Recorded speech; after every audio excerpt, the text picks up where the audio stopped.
And the recording has begun. I have 4:01 p.m. Chair Wolf, would you like to introduce the meeting? Okay. Call the meeting to order. The Sunshine Ordinance Task Force, April 6, 2022 at 4 p.m. Please read the opening. Listen and public call-in phone number 415-906-659.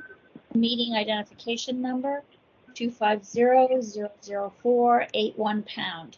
If you wish to make a statement during general public comment, please press *6 and unmute your telephone to speak. Please press *6 to mute your telephone once you are done with your statement. Remote access to information and participation. In accordance with Governor Newsom's Executive Order N3320, declaring a state of emergency regarding the COVID-19 outbreak, and Mayor London and Breed's proclamation declaring a local emergency issued on February 25th, 2020, including the guidance for gatherings issued by the San Francisco Department of Public Health Officer, aggressive directives were issued to reduce the spread of COVID-19. On March 17, 2020, the Board of Supervisors authorized their board and committee meetings to convene remotely on Microsoft Teams and will allow remote public comment via teleconference. Members of the public may participate by phone or may submit their comments by email to cheryl.leger@sfgov.org. That's CHERYL.LEGER@sfgov.org. All comments received will be made a part of the official record. Sunshine Ordinance Task Force agendas and their associated documents are available at sfbos.org/sunshine. As the COVID-19 disease progresses, please visit the Sunshine Ordinance Task Force website regularly to be updated on the current situation as it affects the legislative process. Chair Wolf, do you want to read meeting decorum? Meeting decorum. Any member of the Sunshine Ordinance Task Force may call for decorum due to disorderly conduct of meeting participants. Persons who engage in threatening and or menacing behavior may be asked to leave. Okay, please call first item. Item number 1, call to order, roll call, and agenda changes. Okay, please call the roll. Chair Wolf? Present. Chair Wolf present. Member Neighbors? Present. Member Neighbors present. Member Highland? Present. Member Highland present. Vice Chair Yankee? Present. Vice Chair Yankee present. Member Stein? Present. Member Stein present. Member Wong? Oh, Member Wong was going to be on vacation, Chair Wolf, I believe. Member Wong, absent. Member Padmanabhan? Present. Member Padmanabhan present. Member LaHood, absent. Chair Schmidt? Present. Member Schmidt, I apologize. Member Schmidt. Agenda changes. Chair Do we Wolf? have, hold on. Oh, do we have a quorum? Hang on. 1, 2, 3, 4. 7. No. Thank you. Yes. Yeah, we have a 7. quorum. We have a quorum. Okay. Any changes or adjustments to the agenda, members? Okay, I have a couple. One is to switch items 9 and 10. It's the same respondent, so the respondent will still be here. Had a request from Anonymous, he will be late to the meeting, and said that if he in fact doesn't make it, then we should proceed without him as per our rules. Also want to allow legal counsel DCA Mark Price Wolf to make an introduction. We have a replacement DCA legal counsel coming on board, and we'll do that. So we'll do it after we do the findings. It's just an announcement.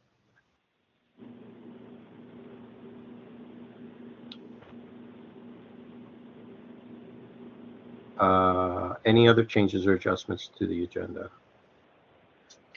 Okay, great. Can I get a motion to approve the agenda changes? This is Vice Chair Yankee. I will move to approve the agenda changes. Is there a second? And this is Member Padmanabhan, I'll second. Okay. Is there any public comment? I see a hand raised. Public comment, David Pilpel. Go ahead. Wait for Ms. Leger because she has the clock, not me.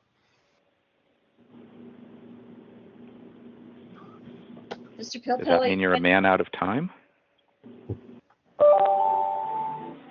Mr. Pilpel, are you ready? Yes. Go ahead, sir. David Pilpel, in case adoption and consideration of the minutes on items 2 and 3 might take more than 2 seconds, I was going to encourage the task force to take item 4 after item 1A. I believe that's a complaint that I've not read and I'm not getting into, but it's against Angela Calvillo, the clerk of the board, and I believe she has other events to attend to tonight, and I just wanted to encourage you to take that up as soon as possible so that she and her staff can get on to redistricting. If it looks like items 2 and 3 will be quick, then I would just leave them where they are, but I think that you can adopt the minutes whenever during this meeting or consider their adoption, and I think it's important for scheduling that Angela and her staff be able to get in and get out. Those are my thoughts. Thanks for listening. Any other public comment? Okay, members, you're ready for a vote? Okay, hearing no objection, please call the roll. Moment.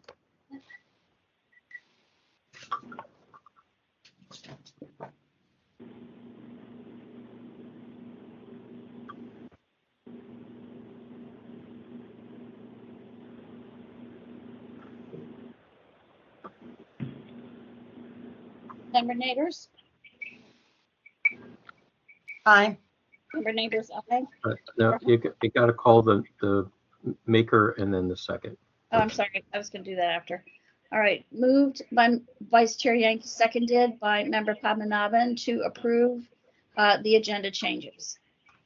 No, and then call in order the maker first and then the second, please.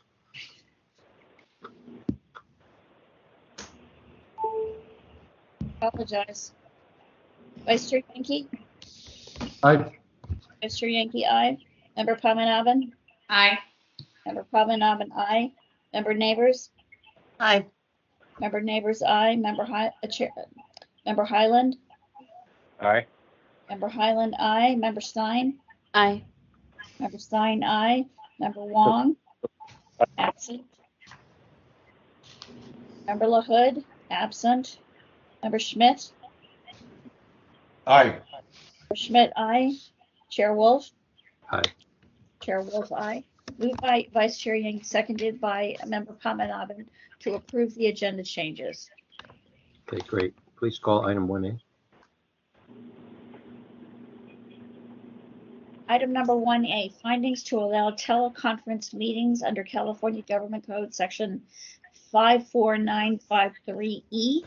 The task force is expected to consider a motion setting forth findings required under Assembly Bill 361 that would allow the committee to hold the meeting remotely according to the modified Brown Act teleconferencing set forth in Assembly Bill 361. Okay, is there a motion?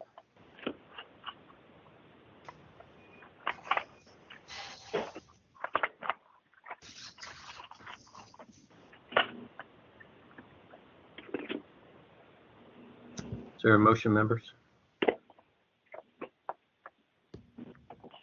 All right, this is Vice Chair Yankee. I will move to approve the attached motions. Is there a second? Second. Moved by Vice Chair Yankee, second by Member Schmidt. Any discussion? No discussion. Public comment. Please wait for Ms. Leger.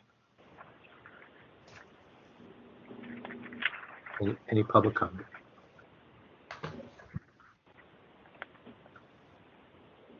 Public comment on item 1A.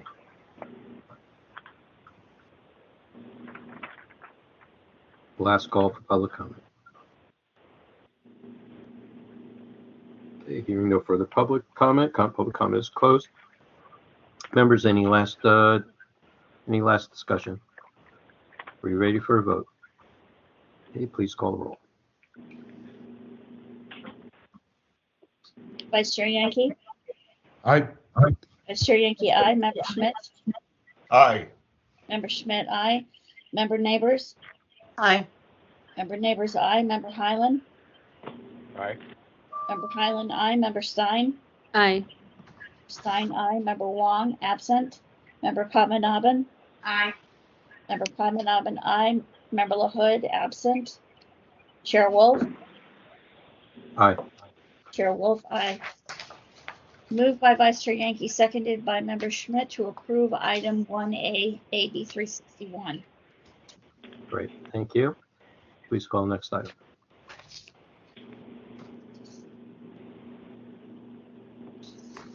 Item number 2, approval of the minutes from the Sunshine Ordinance Task Force February 2nd, 2022 regular meeting with amendments which were made after the request from Mr. Hillier.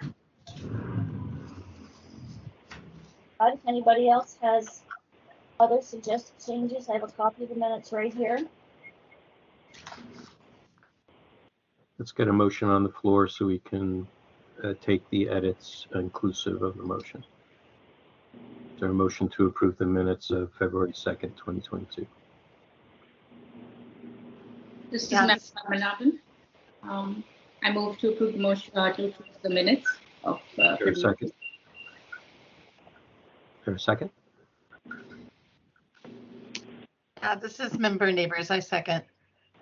Moved by Member Padmanabhan, second by Member Neighbors. Now, is there any changes or adjustments to the minutes for discussion? Okay, let's move to public comment. Any public comment on the minutes of February 2nd, 2022? Please wait for Ms. Leger. Winship Hillier.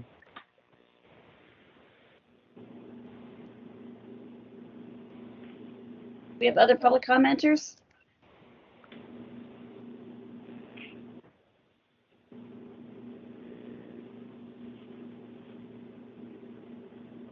Mr. Hillier, are you ready to begin? I'm ready. Go ahead, sir. Thank you, Madam Clerk. Ladies and gentlemen, I've just been back from the public library where I reviewed the audio for this, and I looked very carefully at the version of the minutes that was submitted on March 2nd and the version that's submitted now. And it's actually worse than it was before. And I apologize, I commented on this apparently without looking carefully enough at the minutes, because it did say on the March 2nd meeting version, action moved by Member Stein, seconded by Member Schmidt, to take no further action on Administrative Code, Sunshine Ordinance, Section 67.3D, and table the file. And that was actually accurate. I apologize. But it's now been changed so that it says action, moved by Member Stein, seconded by Member Schmidt, to reaffirm the previous findings that the Behavioral Health Commission violated Administrative Code Sunshine Ordinance Section 67.3D, as in dog, and table the file. 67.3 is not a command that you can violate. It's a definition. It defines, whether the Behavioral Health Commission, in this case, is a policy body. And I reviewed the audio. It's very clear. The motion was to take no further action on whether it was a policy body under 67.3D. So what I'd like to ask is that you go back to the previous version. I'm still not happy with how my presentation was presented. That part hasn't changed. I found that if I try really hard, I can actually make sense of what Ms. Leger put in there. And, of course, I'd much rather have my 150-word comment, 150-word summary put in there in place of it. I think it's much clearer, much easier to read. But I'm not going to fight over it. Those are my comments. Back to you, Mr. Chair. Mr. Hillier, what part of the minutes were you referring to? Because I was just trying to figure out where you were talking. Okay, well, what would you like me to do? That's item 6. There are two, I mean, you have public comment for file number 20011, and then you have your own complaint on file 20100. Which one were you referring to? My complaint 20100, item number 6. Yeah. Okay, so the action item is in bold. Yeah, I see That's it. the second, third, fourth paragraph. Okay, so you're now asking that it be reverted back to the original? Yeah. What it was? I'm sorry. Okay.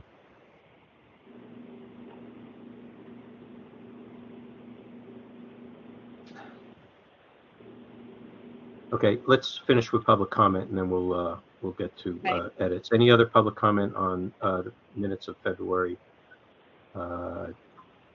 2nd, 2022? Okay. The public comment is closed. Members?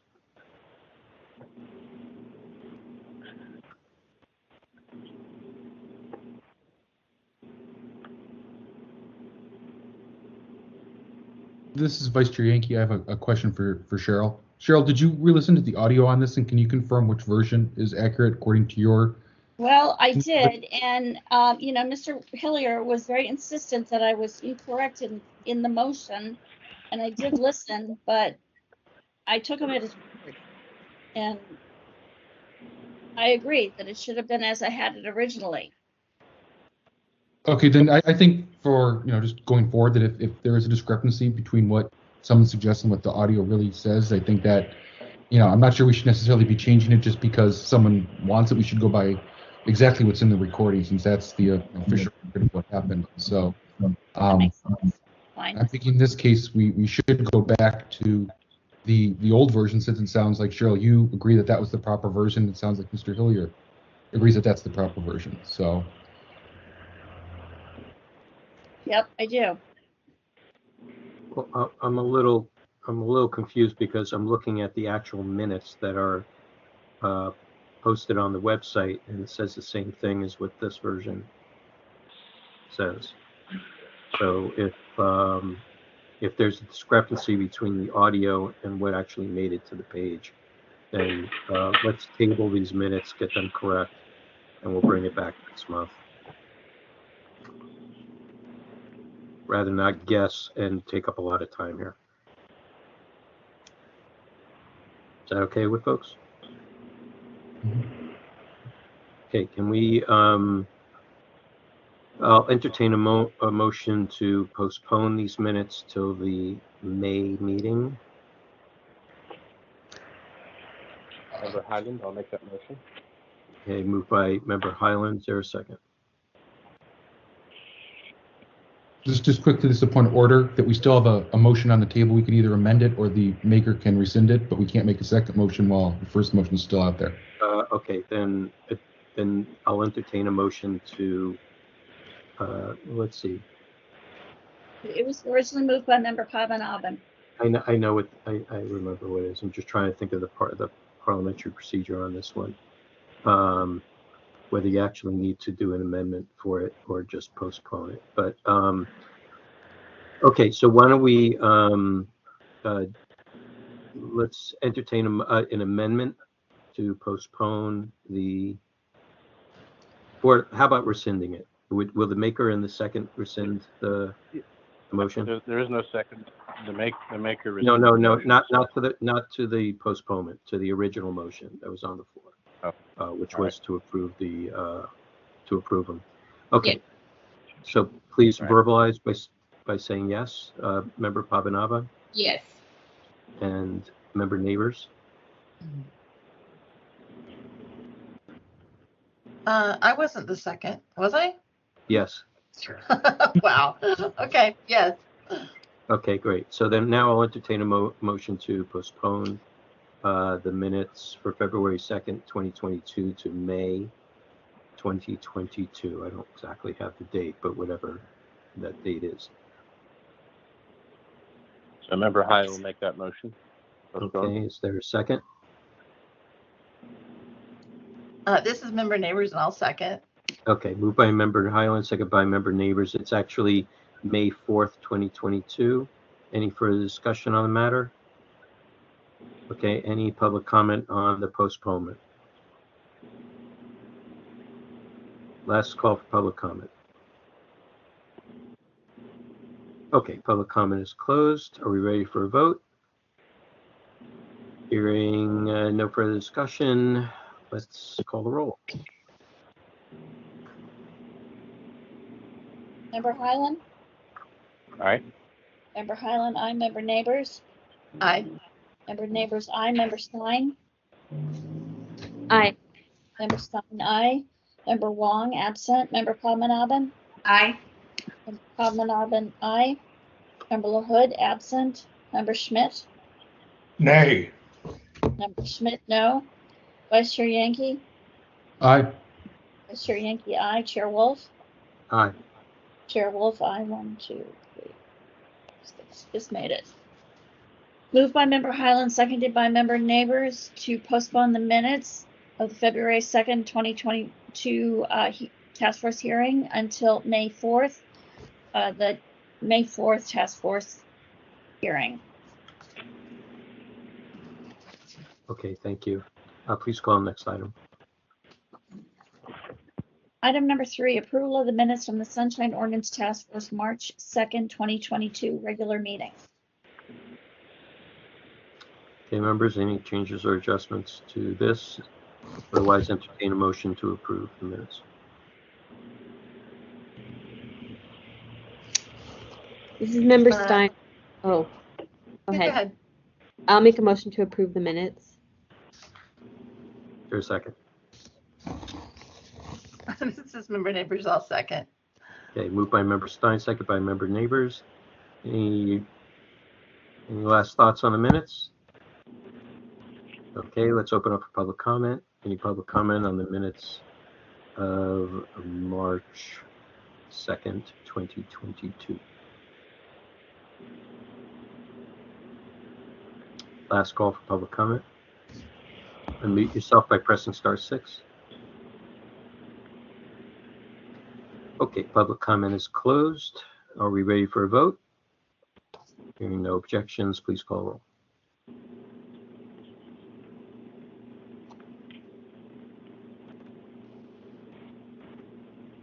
Member Stein? Aye. Member Stein, aye. Member Neighbors? Aye. Member Neighbors, aye. Member Highland? Aye. Member Highland, aye. Member Wong, absent. Member Padmanabhan? Aye. Member Padmanabhan, aye. Member LaHood, absent. Member Schmidt? Aye. Member Schmidt, aye. Vice Chair Yankee? Aye. Vice Chair Yankee, aye. Chair Wolf? Aye. Chair Wolf, aye. Moved by Member Stein, seconded by Member Neighbors to approve the March 2nd, 2022 minutes. Okay. Motion is approved. Please call next item.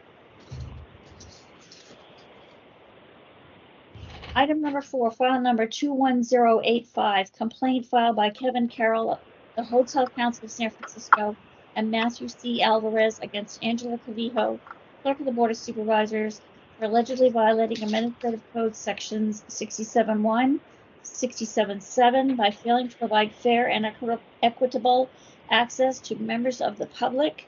Board of Supervisors Budget and Finance Committee meeting, June 25th, 2021. On October 19, 2021, the Complaint Committee moved to find that the task force has jurisdiction, that this is a public meeting matter, and refer the matter to the task force for hearing because it is unclear if Mr. Carroll and Mr. Alvarez are seeking a violation of due process. They are all the parties here? Please unmute yourself by pressing *6.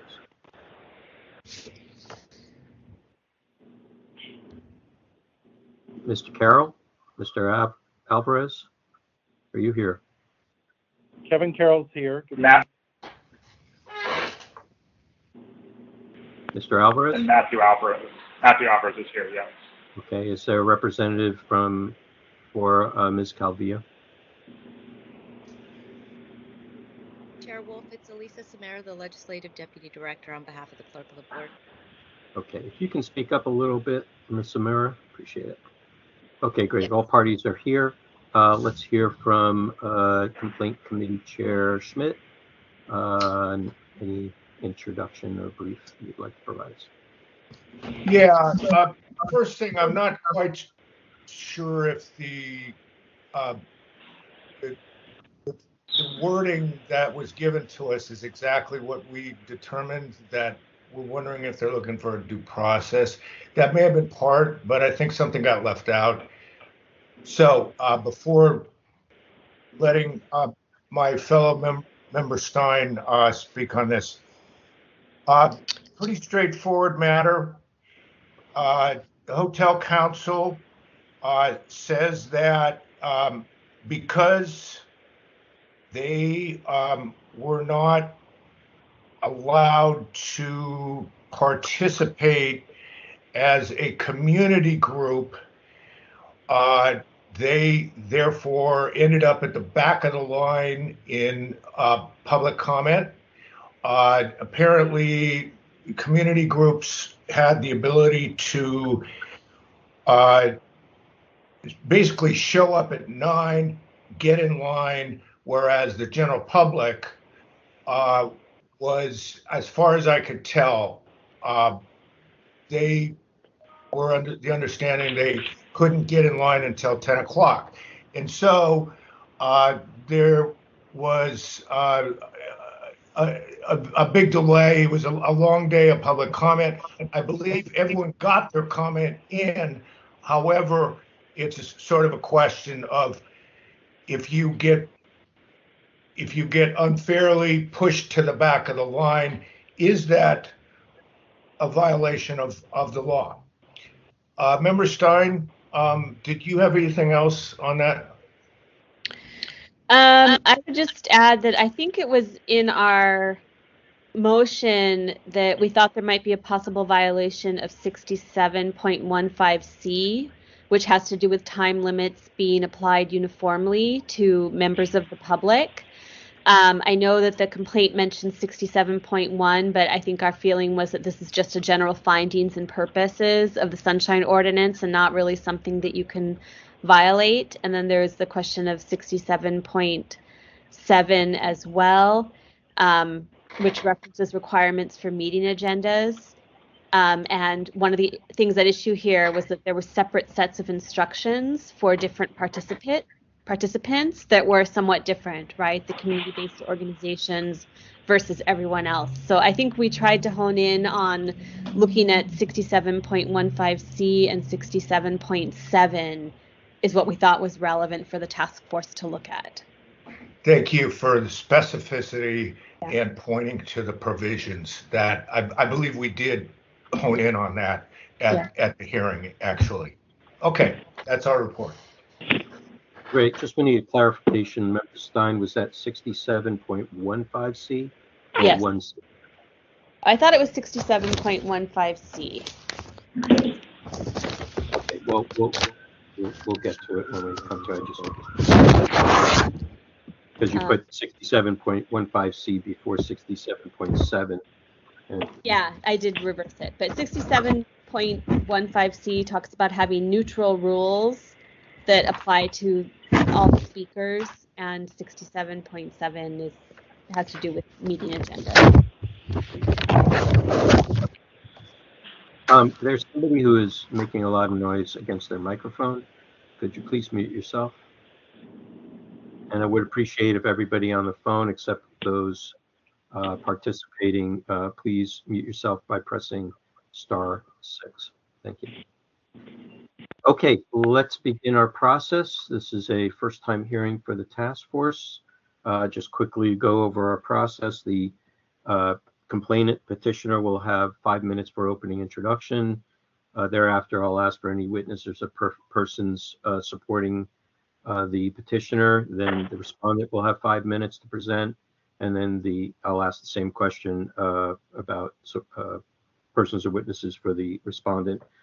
The task force will then go into discovery mode, which it will go through a question and answer period, asking for clarification, and then we'll follow up with rebuttals, where the respondent will have 3 minutes first, and then the petition will close that period of rebuttals with the same 3 minutes. The task force will then go through a deliberation period to whether to find a violation or not. And if there's a motion, we'll have a motion, and that will be the end of the process after a vote. Okay, so petitioners. So I know there are 2 petitioners here. Generally, we won't give additional time necessarily. You can each split the 5 minutes because it's one complaint. If one of you wants to step back and take on a witness or supporting person's role, then you'll be able to have 5 minutes at that point too. So whatever your pleasure is at this point. Please wait for Ms. Leger. She'll tell you when the clock will begin. So who's speaking, Mr. Alvarez or Mr. Carroll?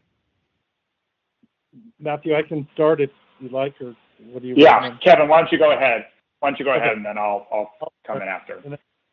Okay. You ready, Mr. Carroll? Sure am, thank you. Go ahead, sir.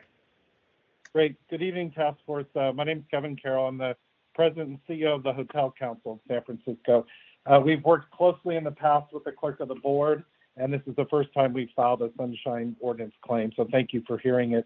As mentioned in the complaint last June 25th at the Budget Appropriations Committee hearing, they were hearing public comment. The council had worked with other associations and our members to line up speakers, and we had approximately 100 speakers that were prepared to speak, but then we soon discovered that there had been separate instructions to other community organizations that allowed them to group their calls into videos that were presented.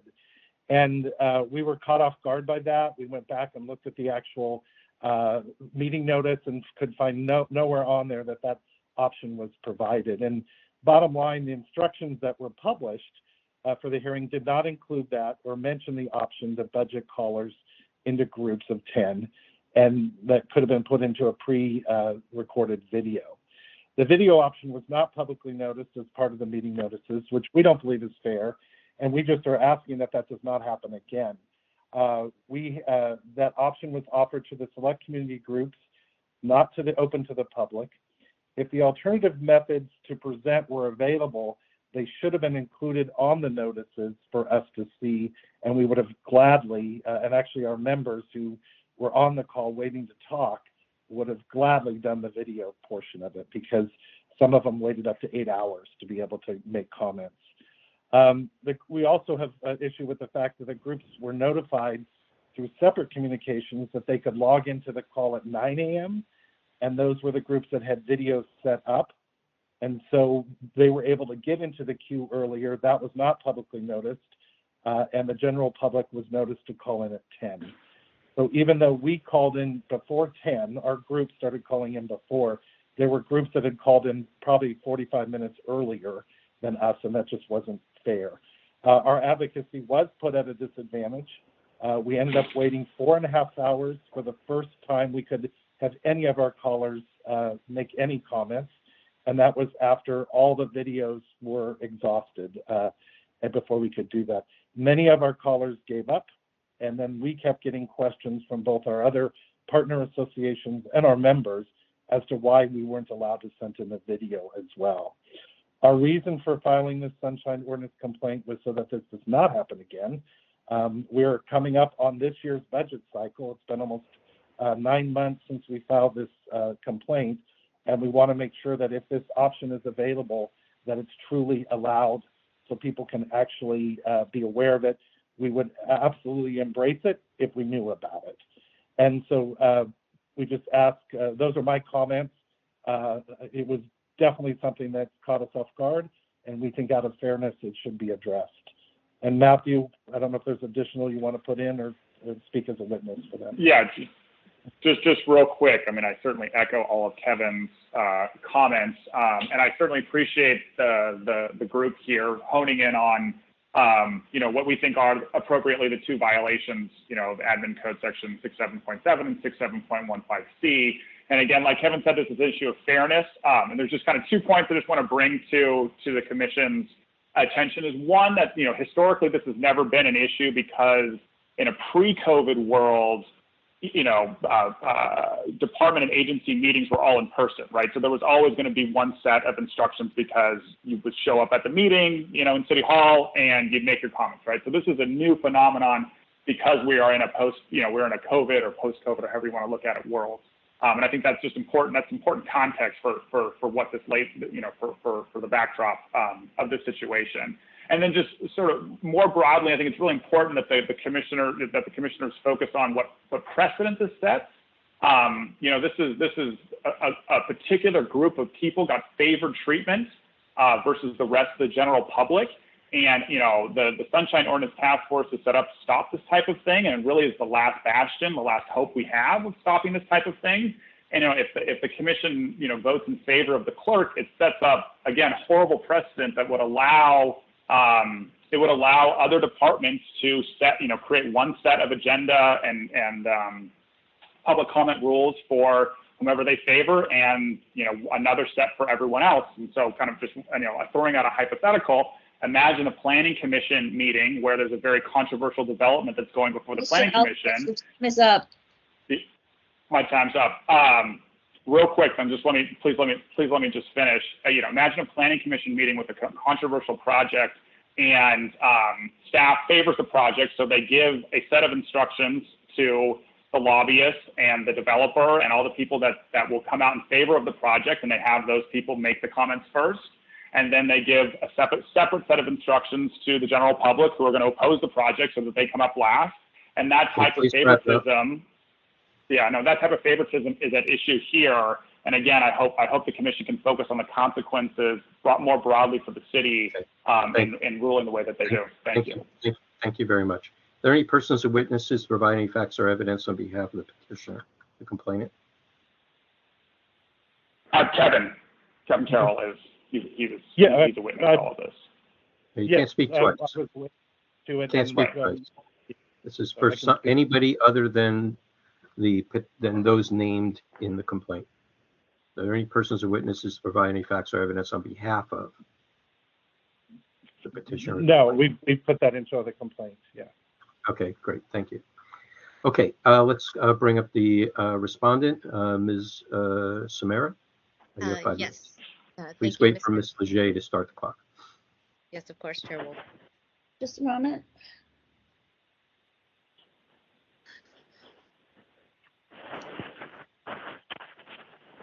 Ms. Samara, are you ready to begin? I am. Thank you. Go ahead. Okay. All right. Good evening, task force members. I am Elisa Samara, the board's legislative deputy director, and I'm here on behalf of Angela Calvillo, the clerk of the board. As you know, public comment day for the board's Budget and Appropriations Committee is an organized day each year that allows members of the public to weigh in on the annual budget considerations. Last year, that occurred on June 25th, the day in question. Every year, the Office of the Clerk of the Board works diligently to ensure equitable access and consideration of ADA accommodations, language accommodations in accordance with the Language Access Ordinance, and digital divide accommodations, as well as consideration of the logistics needed to minimize public wait times and the availability of interpreters we have for the day. Community-based organizations, or CBOs, they organize for every public comment, for every budget public comment day, and they always provide hubs to community members who have limited resources, whether it be ADA needs, language needs, lack of technology access, or otherwise. During in-person meetings before the COVID health emergency, these organizations organized and would come into the chamber in person in groups to provide public comment. In this remote setting that we've been experiencing the last few years, we similarly have been trying to provide the opportunity for them to call in as groups or hubs under one phone call. Our office provided instructions in 4 different languages that were publicly posted online under the budget information page. It was at the top of the public information, the budget information page for any CBO or hub if they wish to use those instructions to call in, and any other public commenters who have may have had groups. On June 25th, the Budget and Appropriations Agenda did direct people to view the budget information page for additional information on our website on how to provide public comment. And on that web page, in a large header at the very top, there was guidance to those organizations who are providing those public comment. Videos were also previously submitted to us and were played when they came up in line and were done in lieu of verbal comments. We did not just play videos submitted, but they were part of a public commenter speaking time. Even during regular public comment periods, members of the public are allowed to similarly provide public comment and use their allotted time accordingly, however they choose, whether it be a presentation or otherwise. Any members of the public who wanted to provide a presentation in lieu of speaking were able to do that under the agenda's meeting procedures. On page 5 of the agenda, under paragraph 3, it clearly states that members of the public who want to provide documents or want to provide documentation or display something in advance, they need to submit it in advance to the clerk of the board. It provides an email address and clearly states to them that, and it instructs them that when their time comes up to clearly state that they provided a previous presentation, and we will, and that is when the clerk pulls up that document, and then we ask them to remove it to let us know when it needs to be removed from the screen. So those are standard procedures that we do use. And even when we were in person, commenters are allowed to play videos, show slides or pictures. They play audio. They may even sing in lieu of verbal speaking comments. So, remote meetings, even though the space is different, we try to provide something as similar as possible. But CBOs and members of the public must, but the requirement is that the CBOs and any member of the public who wishes to present needs to call in, wait in line, and then request their submission to be played during their designated period. We only allotted 1 minute per person, and that was strictly adhered to. We asked nonprofits in the instructions, because we know that they were organizing groups of people, to limit those groups to 10 or under for each call, and that was just to ensure that they kept the line moving, and most of those CBOs and groups, they did stick to that limit. The interpretation of certain non-English commenters did elongate it especially during this public comment period. We had an exceptional number of non-English speakers who did call in, and that the interpreters are allowed, they may have taken a little bit more time, but that did elongate it a little bit more. I just wanted to sum up that we have no way of identifying callers with this system. It is an anonymous system. We do open up every public comment line before every meeting, roughly about 30 minutes ahead of time. In this instance, because it was such a large meeting, we opened up the line an hour in advance, and so people did begin to call in early. By the time the meeting convened, there were already 60 callers on the line, and they once the 10 o'clock meeting time started, it started to fill up even quicker. We do understand that the frustration and patience needed to wait in the queue, but public comment day is a very extremely high volume day for us, which is not unusual, whether it be in person or remote. It takes hours. It usually can go well into the night. Okay, thank you. But I just wanted to state that this public comment day only went until 7 o'clock. The prior years before that, we can go up until midnight, 1 o'clock in the morning. So this is, we totally understand the frustration people feel about having to sit on the phone. And I know that frustration may be a little bit more exasperated because it is remote versus sitting in line in person, waiting in the city hall hallways. So thank you, Chair Wolf. Thank you, task members. Chair Wolf, I think you're muted. Thank you. Any persons or witnesses providing facts or evidence on behalf of the respondent? Okay, hearing none, members, now is your time for questions and clarifications. And I see member Neighbors, and member Padmanabhan, and then member Schmidt. Thank you, Chair Wolf.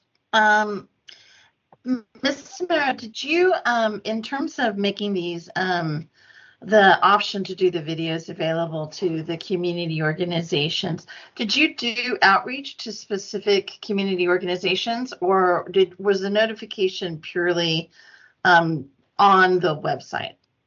It was purely on the website. We did not do any, no, we would not do any notifications or soliciting that. That wouldn't be appropriate.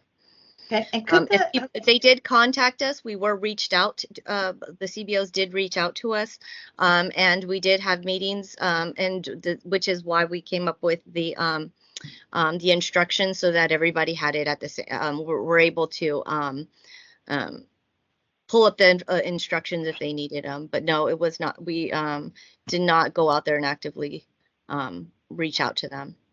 Okay, so could the hotel council have submitted a video if they've seen the anybody? Yeah, anybody can submit a video. It doesn't matter whether it's a CBO, a single person, whether it's public comment day on and any regular public comment. We regularly receive videos or slideshows, PowerPoints, and we do play them if the speaker chooses, as long as they provide them to us in advance, obviously. Okay, and then one more question. Do you sometimes have the need to have separate instructions for different groups, perhaps ADA groups or language groups, because they need instructions available to them in different format or different access levels? And if so, how do you make those? How do you distribute those instructions? We do. Wilson Eng, the operations deputy, may be on the line, but as far as ADA goes, I'm not sure if he has something to chime in about that one. Hi, hello, Deputy Director of Operations for the Clerk of the Board, Wilson Ing. Can you repeat the question one more time? I caught the tail end of it regarding ADA. Sure. I'm kind of trying to examine the claim of there were different rules for different people or different instructions for different people.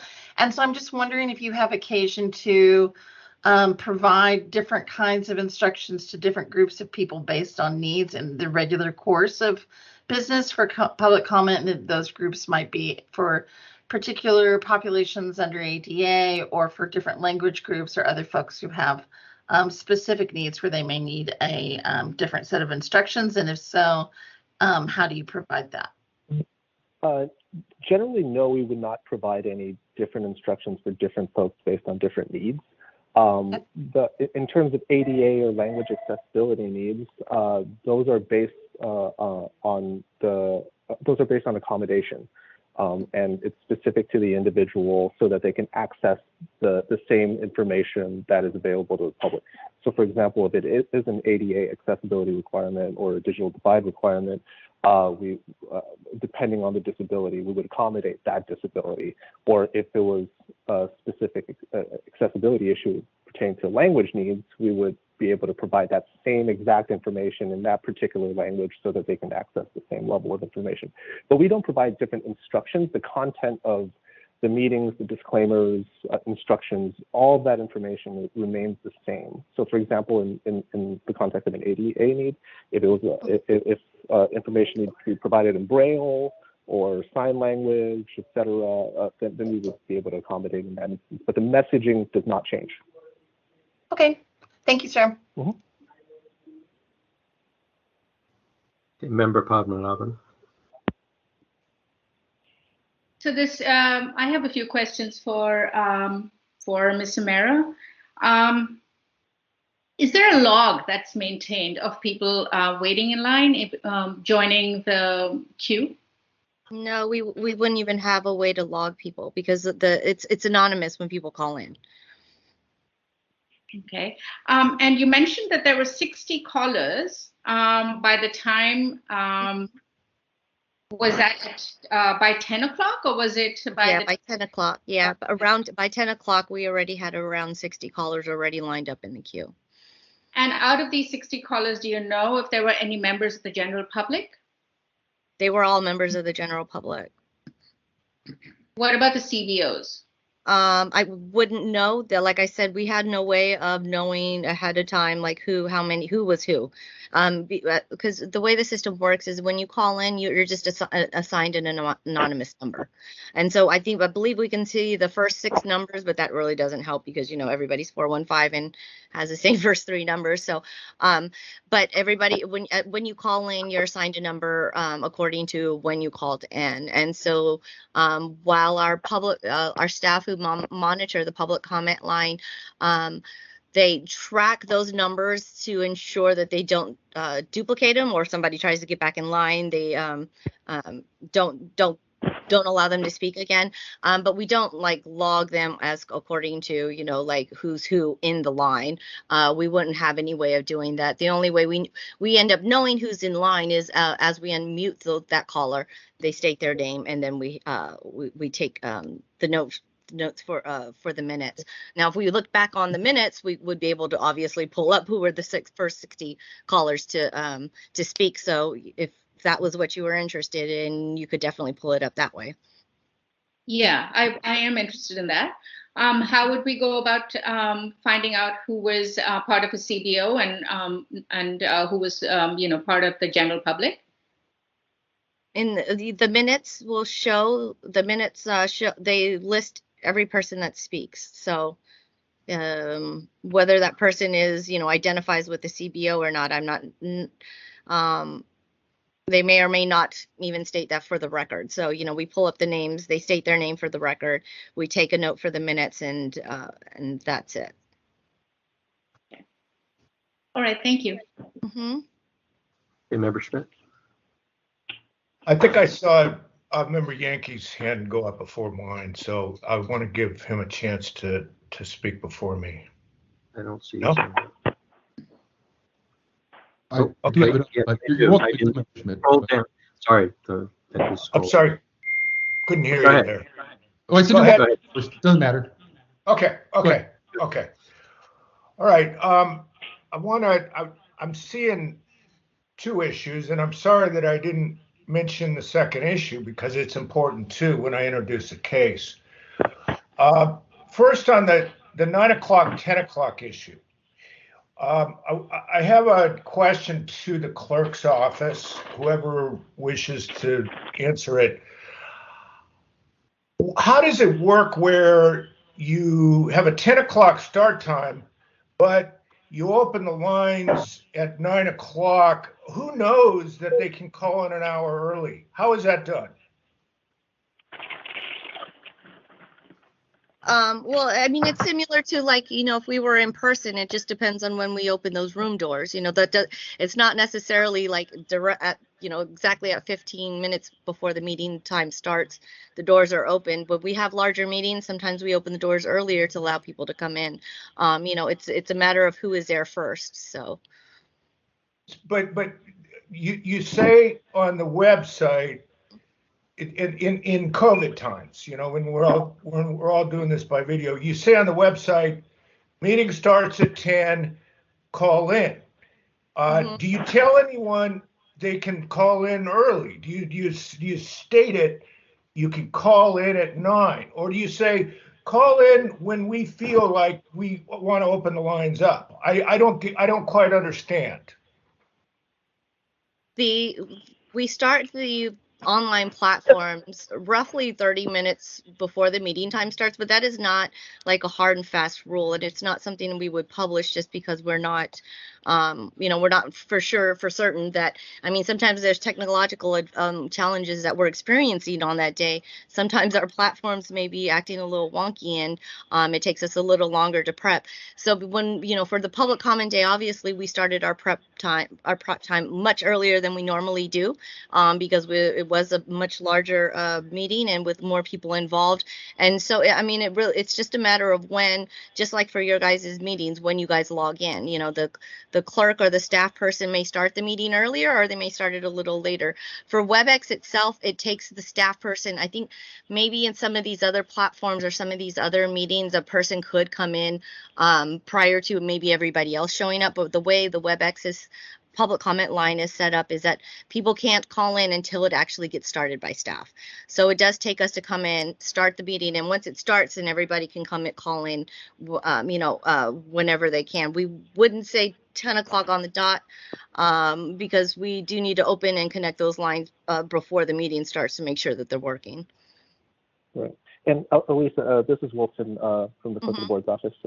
I just want to add that regardless of what time folks line up, it is the time limits are applied uniformly for anybody that is in queue, regardless of whether you're the first one in line or the last one in line. And you do have to wait until the designated public comment period to make your public comment.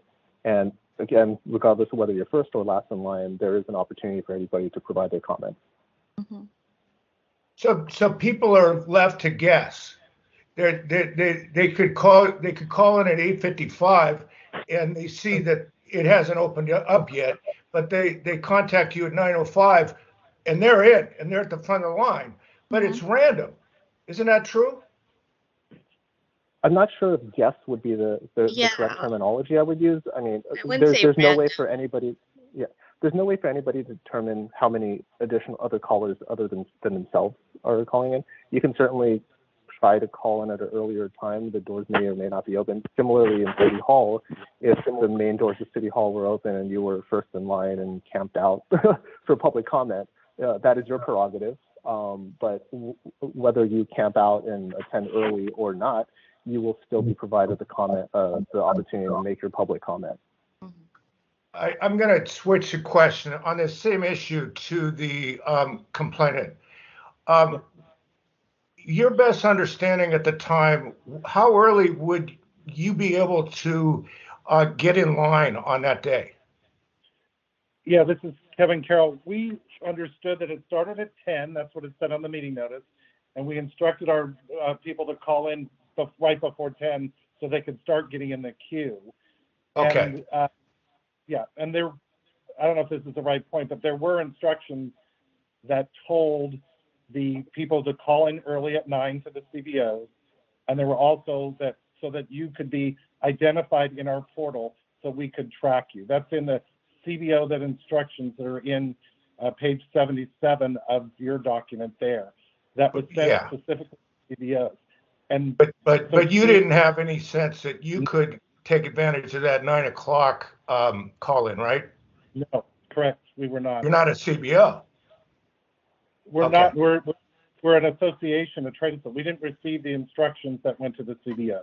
Yeah. Exactly. Okay. Now on the other issue, the videos, is it your contention that you would have liked to use this hub option if it was available? Absolutely. We would have, and that's what our members were saying. We would do it. It's a great solution. We weren't aware of it and it wasn't noticed. Okay. And I'll switch to Ms. Romero. Why don't you let people like the Hotel Council do hubs? We would let anybody do hubs. Even during public comment, even now we will have people who call in and they say, I have 5 people sitting in the room with me, and they pass the phone around and we provide them each a minute. So it's not that it's something that we were providing strictly to them, or it's something that even is outside of our normal practices. Those are the practices that we would use in any public comment period. It's just that for those groups that were organizing and had specific questions about what do they do, or how do they let us know, or and also it was our way of trying to limit them from not saying, okay, I got 100 people here in my conference room, and we're just going to go around the table. So and it was our way of asking to limit it so that we can keep the line moving, and if there were groups that we could take them 10 at a time and then ask them to call back so that it would be equitable for those who had been waiting behind them. So you have specific instructions that are directed toward community-based organizations where you tell them about how these hubs work and that they're available to them, correct? No, that is not the case. It was a matter of these CBOs calling, asking, because so during in-person public comment, budget public comment day, these CBOs, what they do is they come in large groups to the meeting room, to the chamber. They walk into the room, into the chamber, 20 at a time, 30 at a time, and then they take their they do it that way. For in-person meetings. And so what we were just trying to simulate is just doing it the same way. And the way we did it was to allow them to call in from one number and go ahead and pass that phone around, or we'll play all your videos back to back in groups of 10 in order to provide them the same services, the same opportunities that they would in person. It's Okay. not something that we it's instructions directly to them or specific to them or even anything out of the ordinary. This is not anything out of the ordinary. We take groups, we take videos on any regular day also. It's just that it's utilized much more heavily on budget public comment day. Okay. Did the hotel council have any reason, and this is my last question, Okay. did the hotel council have any reason to think that they could have any information to think that they were entitled to bundle videos, maybe, in groups of 10, in connection with this budget committee hearing? We had absolutely. No, wait. Sorry. No. Won't have crosstalk. The question is to the respondent. Respondent, please answer. Oh, there's a question of the respondent still. Okay, sorry. Yeah, so we did put it up, we put it up online, we put it up on the top, we had that was our way of publishing out there to address the numerous questions we were getting from the different organizations. Now, I will say, perhaps, going forward, we will change the way that we label that document. Maybe instead of calling it community benefit organizations, we will just label it group public comment or something, if that is, if that's what's causing the confusion here. Okay, thank you. And, no more questions. No, this is. I'm sorry. No. We will not take unsolicited comments. We will not take unsolicited comments. You have to wait till somebody asks you a question. Thank you. I'm with the clerk of the board. Please, Vice Chair Yankee, you're next. Thank you. So I have a couple questions for Ms. Samara first. And so I was looking at the document that's on page P77 and P78. This is the one that's called, we've been talking about community-based organization, public comment, and video comment presentations. Was this document made available on the website as like an addendum to the agenda, or was this emailed just to certain people? If you could give me that page number one more time, I'm sorry. Sure. I just it's P77. I think it's PDF page 49.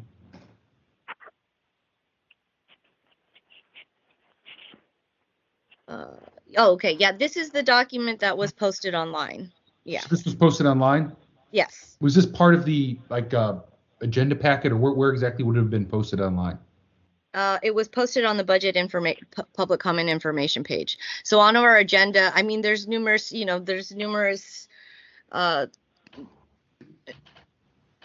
what we did on the agenda was we posted a link to that page and asked directed people for instructions on how to provide public comment. Please go to this page. And it wasn't just to this page, it was to that page. And I believe underneath it, we also had a link to, single public commenters. And that's just the normal instructions we post that's been posted for the last year and a half. So. And do you know what that link says? Does it say if you're a community-based organization, click this link, or does it just say for additional information more generally? Like if I was a member of a public who was not part of a CBO. The agenda just said, the agenda just said if for more information on providing public comment, go to this page. And the page was not that direction specifically. It was the page for all public comment, budget public comment day, and that page that document was a link towards the top of that page. Okay. And let me see here. So then switching topics a little bit. So you talked about videos. If someone wanted to do a video, would they still have to show up to the public comment period? Yes. And wait in the queue and say, okay, please go ahead and show my video. This isn't yes. in lieu of them showing up at all. Yes. Okay. And then one last question I have here is that The document that we were just talking about talks about how the CBOs and their commenters would go first, followed by, it says regular public commenters, and I think you talked about them, beginning first, and that some of them might need accommodations. Was the fact that they went earlier only limited to those people who specifically requested an accommodation, or was that early slot available to anyone in a community-based organization, regardless of whether or not they specifically asked for an accommodation? It was available to anybody. There were people there were people that called in early. There were some who needed accommodations, some who may have been groups, and there were some just individuals on there too. It was just a matter of, and once they lined up, that was the order we took them in.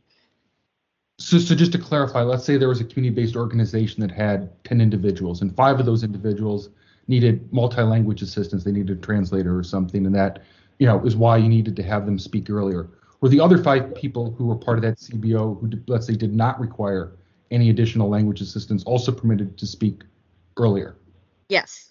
Okay. Yes.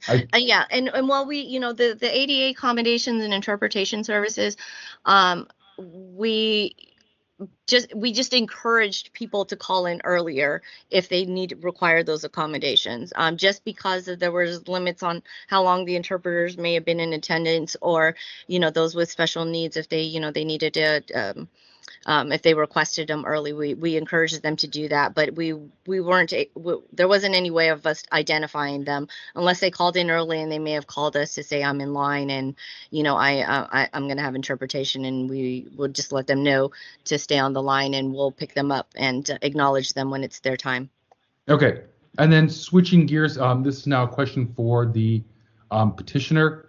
And I'm looking at the intake form that you did with us, where it asks for, and I think we mentioned this earlier, the specific section of the Sunshine Ordinance that you believe was violated. You just wrote 67.1 et sequitur, right? So I was wondering if you could be a little bit more precise in maybe giving us the exact text and which section you believe was violated, since I think that's a little vague starting there at just 67.1. Matthew, I'm going to ask that you reply Sure. on that. Yeah, sure. So I think I don't know which commissioner spoke at the beginning, but there were two code sections, 67.15C, which says that a policy body may adopt reasonable regulations to ensure that that subdivisions A about public testimony are carried out, including regulations limiting the total amount of time allocated for the testimony of a particular issue and for each individual speaker. So we think that was violated by giving preference, timing preference to some people, and then the notice issue. And then secondly, 67.7, which I'm just pulling up. Hold on, just bear with me. Yeah, 67.7 has several subsections. That's why I was asking which one, maybe in particular, you want us to focus on. No, I mean it is 67.7 just in general. Again, we think that there needs to, that the rules stand for the proposition that there should be one set of agenda instructions, so that someone can go online or get an email, or however the clerk wants to distribute it, but that there should just be only one set of instructions, as opposed to this mismatched set of instructions that were all over the place. Okay. And thank you. And I have one final question, just kind of on that, going back to Ms. Samara. And this was a good point you brought up, is that obviously online, if someone were to look at an agenda, you were to embed a link into an agenda for additional information, one could click that link and then go to the page that it's linked to. But if this was a physical copy of the agenda, which is also required, posted somewhere, was for that document on page P77 public physically posted as well next to the agenda? So if someone didn't have access to the digital version, that they could see what that link went to? Physically, no. Yeah. What do you mean, like? Right. So you meant, when I asked you the question about I think it was P77, that instructions for community groups, and you said, well, we had a link in the agenda, and if someone clicked the link, they could see, those additional sets of instructions. So my question was, obviously the Sunshine Ordinance requires a physical posting of the agenda as well. And so obviously you can't click a link on a physical piece of paper. And so my question was, if we were directing people to an additional set of instructions, was the hard copy of that posted next to the agenda wherever the agenda was physically posted? No, they were not. I mean, there's numerous links on that on every agenda we post. So, I mean, that would mean you would ask us to provide hard copies of all of the websites that we reference in our agendas. Like we reference the sfgovtv.org website. We add email addresses if they need to contact us. We reference them to, the COVID situation websites. That would be, and that's us trying to provide more information than less. During these COVID times and during these remote meetings, we've been trying to provide people as much information as possible. Yeah, adding a hard copy to every website we link our agendas to isn't feasible. Okay, and then one final question, and I'll be done here. That document that I'm talking about again on P77, I know you said it was posted online. We just talked about that. Was that by chance emailed to any individuals as well? No, not by any of us. I'm sure that possibly organizations may have emailed it to each other, but it was something we just posted online. Yeah. Okay, so it's not like you had a separate distribution list or something along. No, not at all. No, okay.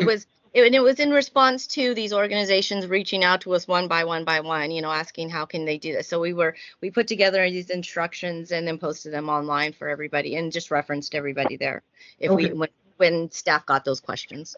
Thank you so much. I appreciate that. That's all the questions I have. Thank you. Before we go back to member neighbors, you dropped your hand. Okay. Schmidt, does anybody, before I call him, no, not member Schmidt. Okay. Anybody else? Any questions? Clarifications? Okay. I'll call on myself. And it'll be the same question for both parties. To the petitioner, were you under the impression that since you called in sooner that you were already in a queue for public comment? Yeah, so when it says you've raised your hand, we realize that we're in a queue. So if that's the question, when I raised my hand and our other members did, they knew they would be in a queue.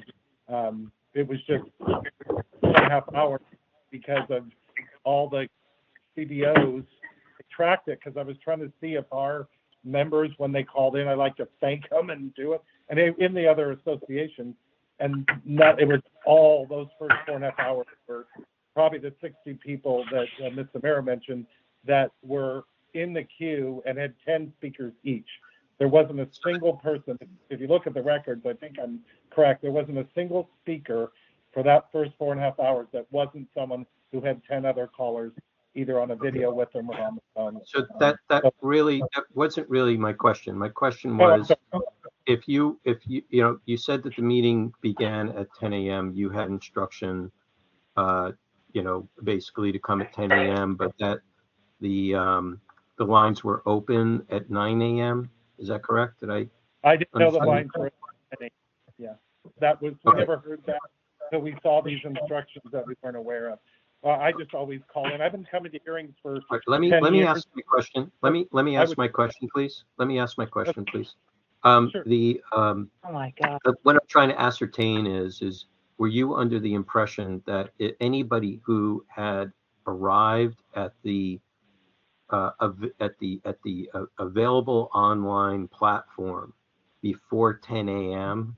were actually already in a queue for public comment? I'm confused. I believe that if someone called in before 10 and they raised their hand and they were told they raised their hand verbally, that they would know they were in the queue. I apologize if I'm missing the question. Who told you verbally?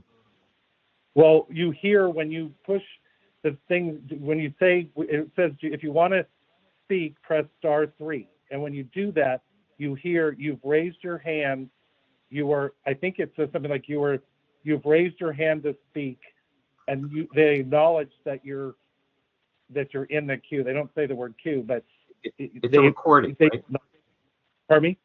It's a recording, right? Yeah, it's just like an automatic recording. You've been added to the queue. Something about you'll be notified when you're unmuted to speak or something like that. You get But a the meeting reply. the meeting hadn't started yet, correct?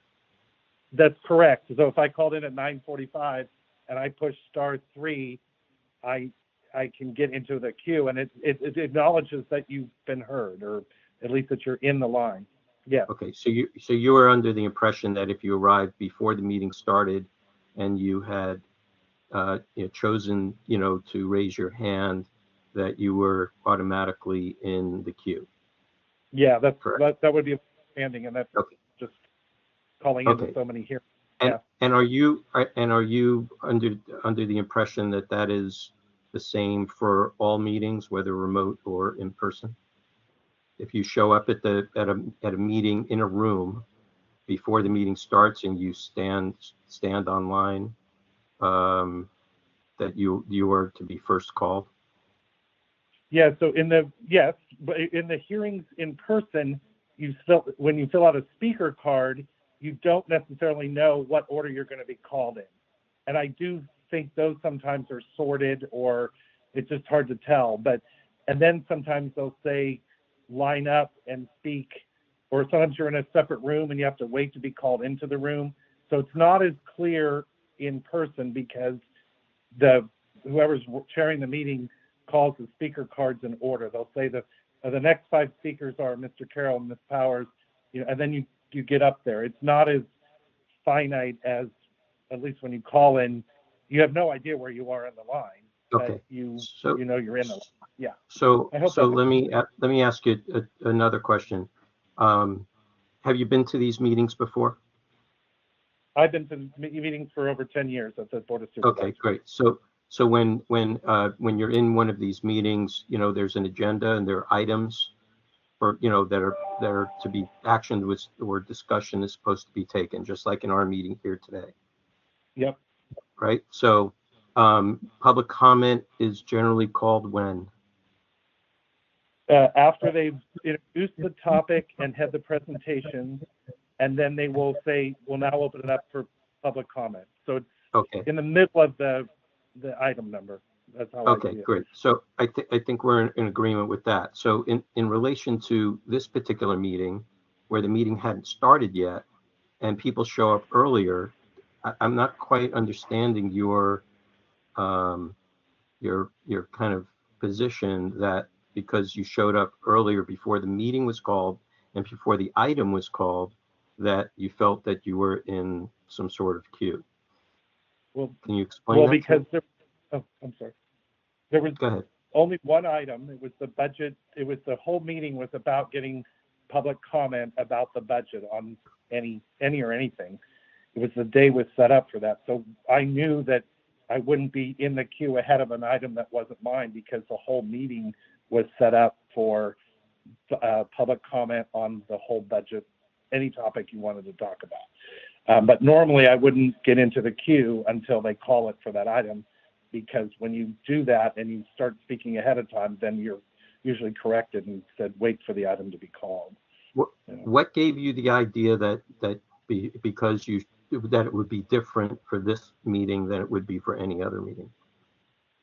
I don't think it would be different to call in a few minutes before the meeting starts, because I knew it was the first item. So I didn't think it would be any different. I wasn't thinking of it as being different. I was thinking our item is the first item, get in the queue as fast as you can get in the queue. Yeah. Okay, thank you. Yeah. Now the respondent, either Ms. Samara or Mr. Ng, how was the meeting run in this respect? It's general public comment day for the budget, so the only item on the agenda is the public comment. So all we do for general public comment, budget public comment day is at 10 o'clock in the morning, the meeting is called to order. The item is called, and then we just go into public comment and take it to the end. So there are no presentations or anything.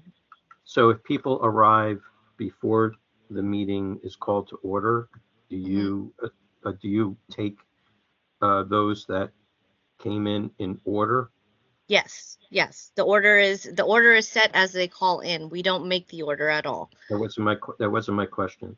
My question was, do you take the order as they call in before the meeting begins and carry that into the meeting? Yes. Or do you start counting after you start the No. meeting? No, it starts to count as soon as we open the public comment line, and people Okay. call in. They control it. We don't take anything out of order. As people call in, they line up to speak. Okay. And are you aware or that there was instructions somewhere that said to call in at as soon as 9 a.m. and that there were another set of instructions that you can supposed to call in at 10 a.m.? There were no instructions to call in at 10 o'clock. I think the CBO ones were letting them know that it would be open because we were opening up the lines earlier. And there were some people that needed to check like their presentations, or they wanted to make sure that we received their videos. So it was prep. We do a lot of prep work before meetings. We do vet, like if people, they can call in and ask if we've received their videos, and we can confirm it so that when they do come up in line, we're able to play it for them. So how do the CBOs know to do this and not the rest of the public? I mean, I think everybody, I mean, even in person, the CBOs come extremely early. You know, I mean, sometimes they're there. It's like, 7 o'clock in the morning just to get, or 6 o'clock in the morning just to get to the front of the line. As I think Legislative Deputy Ang said, they're just more seasoned in it, and they know that, if they come early, the earlier you come, the farther up at the front of the line you're going to be. But we're talking about an unusual case where now we're online. And it's the same there. If people, the earlier you call in, the sooner you're going to be up, the higher on the line you're going to be. But does the general public know that? Yeah, it kind of goes without saying. If you get in line first, you're going to be first. Yeah, but how do you know when to call in to be first? If the line is open, you press *3 and you line up to speak. Okay, so but there's no in written instruction anywhere for that? About how to line up, or that you're lined up? I'm not understanding. How to, that you can arrive on and the line will be open, at 9 a.m. I mean, it's one thing, everybody knows when City Hall opens in the morning, and then they can just stand outside and wait until the doors open. But it's a little different, remotely, because you can call in, okay, it's not on, and you step away for 15 minutes, and then it's on, maybe it's on. I think I guess what I'm a little questioning here is that if there was some instruction that said the meeting begins at 10 a.m., but it doesn't say, that the lines will be open for lining up to be in the queue before 10. And then and then other groups have some sort of inside knowledge of that, and not the general public. I think that it wouldn't be something we would publish anyways. Like I said, there's technological challenges we have during a meeting, prepping for a meeting. We may try and open at 9. We may be running into issues, and we can't open the line up until 9:30, So, I mean, publishing something like that wouldn't be appropriate anyways. I mean, we've ran into so many issues, with the remote system, I'm sure, as you guys have too, where, it's delayed a meeting start, or something has happened and you've had to put off a hearing or something because of the technology challenges. So, putting a time down, I don't think would be appropriate for the agenda, but everybody does know that, when you can call in you can call in earlier, as even the hotel council said that they told their people to call in early. So. Okay. All right. Thank you very much. I have no further questions. Members, any last thoughts, questions? Okay. No, you ready for rebuttals? Okay. Ms. Samara, we're going to go into rebuttals. You have 3 minutes for any rebuttals. Please wait for Ms. Leger and the clock. Thank you. Ms. Samara, are you ready to begin? Yes, thank you. Go ahead. So task force members, like I've already indicated, and I've kind of laid out the process for how we hold our public comment day. It is a very challenging day. There we have hundreds. We can have up to thousands of speakers calling in on this day. It is a very challenging thing to organize and to keep it going. We do understand everybody's frustration. We understand members of the public are regularly frustrated by the amount of time they have to wait, whether it's in person or remote. And so we do try and accommodate everybody as best we can.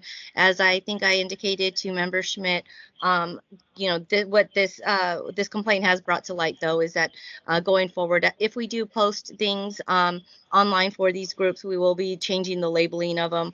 It's been a kind of an assumption that it's community-based organizations that reach out to us, and we felt like that was, but going forward, I think we will relabel those instructions, or if there are, organizations that are reaching out to us, we will change that into something like, group public comment calls or accommodation requests or something to that effect, to make it more general, and so that anybody would understand that they also could do these group calls or hubs if they need to. So. That's all I have. Thank you, members.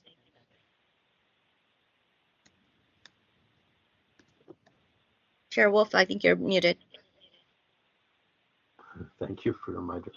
And for Mr. Carroll or Mr. Alvarez, you have 3 minutes. Please wait for Ms. Leger. Gentlemen, are you ready to begin? Yes. I'll Go start ahead. and then I can.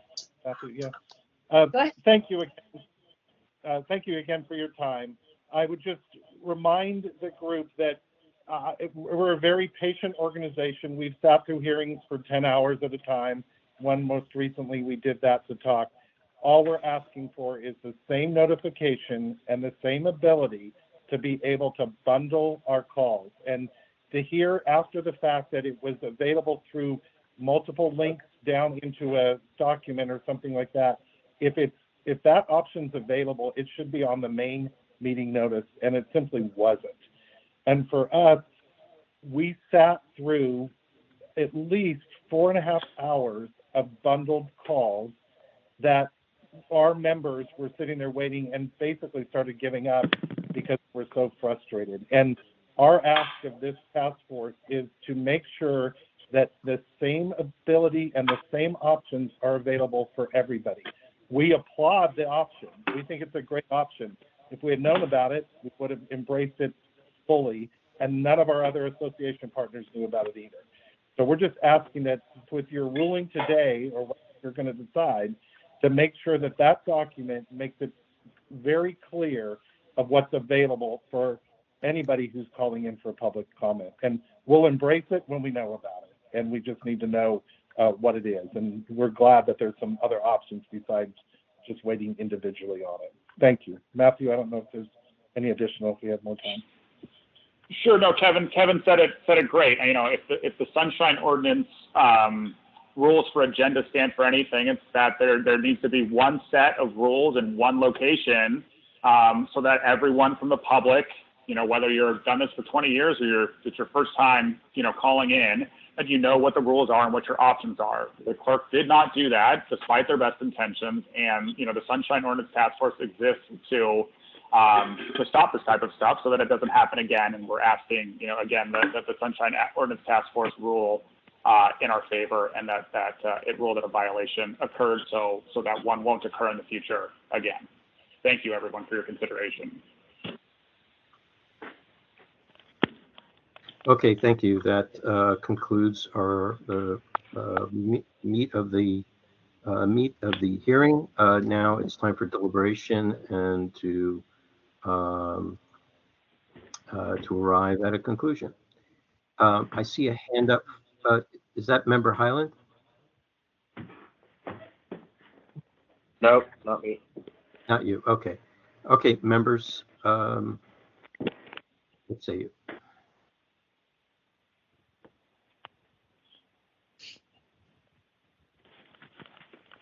Is there a motion?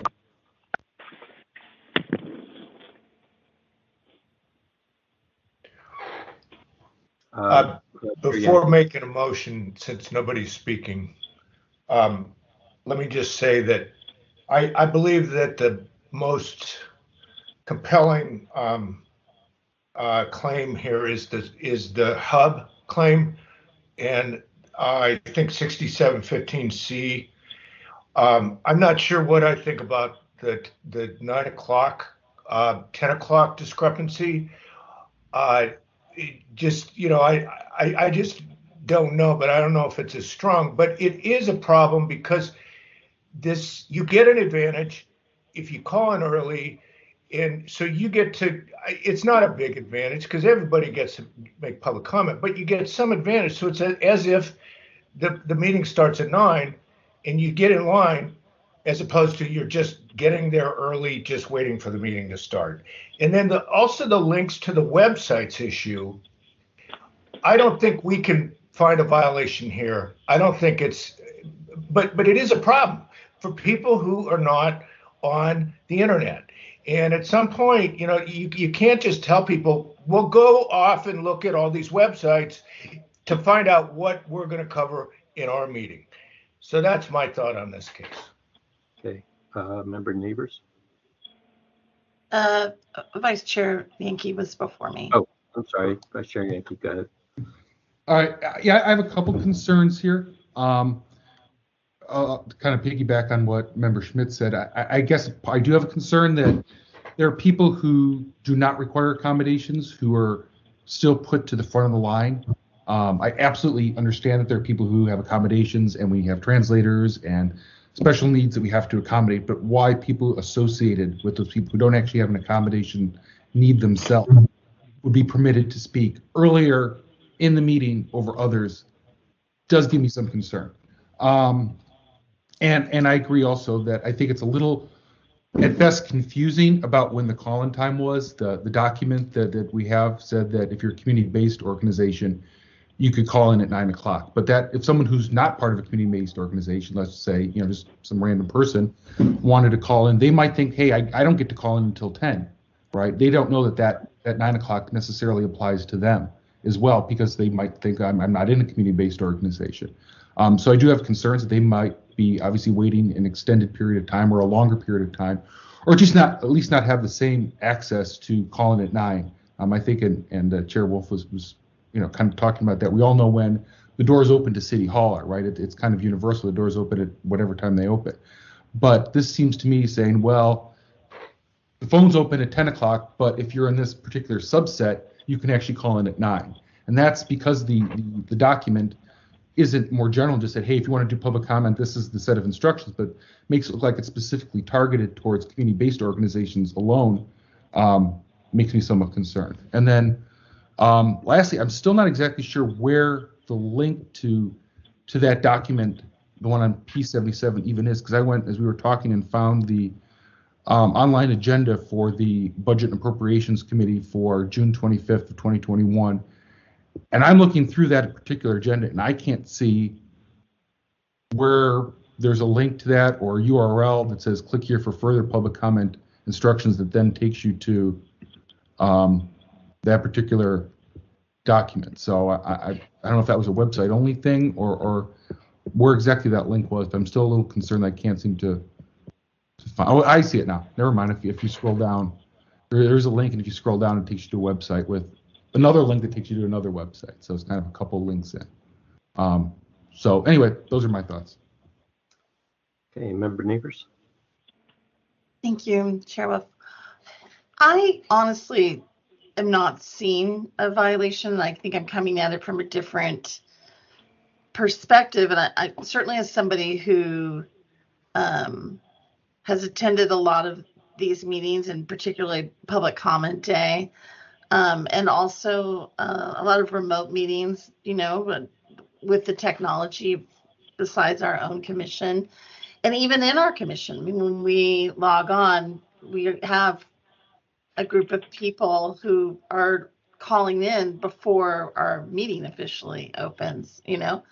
Folks know to do that. It's gaming the system maybe a little bit, but it's not behavior that is particularly linked to this document. It's widespread behavior. If you want to, get in early to the queue of the police commission. You call in early, you get in the queue early, right? You don't know where you are in the queue.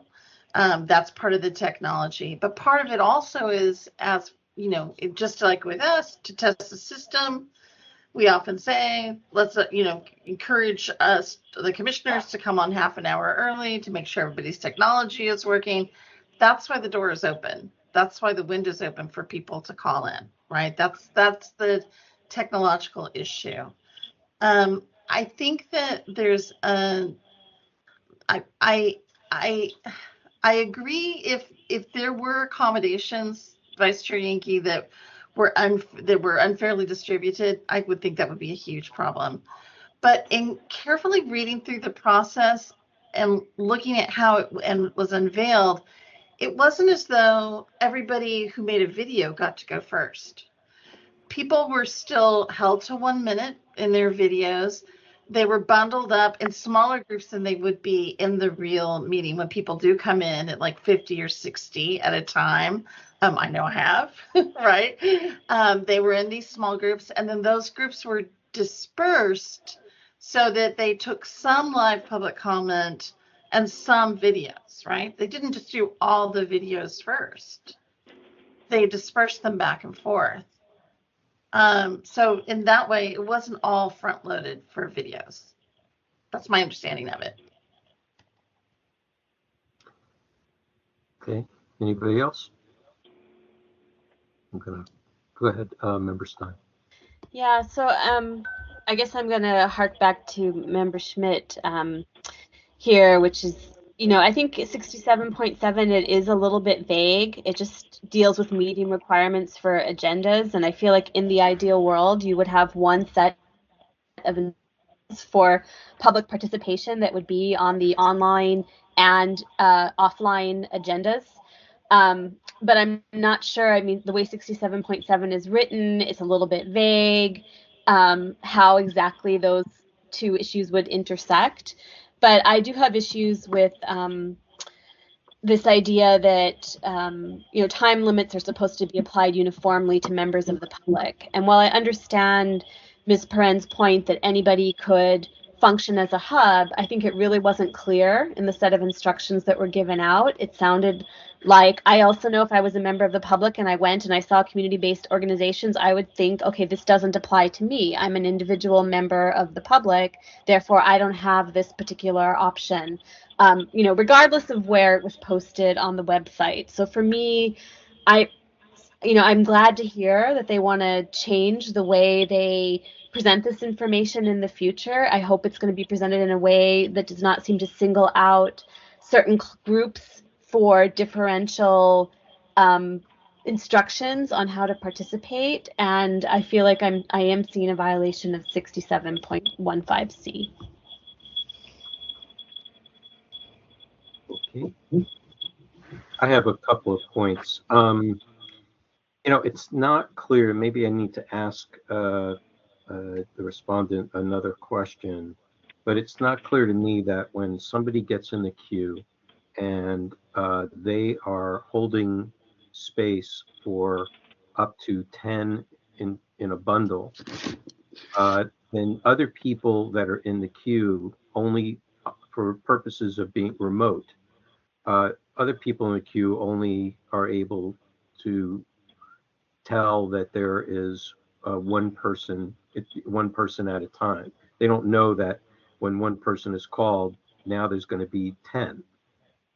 So that to me feels a little unfair.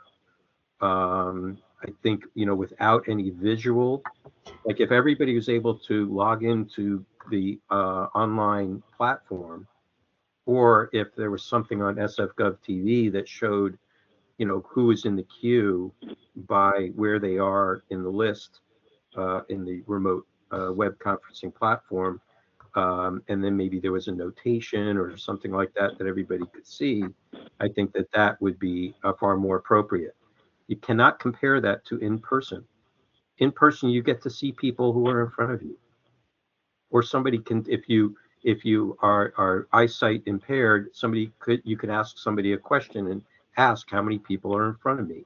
and then a person can refer to physical bodies. Can't do that online because you can't see anybody.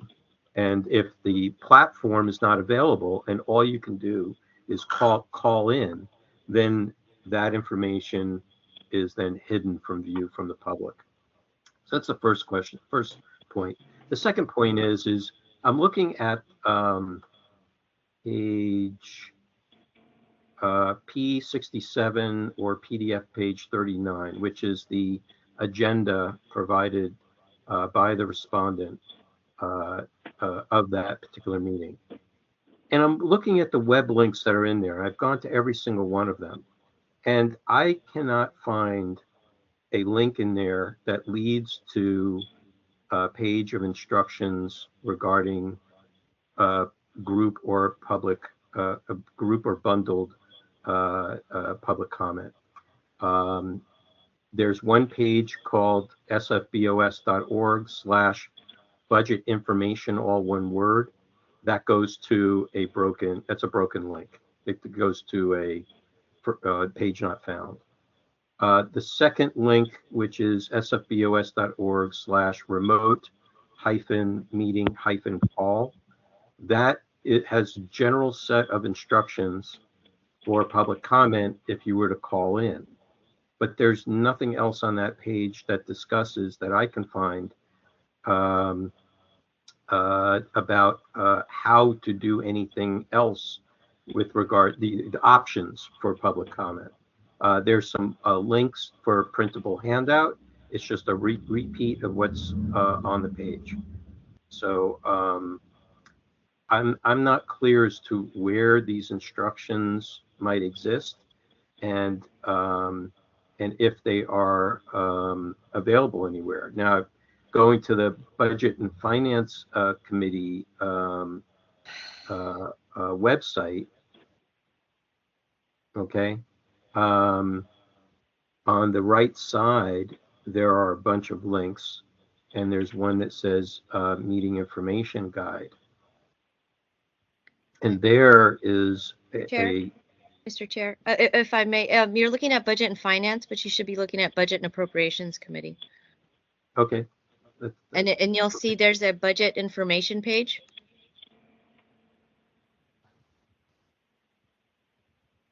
Which is the page that the agenda actually had linked to. Well, I'm going by the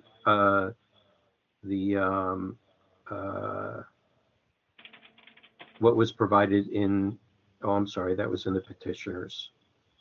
So okay. Well, either way, the links that are in the record for the Budget and Appropriations Committee of June 25th, 2021 has these links. And there's no link that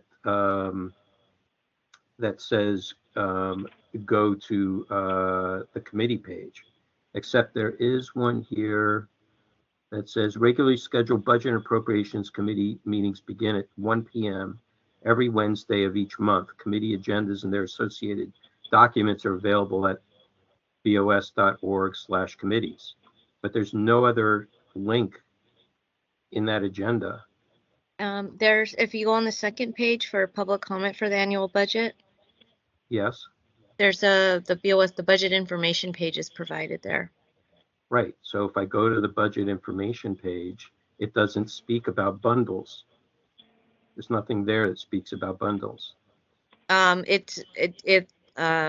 I was just there. In fact, actually, that page is broken. That's the page. Yeah, because it's an old page. We took it down because it's budget information, and now it's labeled Supervisor Haney budget information. Because it's an old page. We wouldn't want people to get it confused with the current budget. But it is under. If it takes you to the budget information page, and if you scroll down, that's where it is. Well, I don't know where. If you scroll all the way down to budget documents and presentations. So if I can chime in, this is Wilson from the clerk's office. So if you look at the agenda, don't just click the link. You have to type in the URL because I think the I is capitalized. So if you So I just wanted to confirm that you guys are typing the right URL. The URL does work. It's sfbos.org/budget information, well, one word. If you scroll down, the link is still active. It says community-based organizations, or you can do a Ctrl F to search CBO if you'd like. And the public comment, video comment presentations instructions are I'm still sorry, live there. Mr. Ng, I'm sorry. I am going to sfbos.org/lowercase budget capital Well, it doesn't I, matter. and it goes Budget information, one word. Yeah, all one word. I just copied it from what was in the agenda. It's a broken link. It works.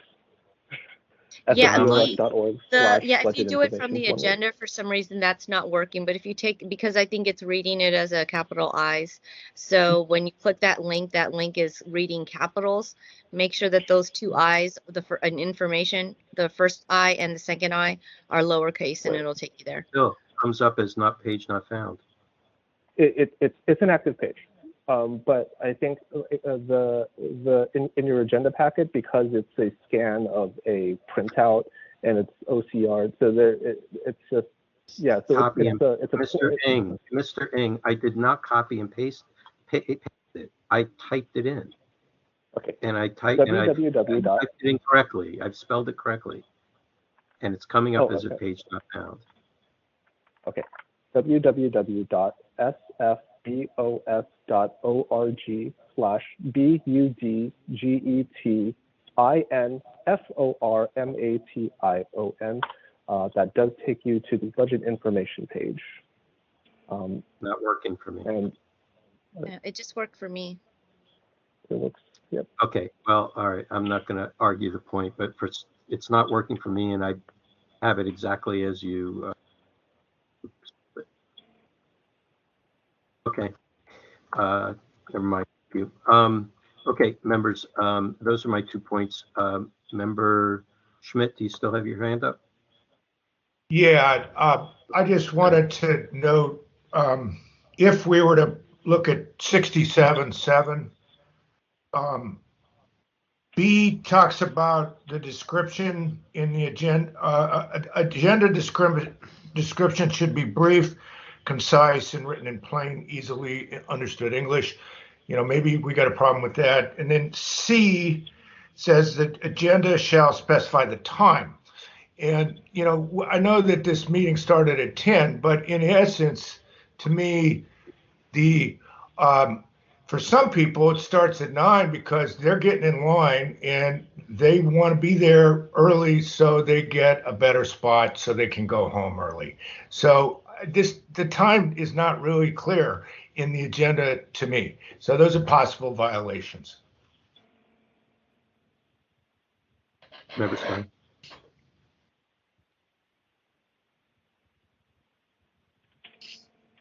Member Stein, you have your hand up.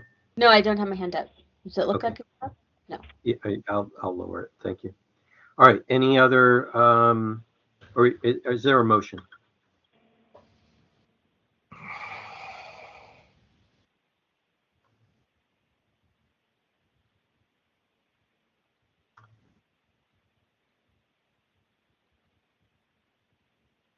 Is there a motion?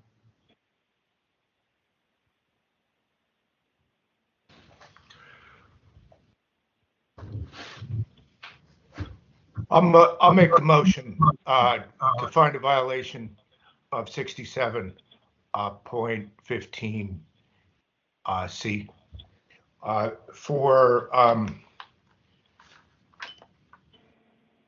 giving unequal access in terms of hub videos to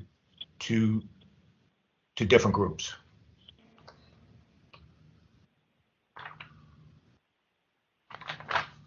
This is Member Stein. I will second that.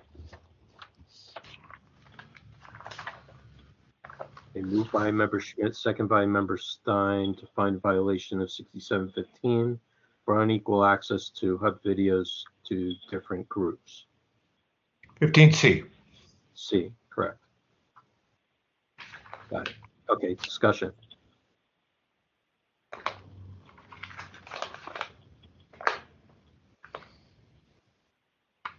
Any discussion, members?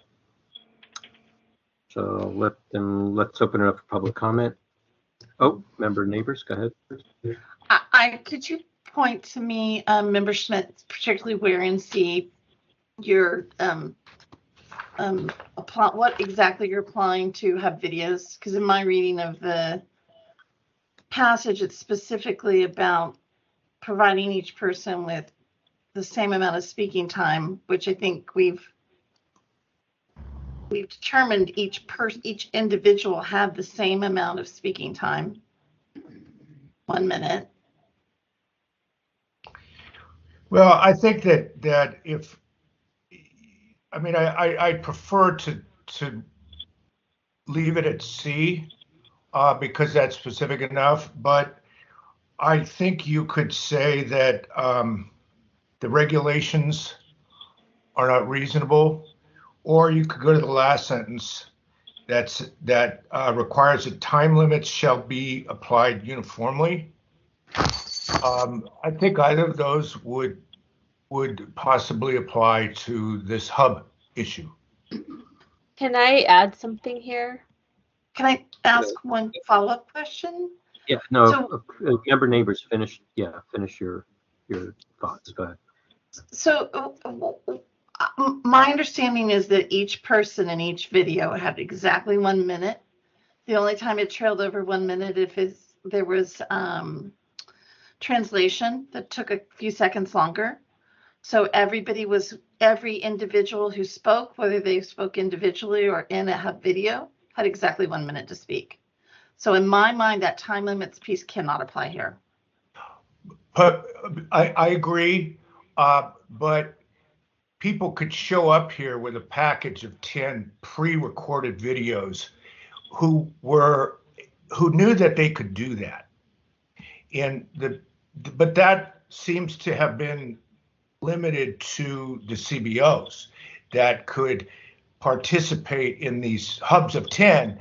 And so those people on those videos, they could have done it any time, whereas somebody who wants to come in and just give public comment outside of hub, they got to be there the day of. That's the discrepancy that I'm looking at. Then in my mind, we need to find a different part of the ordinance, because I don't understand how this part of the ordinance speaks to that. But I'm totally open to being convinced. If you can show me where and see, I can find that. I have nothing further on that. Okay, I just want to mention that I was able to get to the webpage that I was unable to get to. I had to go to use a different browser, but the link that is in the agenda that's in the record redirects to a different page, and that was the issue that I was experiencing. Okay, next we have, I think it was Vice Chair Yankee, then Member Padmanabhan. Oh, I thought I had raised my hand. No? Oh, go ahead. I also wanted to respond to this issue of 67.15C. And the way I look at it is these CBOs are almost like editors, or they're like an overarching entity that has organized these speakers to speak for them, but now they're being spoken for 10 minutes. So to me, it's like in the same way that, you might say some media outlet is a speaker, but really there's lots of people speaking within that. I'm sure the CBOs are not, it's a I don't want to say it's a unified viewpoint, but it's probably not a viewpoint that's speaking against what they do. It's all people speaking for them, and it's been edited, it's been sort of brought together by one organization to speak on behalf of the organization, and that's 10 minutes of speaking. So in that way, I see it as giving them a different set of rules and a different amount of time to present support for their organization, essentially. Okay, now Vice Chair Yankee and Member Padmanabhan. I think Member Stein said pretty much what I was going to say. I think I actually agree with that. I think that there's some concerns with the way that basically one person gets into the queue, but it actually leads to potentially 10 or minutes of speaking in effect. And then I think Member Schmidt said this as well. I think there's a question on whether or not this is even reasonable. And I think having equal access and equal opportunity to get into the queue at the same time. I think most people would say, letting people get into the line earlier than others is unreasonable. And so just on that alone, I think, 67.15C is sufficient. Okay, Member Popnava.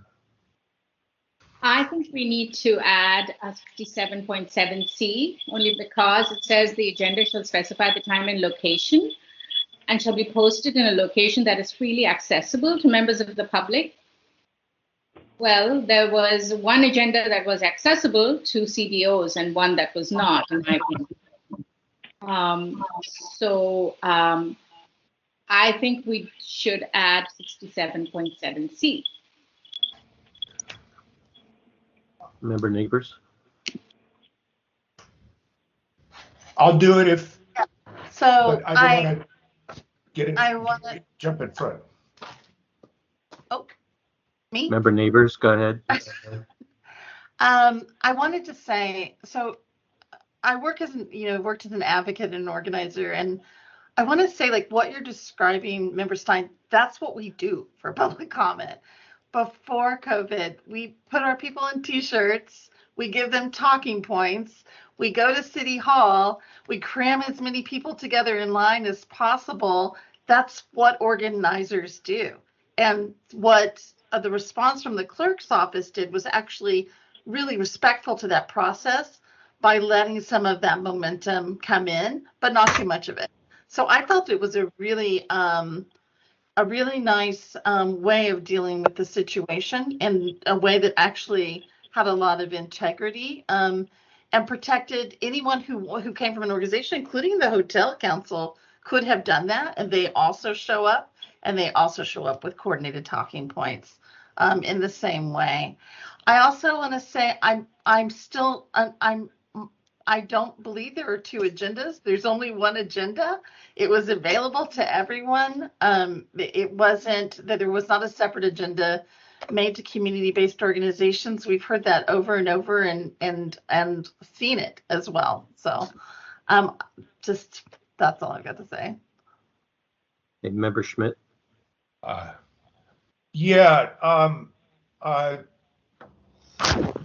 inclined to amend my motion if my second is interested in doing that. But I also do want to agree with Member Neighbors that I think the clerk is making a good faith effort to do something that's very complex. And so, we may be finding certain problems with what they're doing, but I'm not trying to, throw shade here. But I do want to find, if I see a violation, I want to. But I'll go back to Member Stein. What do you think of amending the motion? Would you second? Would you join if I amended? Can I say on two different things? Sure. I almost feel like maybe we should leave the motion as it is right now, vote on it, and then there could be a second motion because people might feel very differently about these 2 points. But then I also just wanted to respond to Member Neighbors and say, I agree it's an elegant solution to a type of advocacy work that gets done, but I feel like it should have been made equally available to any kind of organization that wanted to do that. And so that's why, I just feel like, yes, it's nice to take, if you're going to, rather than have 100 people speak and I think it was actually for individuals. In my notes, I have that the time limit was 2 minutes versus this 1 minute each for 10 minutes in hubs. So I feel like if you're going to make slightly different rules to kind of accommodate the fact that there are so many people who want to speak on this public budget day, that it just should be equitable across any kind of group. But anyway, so that's my perspective on it. But I would almost want to say keep this motion, vote on it, and then maybe do a second motion. Okay, Member Padmanabhan. I just want to add that I did hear the respondents say that there was an issue with labeling, and the part of the agenda which the link took you to specified CBOs in particular, and I think that is what is referenced by 67.7C. And I'll call on myself. I agree with Member Padmanabhan. Going to what would confuse me in reading the agenda, where it's in the instructions under note for public comment for annual budget. It says public comment concerning the city's budget may also be submitted by visiting the Board of Supervisors website, which is this webpage, and by selecting provide budget comment, quote unquote, button, selecting the quote provide budget comment, unquote button. And if you go to that website, there is a link on the right side that says provide public comment, but there's no other information until you scroll all the way down to the bottom into a section that says documents and presentations, which really doesn't describe public comment. And the question then is how is somebody supposed to know to scroll all the way down? This is a very long web page with a very long message from the former chair. So I've got some concerns about access that with regards to that it's not being made plainly available, that somehow it's, I'm not saying there's any favoritism, but a certain group of people will know that it exists or that it's supposed to exist, and the other groups of people who maybe their first time would never know to have to scroll the way to the bottom of the page to find that information. So that's my comment on that. Vice Chair Yankee. Yeah, I actually tend to agree with that. Although I also agree with Member Stein. I think these are kind of two separate issues, and so I think maybe these are better as two standalone motions. And so maybe we work with the motion that's on the floor first, and then we do a separate motion to do that, since they kind of seem to be somewhat different topics and people might hold different opinions on them. Okay, great. All right, Member Schmidt, and then let's move this along. I've decided I'm going to keep my motion. I wish that I could make both motions, but I'm going to keep my motion as it is, and then hopefully Member Padmanabhan can make that motion she suggested, and so we'll have both issues dealt with as many of the members have discussed. So I say we move forward to vote on this one first. Okay, great. Okay, on the motion to find the clerk in violation of Section 6, Administrative Code 67.15C for unequal access to hub videos to different groups, moved by Member Schmidt, second by Member Stein. Let's open it up for public comment. Anonymous number 3. Please wait for Ms. Leger. David Pilpel, I raised my hand.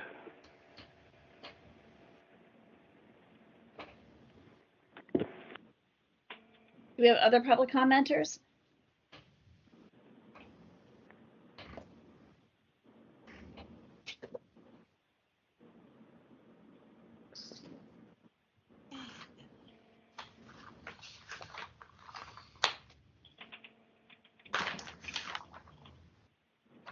Anonymous number 3, are you ready to begin? I am.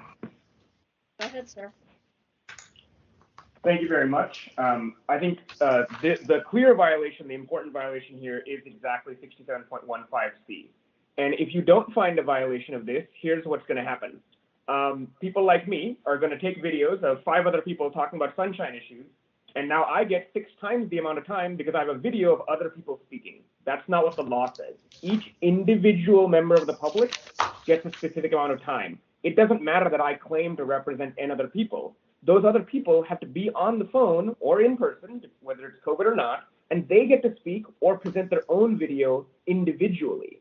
I don't get to claim I can claim I represent 100 people. So what, I get 101 minutes to speak? That doesn't make sense. And especially in this case, it is apparently used to benefit certain organizations. But the remedy proposed by the complainant is not correct either. It's not that the hotel council also should get the right to do this. No one should get the right to do this. The law talks about individual speakers and applying those time limits uniformly to members of the public. An organization may have many members, but each of those members has to give their own presentation, their own comment, and if they all want to give the same comment, that's great. If they want to pre-organize that each of them talks about a different topic, that's great. But otherwise, each of us, including people like me, are going to claim that we represent N other people, and now we get N plus 1 times the amount of public comment or recordings or presentations or whatever. And so groups don't have rights to make public comments. Individuals have rights to make public comments, and the time for each individual must be the same. In this case, you can treat it as that one representative of the group who put this longer video, that person basically got a lot longer. And that's the individual who got a non-uniform use of time. And the fact that this is useful for advocacy should not be relevant. The law is about individual members of the public, and we shouldn't actually advantage certain organized groups over others or over individuals either. Thank you very much.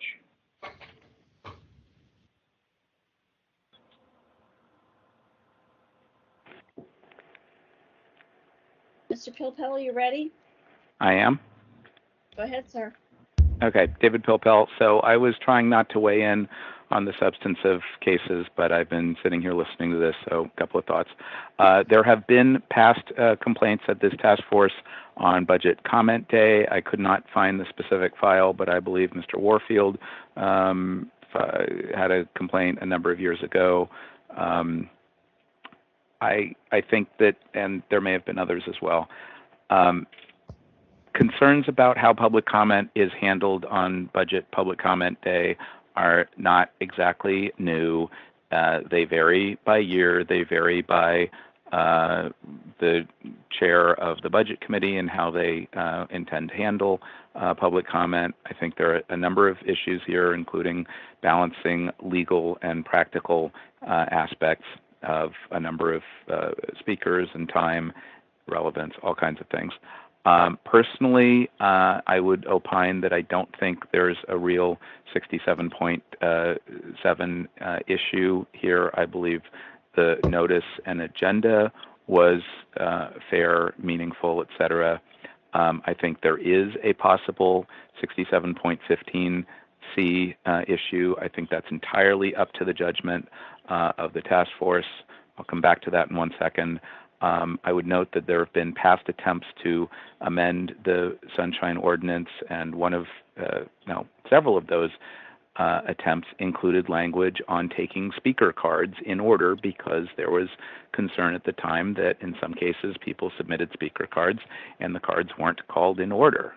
And there was an interest in possibly regulating that. That has not happened, so that is currently left to the discretion of a body. Under the public call-in procedures, as was related, the system takes people in the order that they raise their hand in the queue, and so there is apparently no discretion that the chair or a clerk or anybody is exercising in what order to take people. I think this issue of managing expectations at remote and hybrid meetings is part of my suggested memo under item 11, but we can talk about that perhaps later tonight. Coming back to, sorry? 30 seconds. Thank you. So coming back to 67.15C, the real question is whether the regulations adopted by the body, either formally or otherwise, ensures that the intent of subdivisions A and B are carried out, et cetera, and in the last sentence, whether time limits were and are implemented. Now my screen is doing something, were applied uniformly. That's up to the task force to determine, possibly with findings and on some reasonable basis for making such a determination. Hope that's helpful. Thanks for listening. Is there any other public comment? *6 to unmute yourself. Last call for public comment. Okay, I have one last thought on this, and that is, you know, it's kind of a strange thing to say, but when the law states members of the public, I believe the Supreme Court deems corporate personhood, and that a corporation can be deemed a member of the public. And I'm not sure how that would apply with regards to public testimony. I know it applies in other aspects, but I just wanted to throw that out there. But nonetheless, I don't think that necessarily changes what we're the intent of what we're talking about here, of having you know, one organization being represented by, you know, 10 speakers. And the question is there some sort of unfair advantage at that point? That you expect to hear from one person for 1 minute, and you end up having to now wait 10 minutes because there are 10 speakers that's supposed to be for one. So that's my point on that. Okay, are we ready for a vote? Hearing no objections, please call the roll. Member Schmidt. Aye. Member Schmidt, aye. Member Stein. Aye. Stein, aye. Member Neighbors. Nay. Member Neighbors, no. Member Highland. Aye. Member Highland, aye. Member Wong, absent. Member Padmanabhan. Aye. Member Padmanabhan, aye. Member LaHood, absent. Vice Chair Yankee. Aye. Vice Chair Yankee, aye. Chair Wolf. Aye. Chair Wolf, aye. Moved by Member Schmidt, seconded by Member Stein, to find the clerk in violation of 67.15C for giving unequal access of HUD videos to different groups. Okay, thank you. Is there any further business on this item?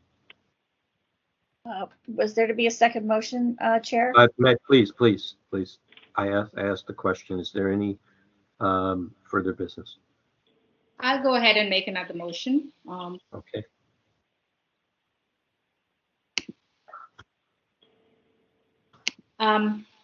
So I move to find the clerk in violation of 67.7C. While it does not apply exactly, I do believe that the agenda was one, but the links did not provide access equally to all members of the public. Second. Moved by Member Padmanabhan, second by Member Schmidt, to find in violation of Administrative Code Section 67.7C for that the information regarding information was only regarding public comment was only provided for one party and not made available for the rest of the public. Does that sound right? Information regarding, yes, in substance, yes.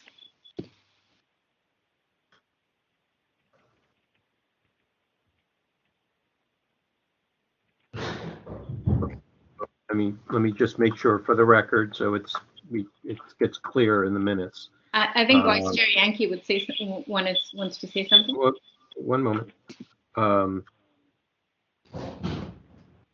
to find a violation of Code 67. Well, agenda. Well, there's a single agenda. There was information regarding public comment made for specifically one group and not made available for the general public. Okay. Vice Chair Yankee. Yeah, I would just tweak that language or suggest to tweak it just a little bit. I think I mean, obviously it's on the website, anyone can go, so I think it is available to anyone. I think the bigger concern is it wasn't labeled as instructions for the general public, whereas actually they could. So I think it's the labeling that's the problem, not the fact. I mean, it is. I don't think there's any dispute that it is on the website. So I just need to be a little bit more precise. I would feel more comfortable with that. Okay. But that's just my suggestion, Chair. I'll let Member Padmanabhan speak. I can't. I do believe the labeling was the key issue here.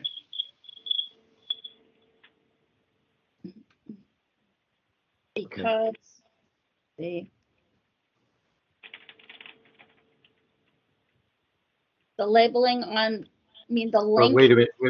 We're not finished formulating the language yet. Okay. Let us finish formulating the language.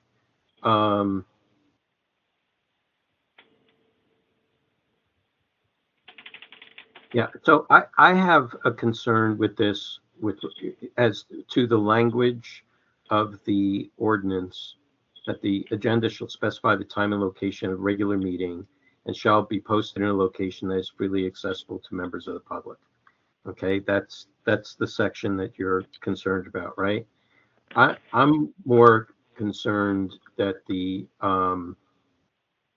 information on the agenda was not being made plainly available. That if you go to this page where that the agenda is pointing to provide public comment, the instruction is only to click on quote unquote provide public comment link. There is no other information in the agenda pointing to anything regarding any other way or any other instructions on how or what type or options for making a public comment. And even if somebody were to scroll down to the bottom of the page, it's in a section called Documents and Presentations, okay? And it's then labeled, it's labeled Public Comment Video Comment Presentation, which is to me not very clear as to what that means, because it's specified as community-based organizations. Now let's just realize we're talking about something that happened in the past. Okay, we're making a determination based upon something that happened in celluloid, more or less, something that happened in a previous point in time, not what's happening now and what may change of what's happening now. So my interest in this particular motion is based on the location of the information, and that information wasn't made plainly clear in the agenda itself. There's nowhere in the agenda that talks about providing public comment in any other way than to send an email, which is what that link is, on the website, to send an email so that you can make public comment. And there's nothing at the top of the page that talks about where to go for options for making public comment. There's not a link with what they call an anchor that will then, automatically scroll to the bottom of the page. There's just no other information, and it's a very, very long web page. So I'll stop there. Member Schmidt. You're on mute. You're on mute. Sorry, people keep doing that to me. Or is it me?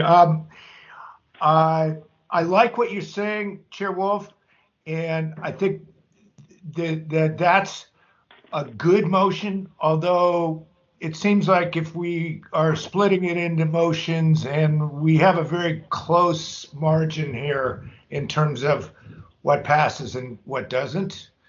So I would suggest that be the motion. That would be motion number 3.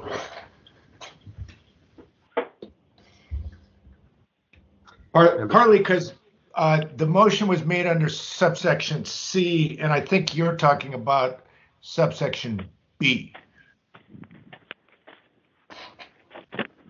Well, then maybe I'll ask the maker and second if they would be open to amending their motion to include B for that purpose.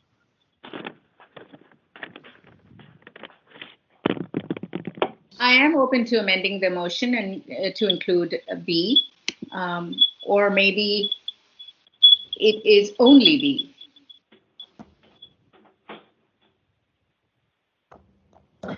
Member Stein, go ahead. Yeah, I mean, I'm empathetic to the fact that these, things, the way that the public participation was set out was problematic and, inequitable. But I have a problem with kind of slotting that into 67.7C. It should specify the time and location of the regular meeting, and I think the agenda did specify that. People could kind of call in earlier to get in a line, but the time and location of the meeting is in the agenda. So I don't see that as being violated. I mean, and the whole problem with 67.7 in general is it really seems to be talking about just individual agenda items and not kind of the terms of how the public can participate or how the public can comment. I think B comes a little bit closer, because you could say that if public comment is an agenda item, then you want to have a meaningful, clear, specific, description of how to do that public participation. And that was where the problem came in, that there were different descriptions for different groups. And the description was hard to find, and even the links were hard to find. So I think B is a better fit there. I would have a hard time saying there was a violation of C. Me personally. Member Schmidt, back to you. Do you still have your hand up? You're on mute. No, I don't, but I'm always ready to talk. If Member Padmanabhan wants to, adjust based on what Member Stein says, I think it's a good argument.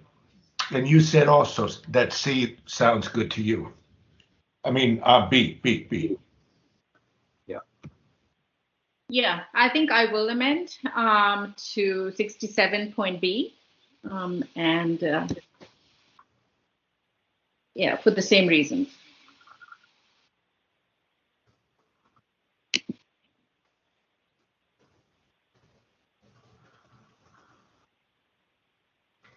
Anybody? Member Stein? Second approves. That's it? Okay. Member Stein? No? Okay. All right. Let's open up for public comment.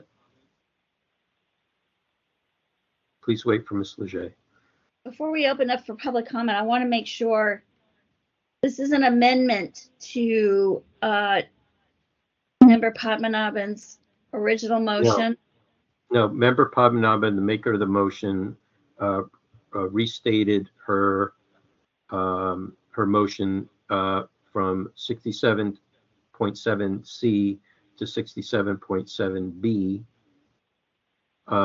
recognizing there was a single agenda available, that the information for public comment for one party was not shared for all other parties in the general public or general public.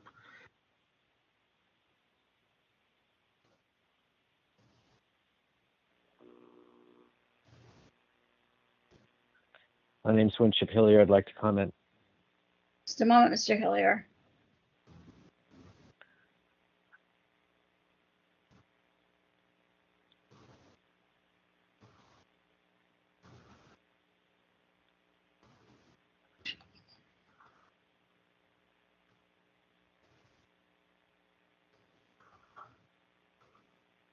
And Member Padmanabhan, I think you also added that labeling was a key issue. Do you want that to also be added to the language of the motion? I do. Okay, Ms. Leger, please make sure that also gets to the motion. And that labeling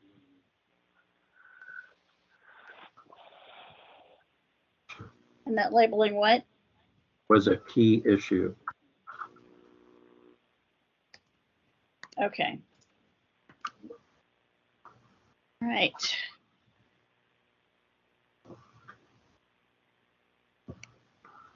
Do we have other public commenters? I have Mr. Hillier.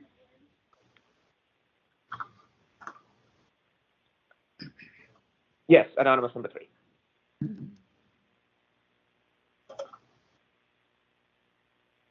we have other public commenters?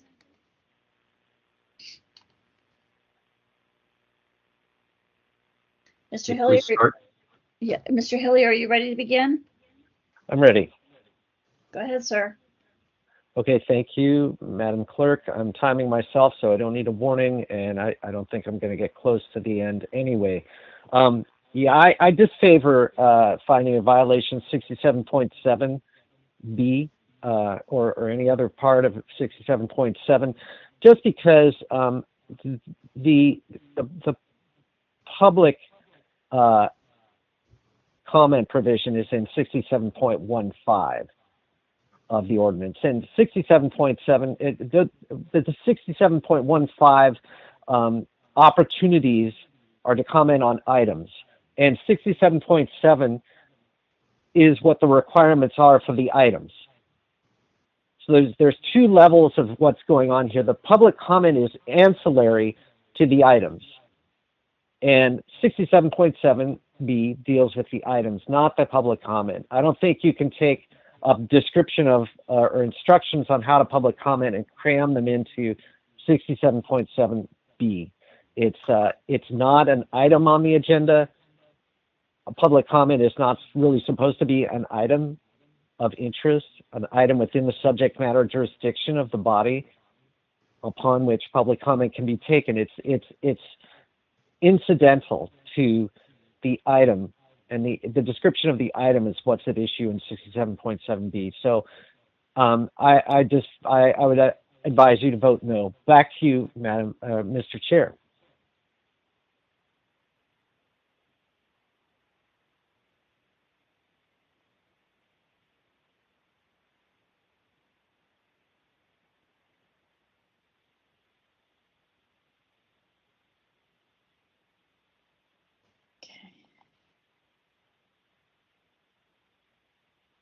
Anonymous number 3, are you ready?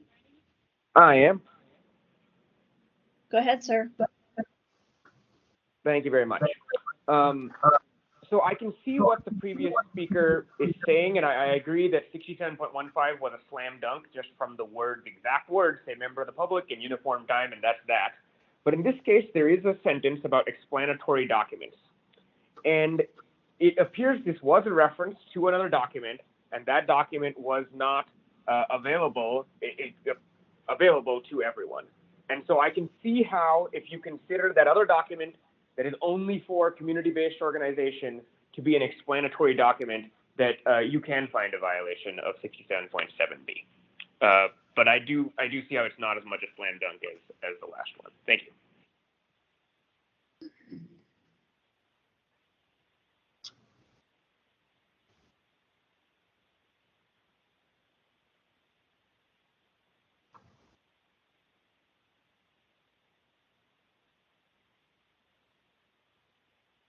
Is there any other public comment?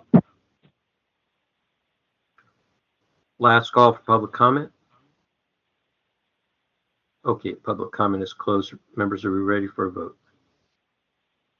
Hearing no objection, please call roll. Member Padmanabhan. Aye. Member Padmanabhan, aye. Member Schmidt. Aye. Member Schmidt, aye. Member Neighbors. No.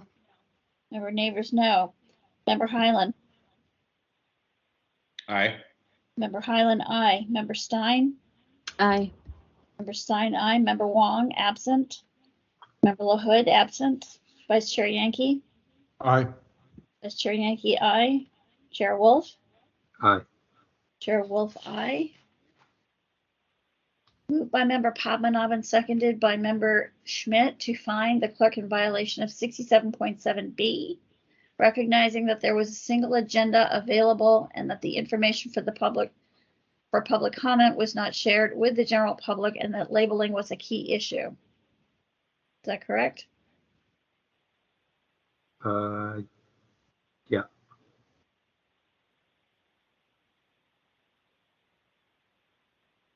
So we're ready for Okay. the next item?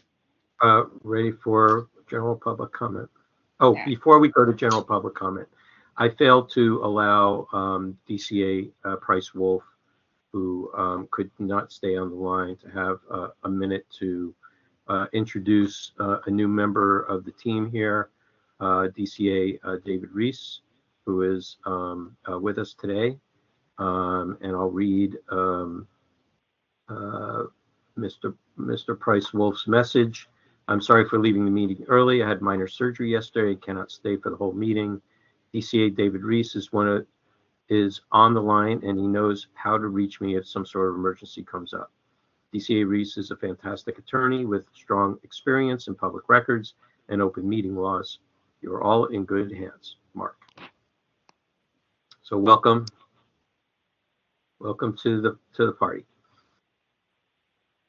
Thank you very much, Chair Wolf. I appreciate that, and pleasure to be working with all of you. Yeah, I appreciate your work on these important issues. And as the introduction said, I do have experience. I've been in the office for 5 years now, and have been, of course, working and applying public meetings and public records laws, as well as in my previous job, which was down in San Mateo County. And I just want to extend, an invitation if any of you want to, just reach out and just meet individually. I'm glad to do so. And again, pleasure to be working with all of you. Thanks. Okay, great. So let's move to, Member Schmidt, you wanted to say something. Yes, I have a question, Mr. Reese, just sort of a yes/no kind of question. I just want to make it clear, are you going to be serving as the advice council like the two ongoing advice council that we have for the task force?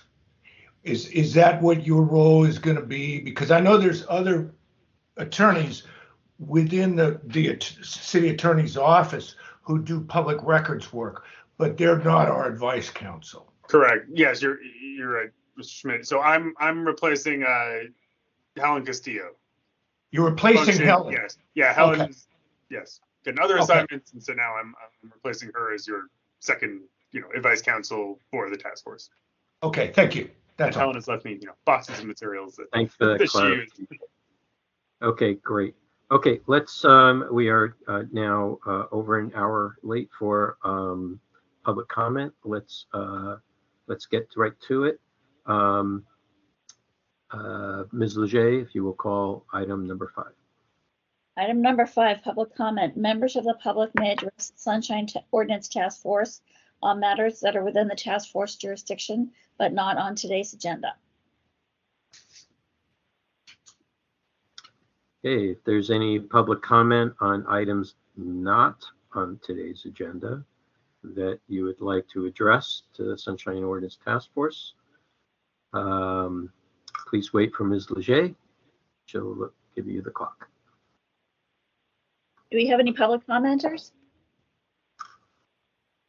Anonymous number 3.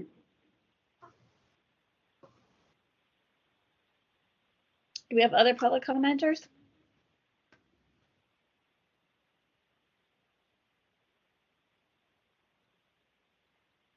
Any further public commenters? All right, let's start with anonymous number 3. Sir, are you ready to begin? I am. Go ahead. Thank you very much. I wanted to talk about a more general issue that was spurred in my mind by the last complaint, but I'm not talking about the complaint itself. And this is about what the purpose of regulations during public meetings are. And just like in public records, where every single person has an absolutely equal right to public records without regards to why they want the records, their purpose, what group they're part of, the same thing applies to public meetings. And the goal of the public meeting laws is not to make it easier to have a particular outcome, whether that be certain kind of advocacy or not. If you want to come up to the Board of Supervisors, and I've heard, some people say what to me sounds like nonsense, but they have an equal right just as much as me, and they probably think what I'm saying is nonsense. Each and every person has an equal right. and that is just as important in the public meeting side as it is on the public record side. The why doesn't matter. You know, you're there, you get to be heard by both the rest of the public and the public body, and what they want to do with that is up to them. But it's very important that intent and outcomes not be considered when looking at whether someone has gotten a fair shake under public records or public meeting laws. There are specific laws that protect people with disabilities and who need translation, and that is to make sure it's individually equitable for them. But the laws do not care why you are making a comment or who you're representing when you're making that comment. And so I'm glad that the outcome was what it was, and I hope I've never seen that come up in this before SOTS before, but I suspect that other commissions do something similar as well, and they should take a look at your rulings. Thank you.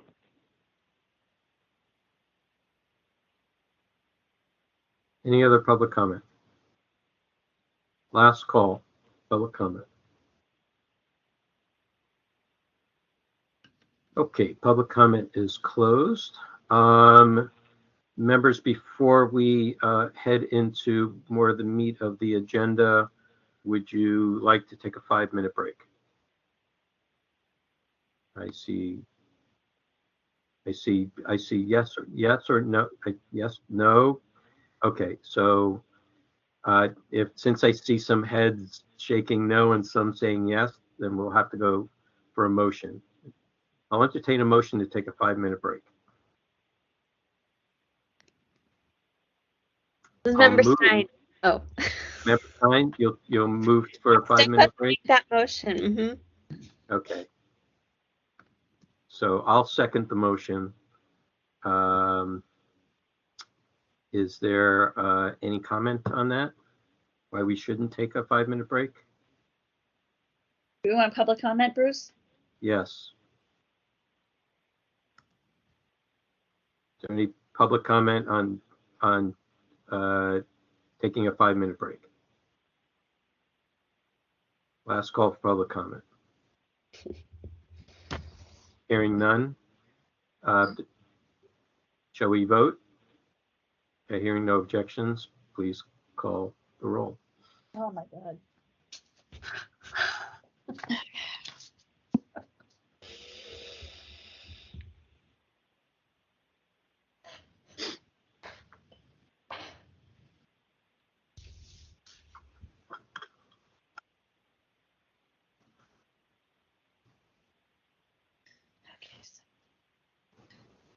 Ms. Leger? No, I'm with you. I just writing this Please all call down. the roll. I will, just a second. Member Stein? Aye. Member Stein, aye. Chair Wolf? Aye. Chair Wolf, aye. Member Neighbor? Aye. Member Neighbors, aye. Member Member Highland? No. Member Highland, no. Member Wong, absent. Member Padmanabhan? Aye. Member Padmanabhan, aye. Member LaHood, absent. Member Schmidt? Aye. Member Schmidt, aye. Vice Chair Yankee? Aye. Vice Chair Yankee, aye. Moved by Member Stein, seconded by Chair Wolf to take a 5-minute break. Okay, so we'll be back at, my clock says 6:40. We'll be back at 6:45.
Chair Wolf, aye. Member Neighbors? Aye. Member Neighbors, aye. Member Highland? Aye. Member Highland, aye. Member Stein? Aye. Member Stein, aye. Member Wong, absent. Member Padmanabhan? Aye. Member Padmanabhan, aye. Member LaHood, absent. Member Schmidt? Aye. Member Schmidt, aye. Moved by Member Yankee, seconded by Chair Wolf, that at the next meeting, place the administrator's report that be scheduled before public comment and memorialize public comment, and the complaints will not be heard before 5 p.m. Cheryl, not exactly. We're not placing it before we're actually considering a bylaw change to do that at the next meeting. We're not actually doing that at the next meeting. We have to vote on the bylaw change first because there's a posting requirement with these. So maybe it would be better to say that the motion is a proposal for amendment to the bylaws, and then those changes, yep. and that it shall be posted as per the instructions in the bylaws. Yep, you got it.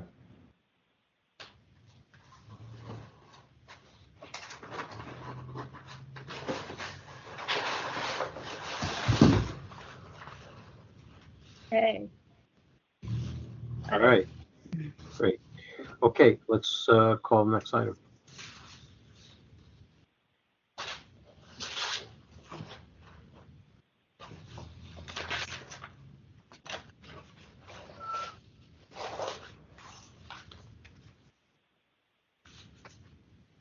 Okay, item number 7, administrators report complaints and communications.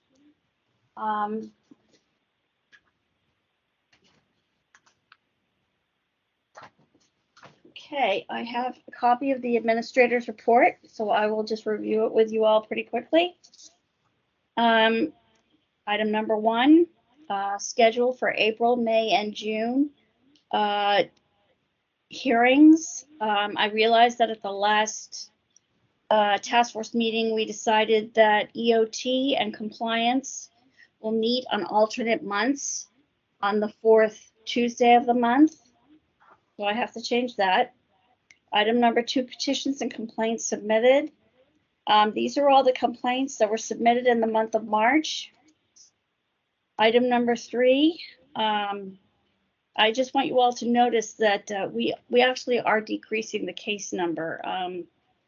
We went down in 2020 by about 4 cases due to individuals, including an anonymous number 3, now hearing his complaints at the complaint committee, so that number is reduced.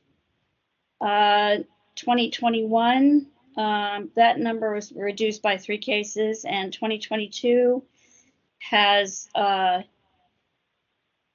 increased from last month. I believe it was 16 cases for 2022. They were all 9 cases are now ready to go before the task force. 11 cases remain to be heard, and 5 cases are for anonymous. So even though the number looks bigger for this month, we've actually gone down in the number of hearings before the task force. Committee minutes were the complaint committee. They're the draft minutes. Communications from the public. We had 1 communication from anonymous.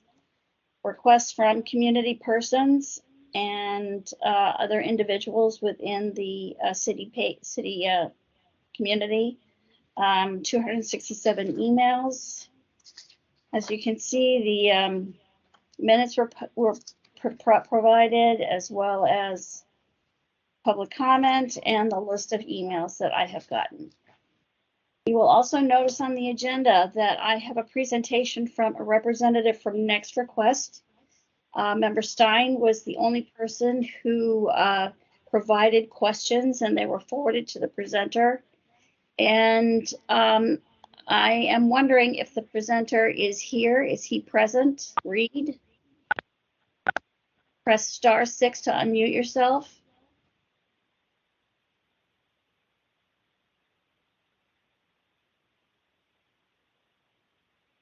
Hello, press *6 at the representative from Next Request.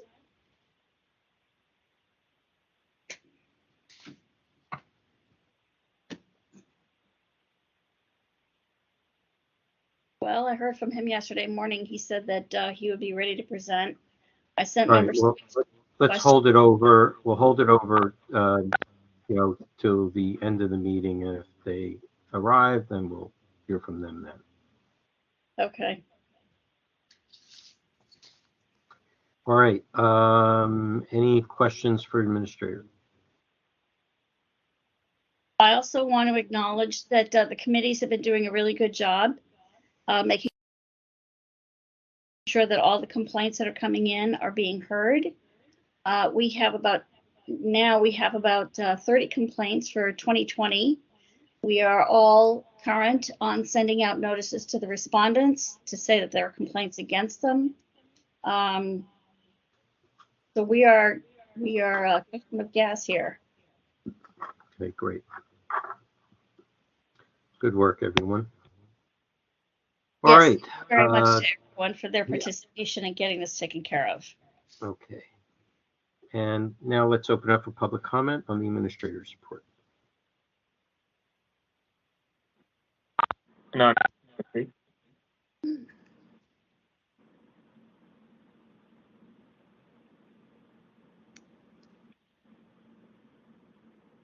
you have other public commenters?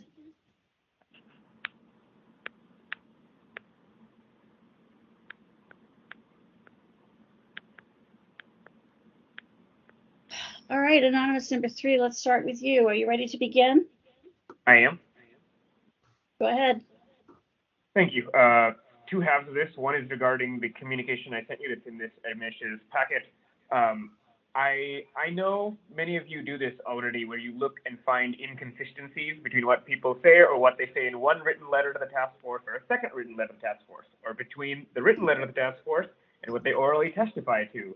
And it is not uncommon for respondents to change their story, and you should, and I know many of you do this already, be very, you should call them on it, because why do respondents change their story? Obviously, I have my belief is they're lying, and you may believe something else, but that's something you should look at and call them on it when they do.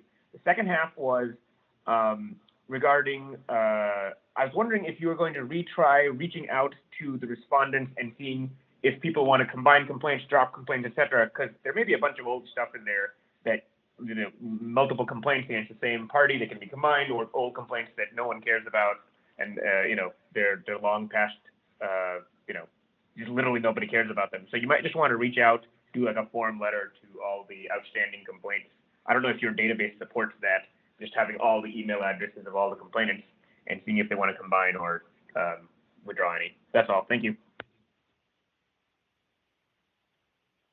Any other public comment on the administrator's report?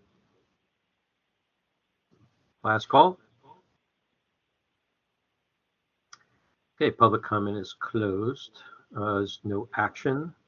Let's move to the next item. Item number 8, file number 22017, consent agenda.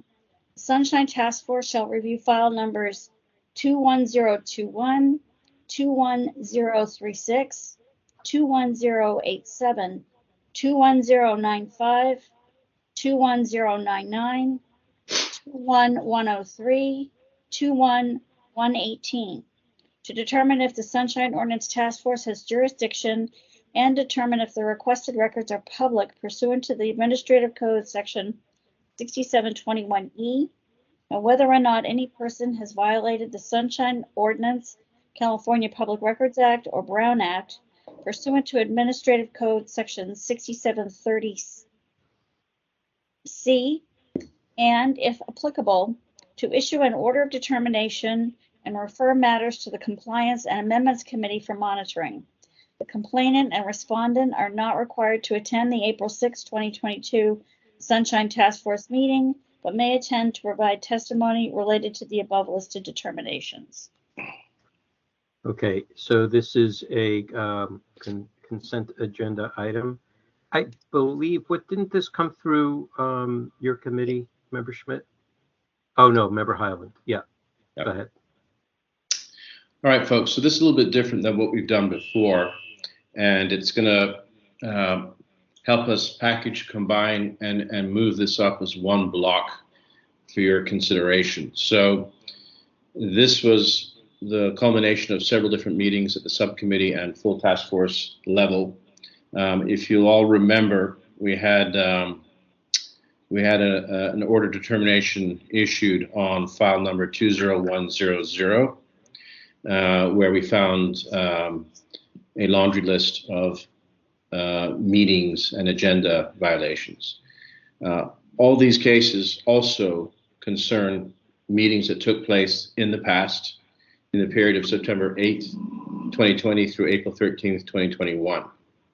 So this has all happened in the past. I contacted the plaintiff, Mr. Hillier, and asked him if he would be amenable to combining these and putting them on the consent agenda, getting them on the record, so to speak, and moving forward. I think our main function as a body is to record violations, but also help departments move forward and improve agendas and notices and public's records. So in that spirit, the respondent, Mr. Greer, agreed to, with a plea of no contest, agreed to this procedure to move this up. A, to combine everything, and B, we have a list of violations we believe that encompassed all the violations that Mr. Hillier had referenced, and I think is more than adequate to basically record this in history, that these violations did happen. And subsequent to that, we have a couple of recommendations for compliance and amendments going forward, and I'll get to those in a second. My understanding of the consent agenda item is we don't need to have the regular 5 minutes, 3 minutes. We can invite the speakers to speak at the discretion of the chair or our pleasure, I believe. But basically, this has been packaged for you to either approve as is. If you want to add more violations to this, we think you did a pretty good job in EOTC of covering everything. You're free to do that. But basically, this is kind of ready to go as it is. Let me just touch on what we're asking the BHC to do from the, if an OD is passed today, they're going to have a 3-month watch period where they're going to record for us when agendas are formulated, when they're posted, and just to make sure that they are on track going forward. Because essentially that really is what we're trying to help this department with, is to get back on track and move forward. I think, as I said, these are all meetings that happened in the past. There's nothing that can be done about them now. I think the way to handle this is to record it, document it, and move forward. So hopefully that summarizes the work we did getting it to this point. Over to you, Chair. Let me clarify some of the just procedural stuff. Let me just ask a question. This is a consent agenda item. This is not combining items together. Well, what we did at EOTC is we're recommending combining them together. I guess that's one piece, and then 2, recommending these blanket violations to cover the now one item. I believe that's how we packaged it. But if there's a better way of doing that, then members can discuss that. So our general rule for combining is if the complaint the actual complaint is exactly the same. So if you had 5 violations and 5 separate occasions, meaning 5 separate complaints for posting of an agenda, not correctly, then you can combine those all in one and just state all the dates that happened. But reading through these, each one, some of them are different than the other. and some of them have different code sections that are different from each other. So we'd have to, kind of, figure out which ones then to combine or not. I'm not sure that it's necessary. Yeah, respectfully, I disagree. That's exactly what we're trying to avoid. Because these all addressed meetings that took place in those parts, we had some pretty detailed spreadsheets that you can go and look at in the agenda package if you like. And that's why we decided to combine them, because they're all dealing with a subset of meetings all taking place at the same time or same series. You could do it one by one, and then at the end, several of the items might be redundant because it's already been addressed. But rather than doing that, we decided to combine them and make sure we had a blanket list of violations that covered, we believe, all violations, treat it as one long ongoing incident, and really focus on the, improving and keeping a log going forward. We've spent many hours on this in the subcommittee and the full task force, as you all may recall. So I think it would be a better use of this committee's time to go down a path like this and be able to have attention to other items on our agenda today. Yeah, but again, I'm not in agreement with the combining. That's not the purpose of combining. And again, I'll disagree with you there again. Please don't interrupt me. Please don't interrupt me because I didn't interrupt you.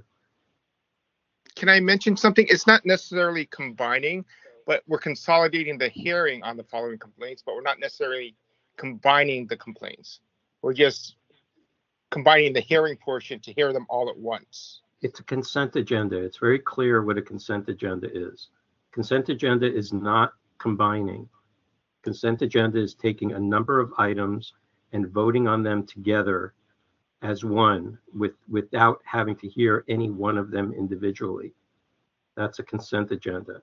Combining is to take two or more items, and make them into one. So there's only one hearing. That is the purpose of combining. So it's explained in our complaint procedure manual. Okay, so forgive my use of the word combining. In fact, if you look at the agenda, it says consolidating. So that is what we're doing. Okay. Just to term off semantics there, but yes.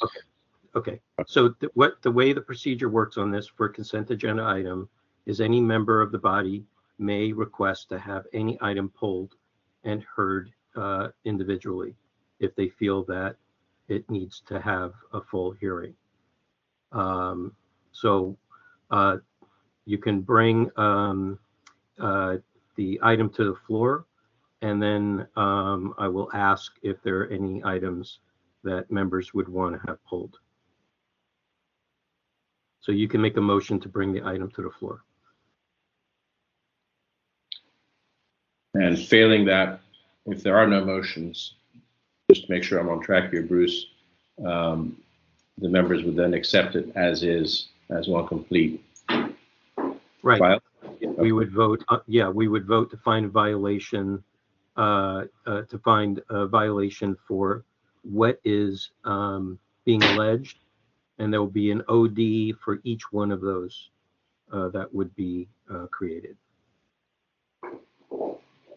This is just removing the need to have a hearing for each and every one of them, because the respondent has pleaded no contest. Is that clear? Is everybody on the same page here now? Okay, great. Okay, so feel free when you're ready to make a motion to approve the consent agenda. Item file number 22017.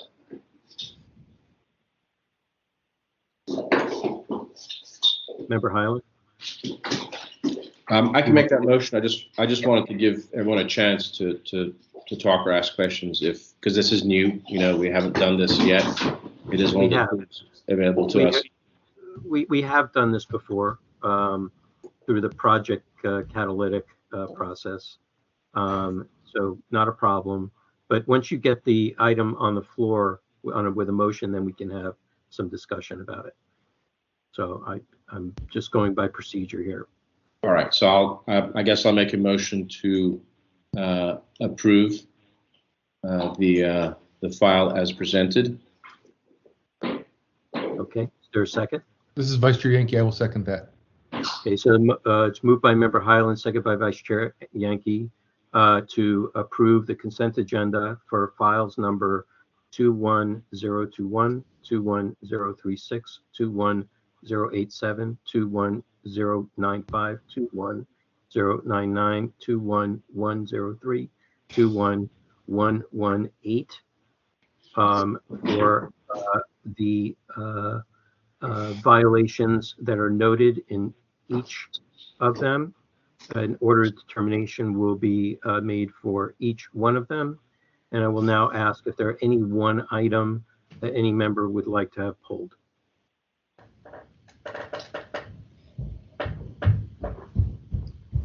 Okay, hearing none, is there any discussion? Any questions that you would like to ask? Okay, I see some hands. I think I didn't see who went up first, but Member Neighbors, why don't you go first? I think we all went at the same time. First of all, I want to say thank you for all of your hard work in putting the information together in the consent agenda and putting it together so clearly. My question was more a procedural question, and maybe it's a question for Victor. My understanding on a consent agenda is that the motions are included on the agenda so that when you're making the vote, you're voting on the motion, not the file. And so, you know, I mean, I think it's only a small difference, but it seems like it's an important procedural difference that you have a motion to vote. Oh, maybe Vice Chair Yankee has the answer to that. That is why I raised my hand, because what I was going to suggest is that we, I think it would have been better had we put the extensive motion that the EOTC made that I think covered all this, along with the suggestions that Member Highland outlined, and then we could have just essentially adopted that motion as part of the consent agenda. I agree. So my recommendation would be if we move to do this, that Cheryl transcribes that motion directly from the meeting minutes and puts it into this so they could be added to the ODs in our meeting minutes. And I don't know if we should perhaps read that into the record here. It's an extensive motion, but I think it maybe has some important information just to get out there so everyone's on the same page. I know Member Highland mentioned several parts of it already, but maybe everyone would feel more comfortable if that occurred. I'm not quite understanding. Was what I read into the record not what you're suggesting? No, it was, but there was also some suggestions for follow-up for some orders that we made that obviously we're finding those violations, but we're also, as Member Highland talked about, had some recommendations for compliance that isn't. Yes, I would suggest that you add those to the motion. Absolutely. So I can go ahead and read those now if everyone is okay with that. Yeah, go ahead. Okay, so we also said the EOTC further, so in this case would be the SOTF, further requests that the matter is referred to the Compliance and Amendments Committee to review future agendas/minutes of the BHC no earlier than the issue date of the order of determination, and not to extend beyond 3 months regarding compliance with the Sunshine Ordinance sections listed above or related violations. The EOTC further requests that the BHC provide their manual or description of their procedures/practices implemented to address the violations listed above. In an effort to document compliance with posting requirements of the Sunshine Ordinance, requests that the BHC maintain a log of when agendas and supporting documents are posted with any other relevant data. And that was all part of the motion that we made at EOTC. So I just wanted to add that to it. Okay. So we'll add that to the trailing. And Cheryl, you can get all that from the meeting minutes of EOTC. We don't have to reread it here. So you can it was the last EOT. It's actually in the staff notes that you gave us as well. Yeah. And make her the motion accept confirms that. Yeah, it's the March 8th one. That would be the March 8th, 2022 EOTC meeting minutes. Okay. All on the same page now? All right, great. Good. Okay, so Member Schmidt, you have your hand up. Yeah, I think the EOT committee did a great job. Big fan. It's creative. It's all good. But I've got a sort of a powers, limits, parameters question, and it has two parts. One is that I wasn't quite aware that a committee or committee chair could take anything and put it onto something called a consent calendar. But, you know, I just want to figure out, okay, if that's the case, great. But what is the process? Are there guidelines for that? Are there limitations?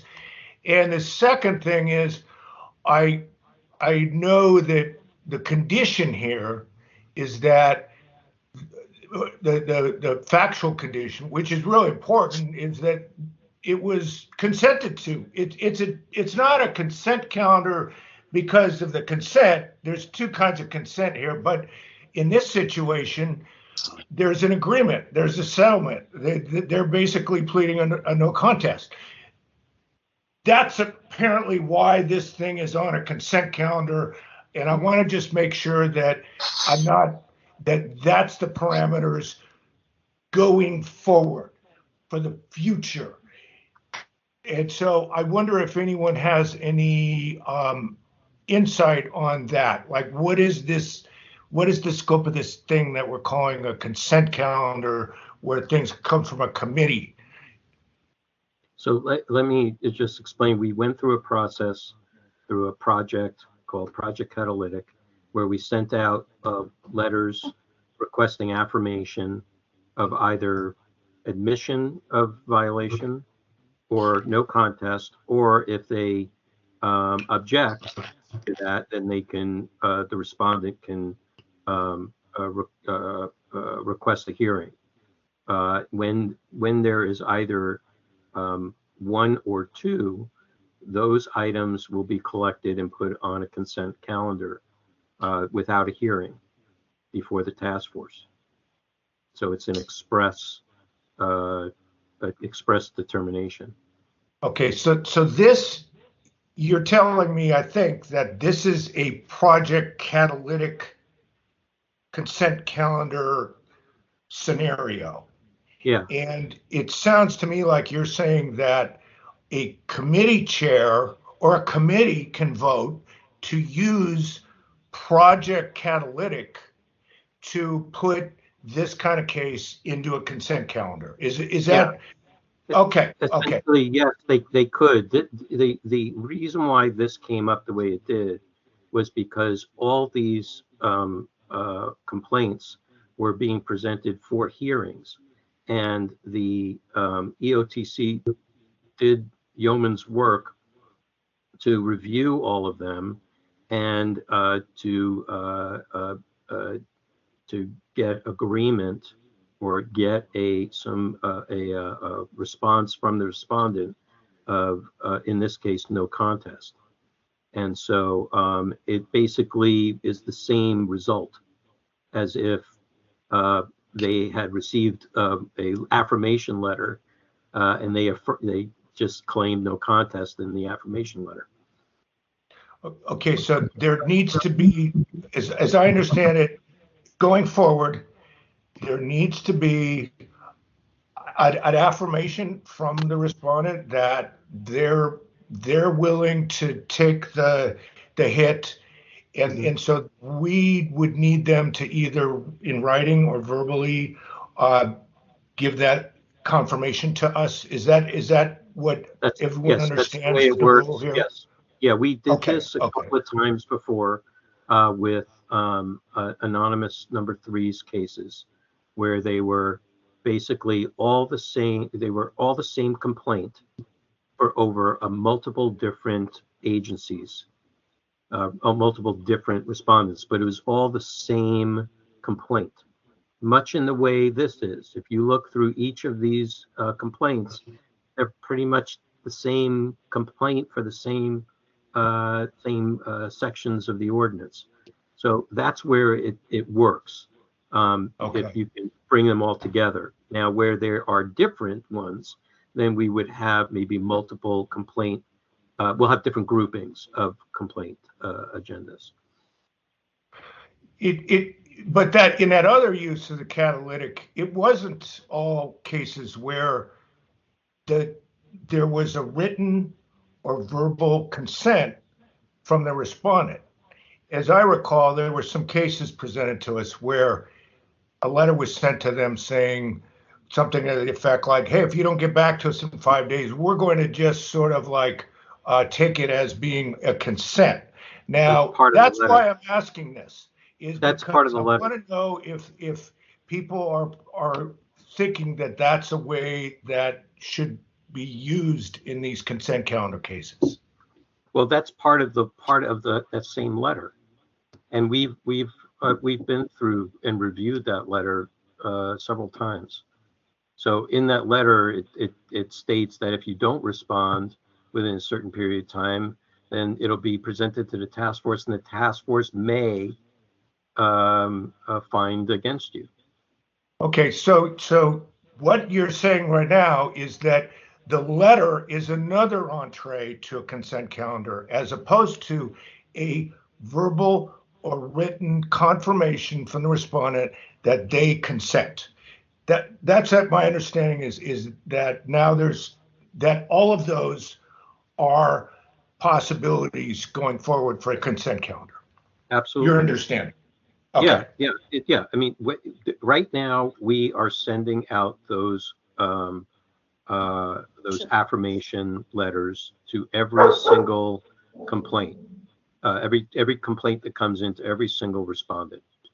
Okay, so that's one channel, one method. The other one is the one that EOTC Chair Highland and members of the committee have done here, where they have a whole bunch that are on their agenda. They see that they all look and sound the same, and they got verbal confirmation from the respondent as to whether the same choices on that same affirmation letter, do they agree on all of them that there's a violation? Do they plead no contest, or do they want to have hearings? Or they object to that, and then they'll have hearings. So here they came to a conclusion that it was no contest for all these items, and so that's now another method that came through. That was done verbally. Okay, the written part, I would just say it's really the affirmation letter that we send out. That's really the written part, unless you're thinking written is something else. No, I'm talking about if they say they admit in a writing coming from the respondent, as opposed to what is this other option, which is to declare to them that if they don't get back to us, we're going to just assume that they're admitting culpability on this. Yeah, that's because that is a pretty significant, to me personally. That's a significant difference, and so these are all in play as far as I understand it from what you're telling me. Yes, they are in play. Okay, any other questions? All right, we'll open it up for public comment. There's one public comment period, and the public comment can address any one or another one of the items on the consent agenda. Anonymous Hillier. Please wait for Ms. Leger.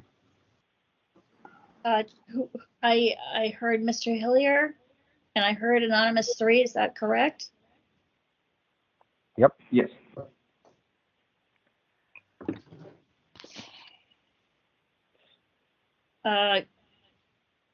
Chair Wolf, is Mr. Hillier allowed to comment on this item? That's a good question. If I may, Chair Wolf, I think the first time we handled one of these, you weren't at that meeting. So just for consistency, we did allow them, since they weren't actually presenting a complaint, that we're not actually having a complainant and a respondent or anything like that. We let anyone be part of the general public comments. This is essentially our motion. Right. Okay. Yes, we'll allow it. So we have two public commenters, anonymous number 3 and Winship Hillier. Anonymous number 3, are you ready to begin? Sure. Go ahead, sir.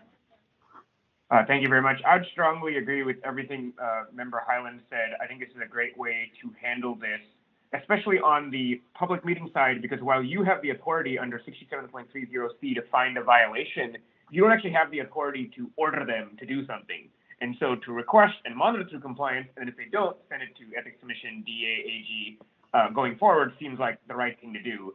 Because it's not like you can individually make them do anything about a past meeting. Only a court could possibly say void actions at a meeting where the Brown Act or the Sunshine Ordinance was violated. You all don't have that authority. So I think this is a great idea, especially for cases like this.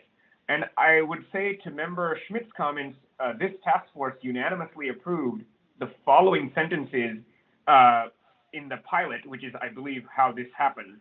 To the chair's point, the quote from that new process says, you must, this is to the respondent, you must submit your response within 5 working days of receiving the complaint notice. Failure to respond in a complete and timely manner to a complaint or to appear at an SOTF hearing may result in a determination that you are in a violation of the Sunshine Ordinance, and you may be ordered to disclose additional information. So if the respondent, and this is what this task force approved, if the respondent doesn't respond, and a lot of respondents do not respond to a complaint in a timely fashion, you have given yourself the ability to find them in violation. And as was discussed when you approved this process, the law does not require you to conduct a hearing. It's at your option, and it's at the option of the complainant, and the respondent, according to law, isn't the one who gets to choose whether a hearing occurs. And of course, any of you could vote to find no violation. There is one typo I'd urge you to strike from the violations, which is it says there's a CPRA violation in the last phrase of item 8A. That doesn't make any sense, that the Public Records Act would be violated by meeting without a quorum and not listing disability information.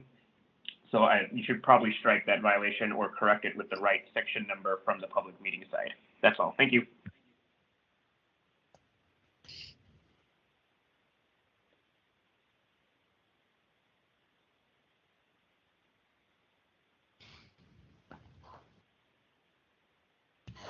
Mr. Hillier, are you ready to begin? I'm ready. Go ahead, sir. Okay, thank you, Madam Clerk. I don't need a warning because I'm timing myself. Didn't quite understand the end of anonymous number 3's comment. There are some complaints of specific records that I requested in amongst these, and that still have not been fulfilled. And I would like to emphasize, however, that using this process that you're talking about, and this is the first I've heard about it, you are getting a response from a staff member. And seems more appropriate for records requests from administrative agencies like the Department of Public Health or the Department of Behavioral Health Services. It's a bit different when you're dealing with the Behavioral Health Commission, because the staff member is not entitled to speak on behalf of the commission. The commission never voted to say that they plead no contest to these complaints. It was solely the unilateral decision on the part of their staff to plead that way, unless there was an illegal meeting over email, which there might have been. But barring that, you're just hearing from the staff, and they don't have the authority to speak on behalf of the commission. So I really question whether you've got the response that you got. All you got was a staff member who is going to be in the future an employee of DPH with no specific attachment to the Behavioral Health Commission other than that's their assignment, is to provide support for the commission. So that's the only concern that I have. Otherwise, I'm happy that this is finally coming to a conclusion and that I'll finally get an OD, because these violations are continuing, and having an OD in my hand will give me a lot more clout in asking them to be stopped. Back to you, Mr. Chair. Thank you. Is there any other public comment? Yes, Last I call. believe Mr. Greer will have public comment if available. Please wait for Ms. Leger.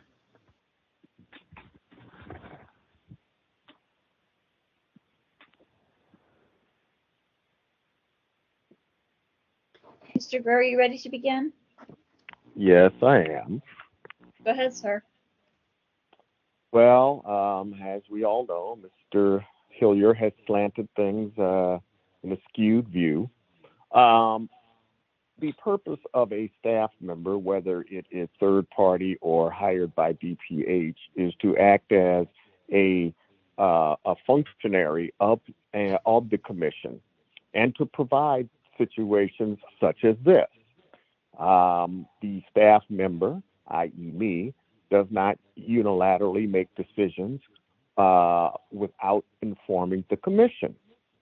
As a matter of fact, many times the commission will direct, after being informed the conditions, what the staff member will do. So I'm not quite sure if Mr. Hillier or others are fully aware of how the Behavioral Health Commission actually does function or attempts to function before being hamstrung. But the illusion or the intimation that there is just a renegade staff member just doing things on their own is highly inappropriate. And as such, I had to speak up. That is all, and we'll talk to you later.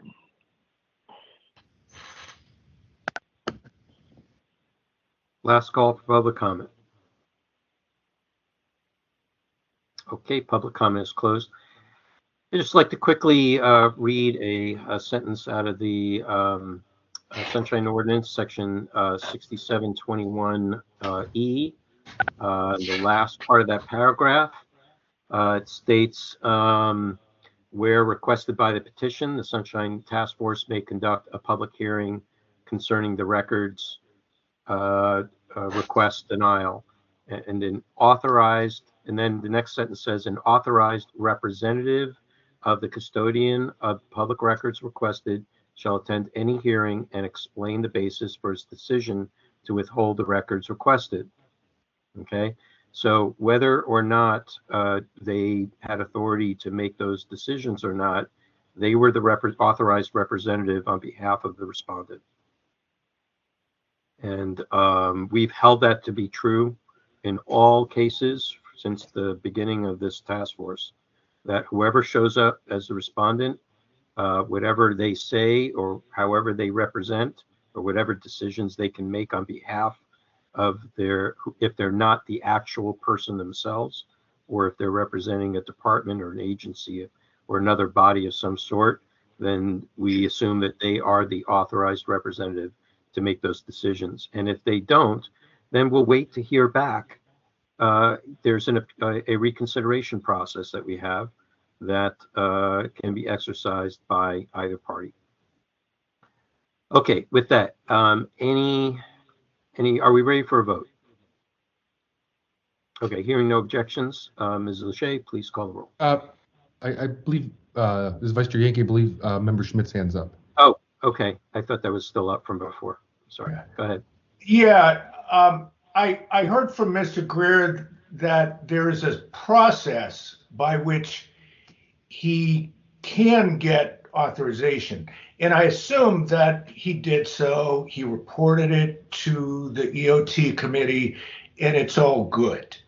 But I just wanted to make sure that we know, because I disagree that we can just assume authority.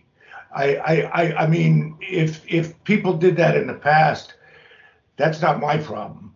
But I'd like to hear from Mr. Greer since he's here, or I could hear from Chair Hyland, Member Padmanabhan. Did Mr. Greer or someone on behalf say we consent to, admit to these violations? Go ahead. Chair Hyland here, of EOT status. If you remember case 20100, I believe Mr. Greer was online along with the president of the BHC and some board members and I think that's a pretty clear indication that he's authorized to talk on their behalf. Like I said, we've had Mr. Greer before us. I think for probably 5 or 6 meetings, just off the top of my head. And going back to Chair Wolf's point, do we ever ask them for documentation or proof? No. As Chair Wolf read from the from our bylines, that is something that if they're presenting themselves as respondent, either by email and responding and being there and sending us documents, that's how we've proceeded. That's all I have to say. Okay, that's the first point. I'm fine with. He's got the authority, but are you telling me also that he informed you that he's consenting on all of these cases that are in front of us? The actual consenting. Did he say that to you? Yes, he did. Okay, that's all I need to know. Thank you. Done. You got my vote. Thank you. Bruce, you're on mute. Okay, so we're ready for a vote. Okay, hearing no objections, Ms. Leger, please call the roll. Is this the motion that was moved by Chris and seconded by Vice Chair Yankee? Yeah, okay, that's what I thought. Okay. Had a couple of discussions. Okay. Member Hyland. Aye. Member Hyland, aye. Vice Chair Yankee. Aye. Vice Chair Yankee, aye. Member Neighbors. Aye. Member Neighbors, aye. Member Stein. Aye. Member Stein, aye. Member Wong, absent. Member Padmanabhan. Aye. Member Padmanabhan, aye. Member LaHood, absent. Member Schmidt. Aye. Member Schmidt, aye. Chair Wolf. Aye. Chair Wolf, aye. Moved by Member Hyland, seconded by Vice Chair Yankee to approve the consent agenda for file numbers 21021, 21036, 21087, 21095, 21099, 21103, and 21118 as presented for violations each noted, and that an order of determination be prepared for each item. Plus the directives that were recommended by EOTC that you can retrieve either from their minutes or from the audio. Yeah, I have. Yeah, I believe Vice Chair Yankee read it from my minutes. So Yes. that's what I'll get. I have a note to get that there. Okay, great. Thank you, everybody. It was really good work on this. Ms. Leger, I just wanted to note, I see a notation here in the platform that says the recording has stopped and that's saving recording. Can you check on that? I have a recording and transcription. They're fine. Okay, Yeah, because my recording is still counting. It could be a network issue, Bruce. Okay. I just wanted to thank Mr. Greer and Mr. Hillier for all your hard work. Thank you. Yeah, right, I've been periodically watching the, I do that anyway, watch the recording in case there's a technical issue, and I haven't seen one yet. it just says in the chat, it says recording has stopped, saving recording. So that's all I'm notating. Yeah. If you look above the pictures, Bruce, you can see that the clock is still going. So I think it means I see that. I see that. Microsoft Teams and I don't get along that well. I've had too many issues with it. Okay, let's call the next item. Item number 9, file number 20059, complaint filed by Anonymous against the Department of Public Health for allegedly violating Administrative Code Section 6725 by failing to respond to an immediate disclosure request in a timely and/or complete manner. Okay, let's stop. We changed the order of the agenda at the beginning of the meeting and voted on that. Mr. Norton's case, file number 21124, comes first. All right. File number 21124, complaint filed by Mark Norton against the Department of Public Health for allegedly violating Administrative Code Section 6721 by failing to respond to a public records request in a timely and or complete manner. On November 9, 2021, the Education, Outreach, and Training Committee moved to find that the task force has jurisdiction, that the requested records are public, and to refer the matter to the task force for hearing with the recommendation that they find violations of 6721 by failing to provide guidance on locating records, 6725, failing to respond to an immediate disclosure request in a timely manner, 6726, by failing to keep withholding to a minimum, and 6727 by failing to provide justification for withholding. Okay, EOTC Chair Highland, would you like to provide a brief? Sure. This was a year ago, so I'm kind of reading off my notes here, but basically I think we recommended it with violations, so hopefully that'll give us some guidance. And those violations were 6721, failing to provide guidance on locating the records, 6725, failing to respond to an IDR in a timely manner, 6726, failing to keep withholding to a minimum, and lastly 6727 to provide justification for some of those withholdings. That's all I have. Okay, thank you very much. Is there any other members of the committee that have anything to add?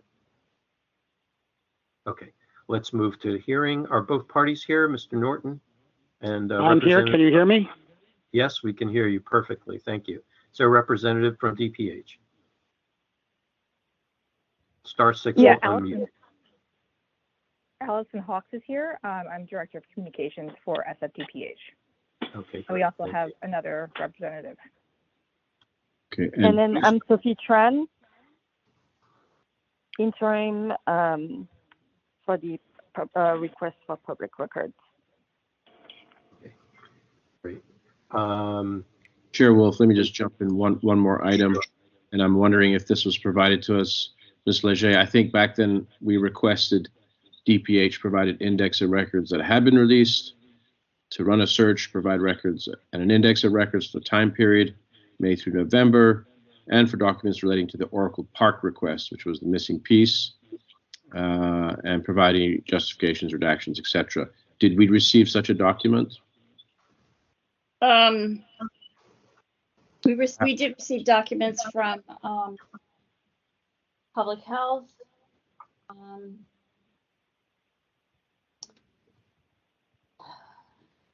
Perhaps the plaintiff can bring us up to speed as to whether he received anything along those lines, so you don't have to go digging for it now since it's been some months. Okay, back to you, Cheryl. Let's take a look. We did receive some documents from Sophie Tran. Okay, and I'm assuming that is not in our package, that index. I didn't see an index. 124. Okay, we can get to that as they explain their positions. I just want to keep an eye out for that, so we can go back to introducing the speakers. Thank you. Welcome. Okay, so let's start the hearing. Mr. Norton, you'll have 5 minutes for your opening statement. Please wait for Ms. Leger. Mr. Norton, are you ready to begin? I am. Go ahead, sir. Good evening, members. I'm presuming that you folks have seen and read the updated statement I provided dated March 28th, so I won't go into all the details there. But in brief, I filed this request with DPH back on April 12th, 2021, so that's almost a year ago. DPH provided exactly nothing until I filed a complaint with the task force on September 16th. That was 5 months after I made my request. After a whole lot of game playing and back and forth, including releasing the same documents 3 and some of them even 4 different times.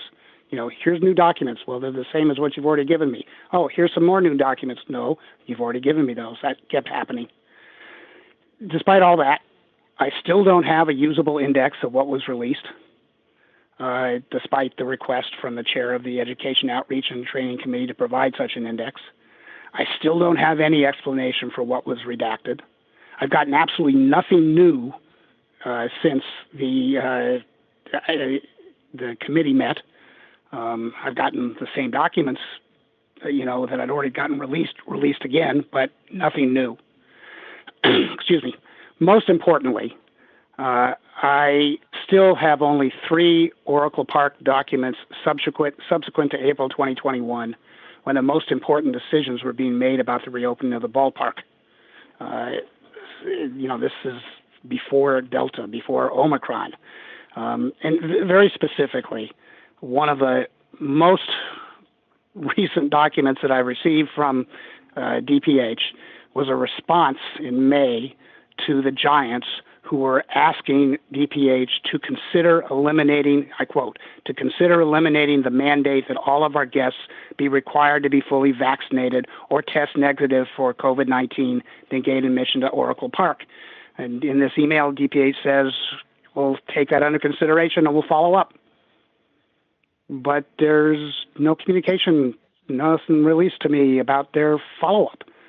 Did the ballpark stopped requiring people to test negative or to be vaccinated, and I have a hard time believing they just did it without a response from DPH. But where's the response from DPH? What did they say? What was their explanation? How did they explain themselves? I don't know. And that's basically what I've been asking for ever since April of 2021. So that's what I'm looking for. And that is my presentation.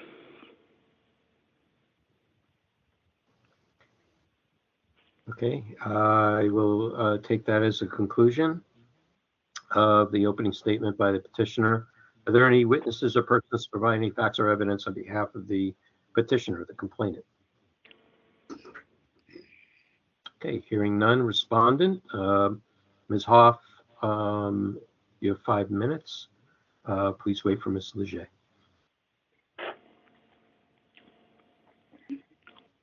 I'm sorry, should I go ahead? Not yet. Oh, okay. Okay, this is Ms. Hawks speaking. This is Ms. Hawks. Okay, you ready, ma'am? Yes, ma'am. Go ahead. Okay, so I would like to take on the initial portion of the complaint about our tardiness in providing the records. And then Sophie Tran will take on the aspect of the 100+ records we've already provided to Mr. Norton as part of his next request that he filed. In terms of and we provided a statement, a written response to the task force in advance of this hearing about a little bit explaining the position of the Department of Public Health. I'd just like to read that out and then turn it over to Sophie, if that's okay. So I think just to keep in mind, the Department of Public Health is the lead city agency responsible for San Francisco's ongoing COVID emergency response. At the time these requests were made, a high proportion of DPH employees were deployed as disaster service workers, including our custodians of records. With an average of 50 to 60 public records requests received by the DPH every week. I just want to repeat that, 50 to 60 requests received by us every single week. It has been incredibly challenging to respond to all requests received during the COVID pandemic in a timely manner. In addition, DPH has had custodian of records turnover, which means there has been a significant loss of historical knowledge and context with regards to DPH public records requests. DPH is working to address these staffing challenges as expeditiously as possible. We will be hiring public records staff dedicated solely to public records work, a new model for DPH. In this interim period, we have a team of DPH staff addressing our public records requests, and we thank the Sunshine Ordinance Task Force for their patience during this transition. Please also note that the previous custodians of records were managing these requests left DPH in September 2021 and December 2021, respectively. The extent of our historical knowledge from that time is limited to what was entered in our next request database. The complaint on the agenda concerns a lack of DPH timely response during our management of the ongoing public health emergency. And despite staff limitations, we were able to gather, review, and produce the requested records. And I just want to say more than 100 records we delivered to Mr. Norton. And these requests are now closed. I'm going to turn this over just to Ms. Tran now for further details. Thank you.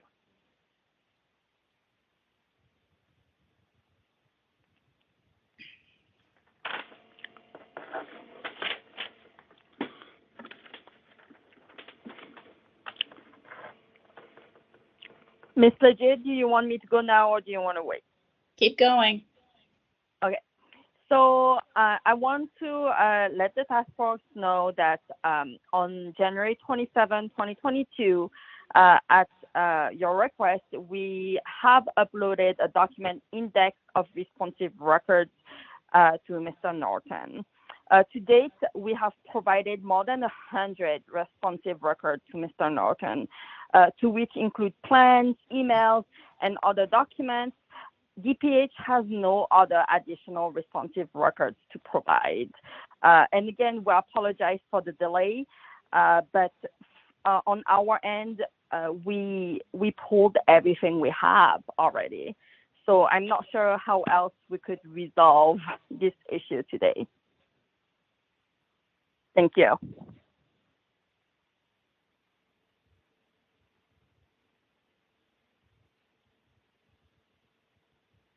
Does that conclude your testimony? Yes. Very good. Are there any persons or witnesses to provide any facts or evidence on behalf of the respondent?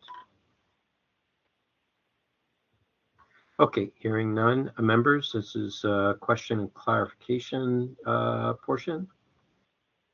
Does anybody have anything? Yes, Member Padmanabhan. So my question is to the respondents. You said you uploaded an index and 100 responsive documents. How many of those were dated post April 2021?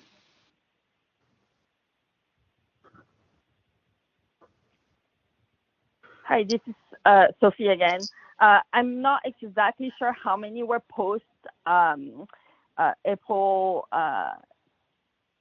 23, 2021, but number-wise, I can tell you that on September 25th, 2021, we provided 41 emails and 24 documents, and then also on October 9, 2021, DPH has also uploaded 63 additional records. Mr. Norton, how many have you received that, I understand that you were looking for records post April 2021. Have you received any records that meet? The records that I have not received any new records since the committee hearing. I've received new documents, a download of documents, but on that day that they mentioned in January, they gave me a bunch of documents they'd already received, and then they gave me the same set of documents a second time. So they gave me a bunch of documents I'd already gotten twice on that day. As far as there being an index, here's the kind of index we have. And this was the problem back in November. 17-redacted PDF, 28-redacted PDF, 22-redacted PDF. I'm sure you get the point. It's obvious why nobody can, the respondent can't tell you what the dates of the documents are, because you'd have to open up every one of them and look. That is, there is no usable index. Member, They have not supplied that to me or, to my knowledge, to you. Member Highland, if I can chime in, if the members like to look at page 1392, at the bottom is actually an active link to this next request file. If you click on that and open it as another page, you can see what they've sent. And it has right there on the right, it says request closed January 27th. And then it has an index on January 27th release, but it's not clickable. So we never got that. And we did ask you guys to send it to us directly. I'm not sure if Cheryl Ligia ever received it. Under that, you can also see the October 9th release, where it has a bunch of redacted PDFs and then some other PDFs. But again, they're not active links. But you can see that what they've attempted to release. And just a reminder to DPH that when you redact one document, you need to show us the reasons for that redaction for each document, not a blanket statement. That doesn't work. So this seems like you've just thrown some stuff into a folder, and we can't even see it here. And I'm not sure if Mr. Norton can either.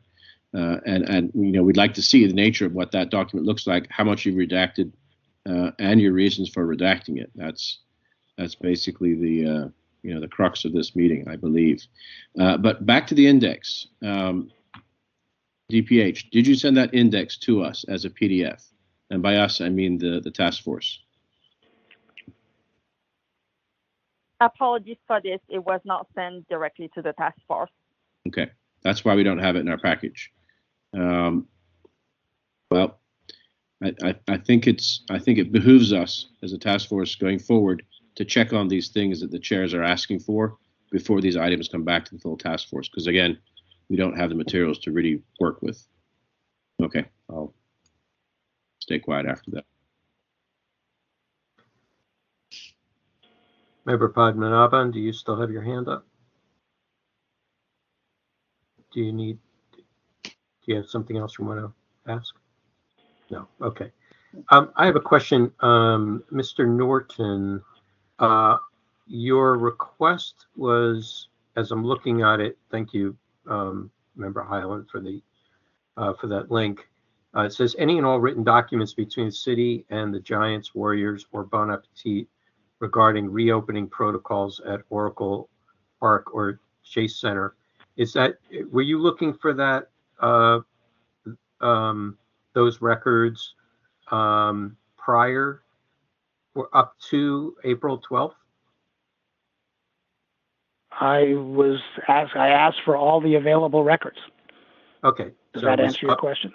Yeah, okay, got it. Yeah. Well, as of the date that I made the request, yes.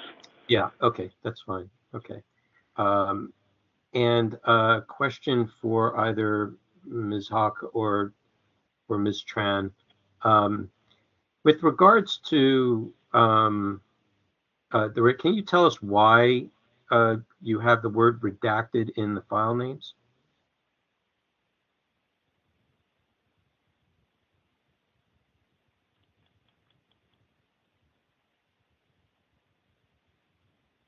Are you there? Yeah, I'm here. I am not familiar enough with the process to know why it's in the file names, but we can get you the index of redacted documents and the reasons they were redacted.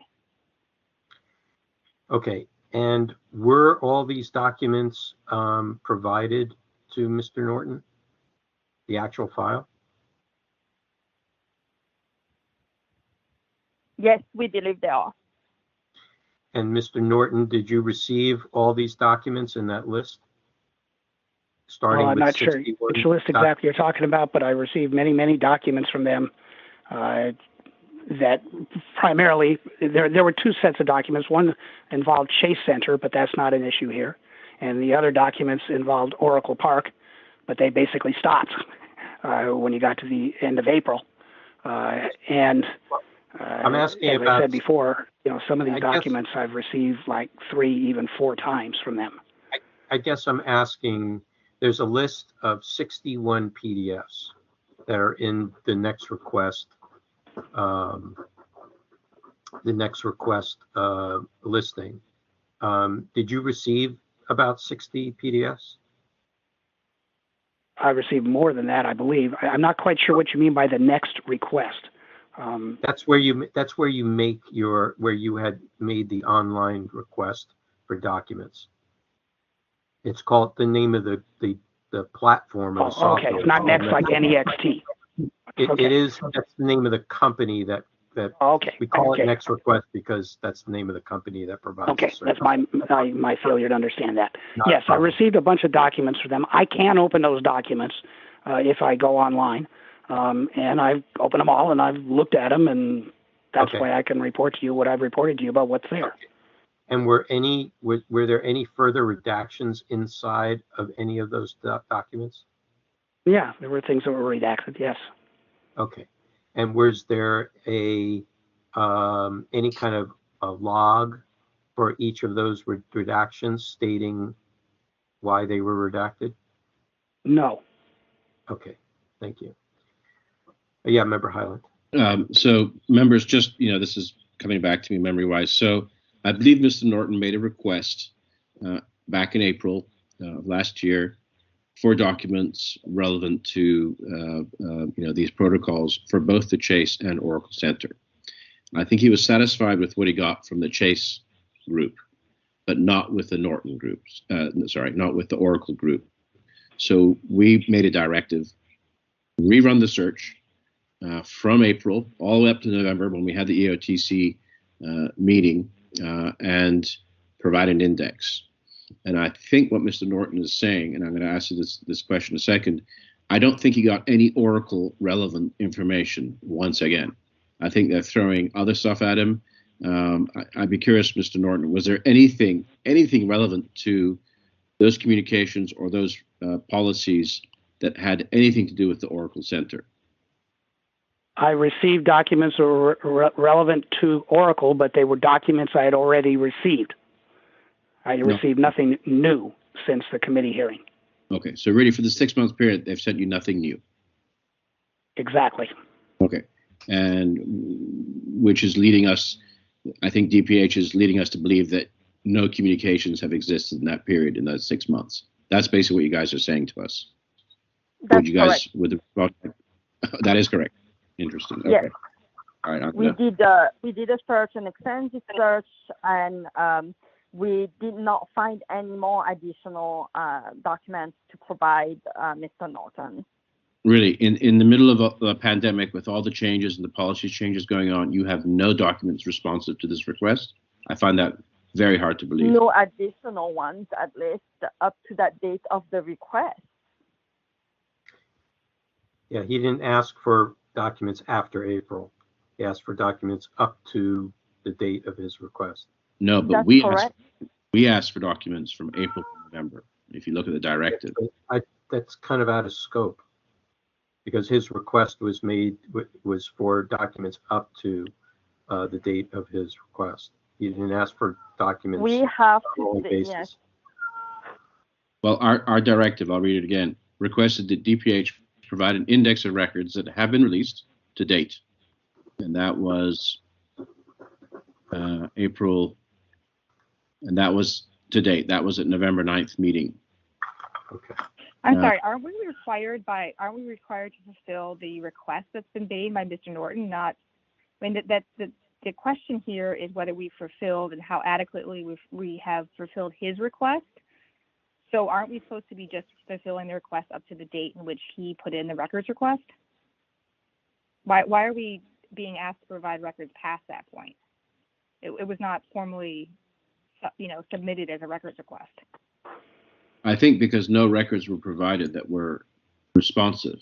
So I think I issued a directive to run a search and provide records and an index of records for the period of May 1st when he put his original request in up through that day of the EOTC meeting for documents relating but we're trying to fulfill his request, not your request, correct? May I interject here? We don't run a debate at this point, unless it's specific information. be able to just say whatever she wants to say here. And then she was responding to Mr. Highland, to Member Highland. But if you have pertinent information to add to this, I'll allow it. Go ahead. So two things. First off, they actually did provide a couple of documents that were later, subsequent to the date that I made that request, the initial request. But secondly, I made several requests subsequent to my request in April saying, where's the documents? You haven't given me anything yet. You know, and that went all the way through September and then even beyond.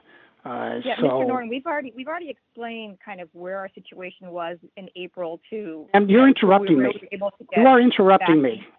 Okay. You are Okay. interrupting me. We're not. Hold on. Parties, please. We're not. Like I said, I did not allow. I don't want to have debate. We don't have that here in our process. Everybody has an opportunity to speak. We ask questions. We want answers, and they're very directive.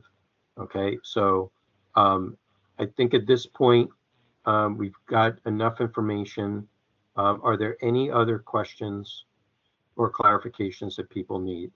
And as we go into our deliberations, if we need more information, we can return back and ask the parties at that point. Might I conclude what I was saying before I was interrupted? Sure.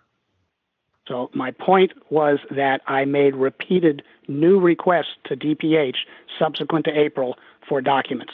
And specifically, I made a new request for the follow-up to the document, the emails that from them to the Giants saying that they were going to follow up with the Giants' request about relaxing the COVID protocols. Yeah, but that's not part of this case. Follow-up? Never got an answer. Mr. Norton, that is no bearing or pertinence to this particular complaint. Those are new complaints for different periods of time. When you make a request in the way that you made them, it is for the period of time up until you make the request. Unless you're asking for, ongoing or on a rolling basis or incremental or what have you, and that it was not part of your request. I'm reading it. Any subsequent requests that you made after April doesn't automatically get attached to this complaint. Sure. Well, let me just chime in, Mr. Norton. So that, I think you mentioning that is probably what led me to ask DPH to keep providing records. However, Chair Wolf is correct. What you'll need to do is, if those subsequent requests have not been fulfilled, then bring that as a new item before us, and we'll go through the meeting process and we'll address it. But we do have a narrow band of time that we have to focus on for this particular complaint, unfortunately. Well, am I allowed to respond to that or no? No, that's just a statement. But you'll have a chance. You can respond to it in your. You're going to have rebuttals in a moment. You can respond to anything you like in the rebuttal portion. Members, are there any other questions or clarifications you need from either party? Member Padmanabhan. Yeah. So just to be clear, on September 16th. You received 3 to 4 documents. September 16th, 2021. Mr. Norton, what were those documents? I'd have to look to see which ones I exactly received on September 16th, but I got quite a few documents on that date. Okay. And they did not fulfill your initial request. Am I correct? No, they did not.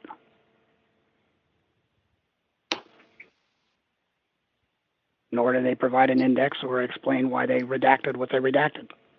The index was subsequent to that. I'm talking about the September 16th documents that were released. Somehow from the EOTC meeting, I got to understand that you received documents that pertained to the Warriors and Oracle Park, but not. And way past April also. They gave me lots of stuff past April at Warriors, but not for the Giants. But not for the Giants, yeah. And subsequent to that, you received documents pertaining to the Giants. That fell within your initial request. I'm not sure what the subsequent was, but I did receive documents that, were responsive to my request at Oracle Park, up to and through May. Some in May, which were subsequent to the request I made. And just when they got interesting, like, oh, what's your response going to be to the Giants' request to relax COVID protocols? All of a sudden, they don't have any records. This whole thing about the time period, they have never raised this.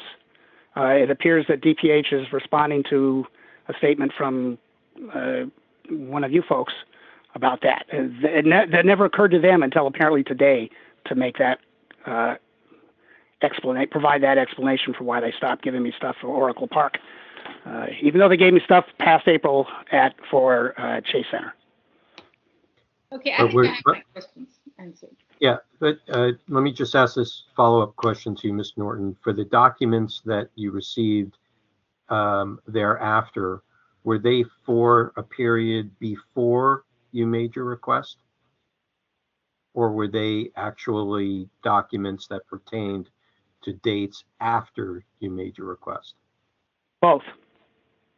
Both, okay, thank you. All right, members, anything else? Shall we move to rebuttals?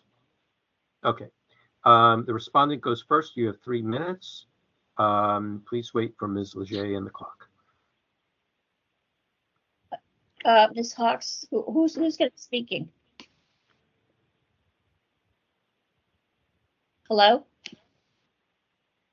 Will Ms. Hawks or Ms. Tran be speaking so we know who's talking? Happy to speak, yes. Okay, Ms. Hawks? Yes. You ready to begin? I'm sorry, what is my role right now? No, are you ready to begin speaking? This is for rebuttals. So if you have any rebuttals. closing remarks that you'd like to make, now is the time.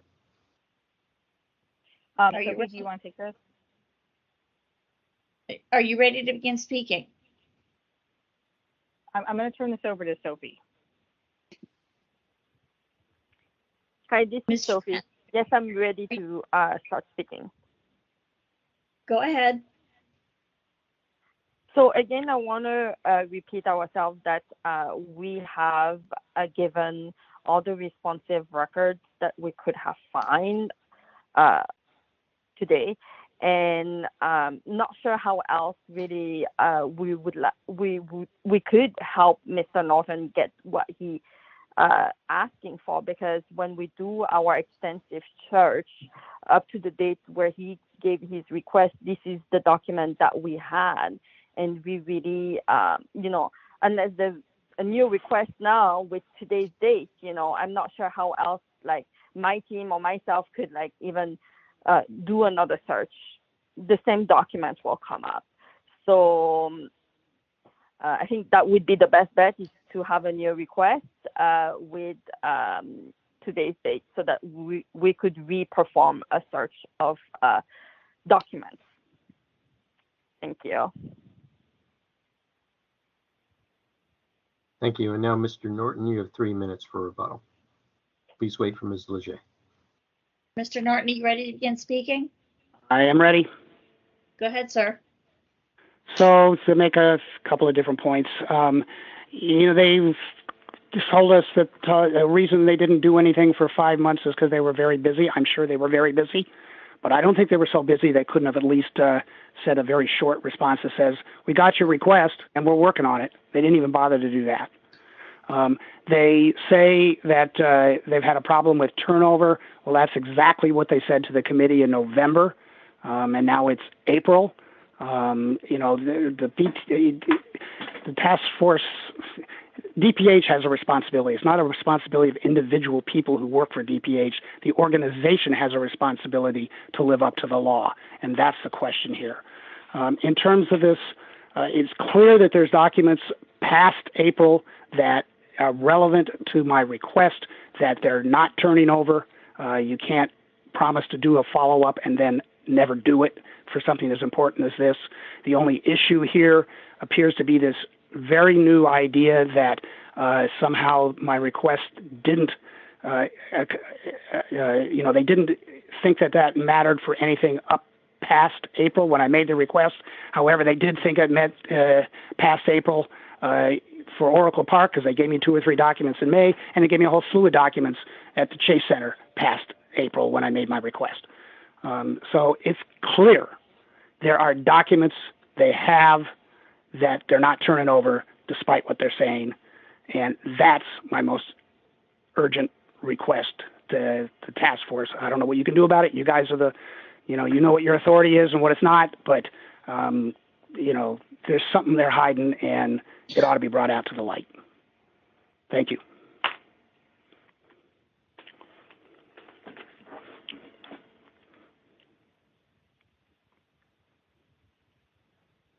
Okay, thank you very much. Okay, members, it's our time to deliberate, and if there is a motion, please bring it forward. Member Highland. Question for Member Padmanabhan. I'm sure you're trying to rack your brain. I think you and I are on the same page. I found it doubtful that there weren't documents in the period he requested, prior to April 12th. It certainly seems like there are documents post that, and he'll have to run that to ground through a separate request and process and bring it before us. But I think the fact that we came up with all these suggested violations, I remember being a little incredulous that there's nothing from the Giants yet. There's all this from the Warriors. That was kind of my position then. I'm just curious to see how you feel based on what we've heard today. No, I actually agree. I still feel that the situation is exactly the same as it was when we heard the case in EOTC, because really what they've released subsequently, the timeliness is an issue, obviously, and then there are those redactions that they have no explanation for. So clearly there are 2 violations there. The only thing is for failing to keep withholding to a minimum, 67.26. I do believe that they did not release the documents relating to the Giants on time, so I think that would also apply. Okay. So that sounds like a beginning of a motion to me. I'd be happy to support that if you want to formulate that. Sure. Okay, so I move to find DPH in violation of Sunshine Ordinance sections 67.25 for failing to respond in a timely manner, 67.26 for failing to keep withholding to a minimum, and 67.27 for failing to provide proper justification of redactions. And I would second that motion. And perhaps if the maker agrees, I think maybe DPH is another classic case of CAC starting a log on them. I mean, we've been hearing about personnel issues for 6 months. This is getting to the point of being ridiculous. This is like the 5th or 6th case that's been affected by this. The buck stops with the department head. Someone's got to get on board and get trained and get in that position, as a fully functioning custodian. So that's something that I would be open to recommending, that CAC monitors this, for the next 3 months, as we did with the previous case. Oh, sure.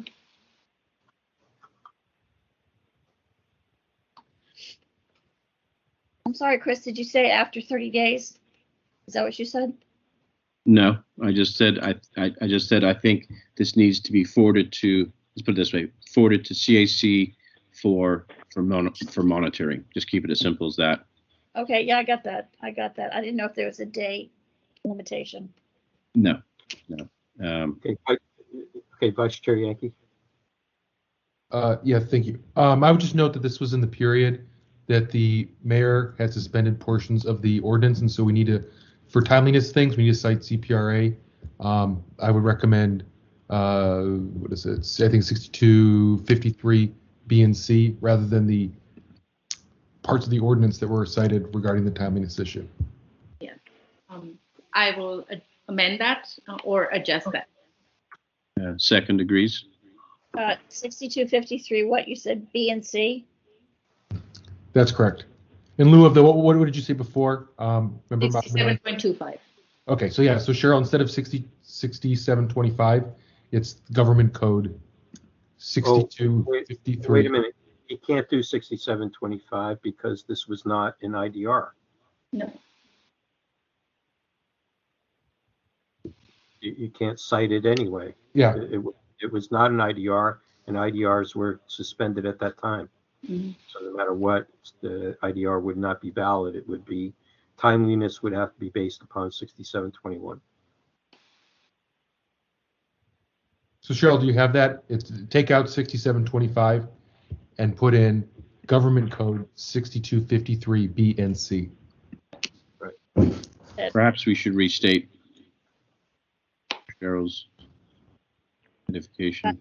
Moved by Member Padmanabhan and seconded by Member Highland to find violations find violations of the Department of Public Health of Government Code 6253 B and C and 6726 for failing to keep withholding to a minimum, 6727 for failing to provide justifications for redactions. And to refer to CAC for monitoring.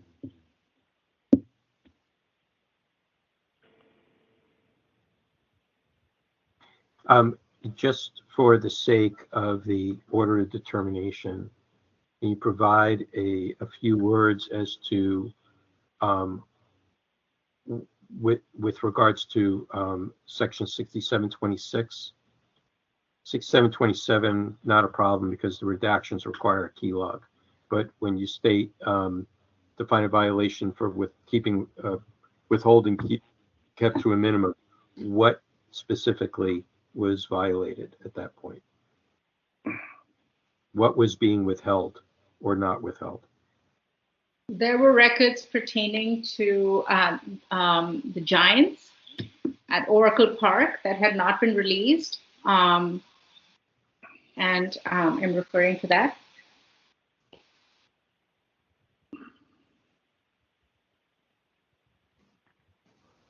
And even as of now, there are still documents pertaining to the Giants because there are gaps in the index that they have provided that indicate that the full, that all the records, it may not have been a comprehensive release. How do you know that? Because all I see is a list of filed names. And there are gaps. I mean, I think Mr. Norton pointed out that there are gaps in the numbering. No, there aren't. 1, 2, 3, 4, 5, 6. Those say dash redacted. Actually, number 5 is missing. Yeah, and there are 3. But it goes down. It restarts down below. 7, 8, 9, 10, 11, 12 is missing. 15 is missing. So yeah, there are some that are. Nope, they're above. 12, 14, 15. Those are marked redacted. I think for the most part they're all there. I think number 5 is the only one that's missing from the group here. Yeah.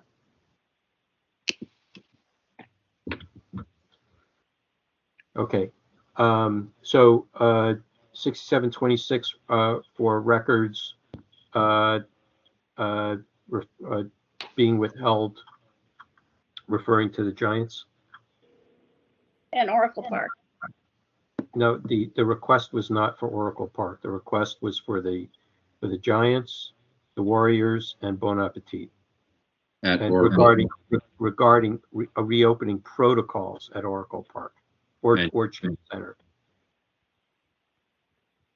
There's the request was for written documents between the city and the Giants, Warriors, or Bon Appetit, not documents between Oracle Park and Chase Center. They're not one and the same.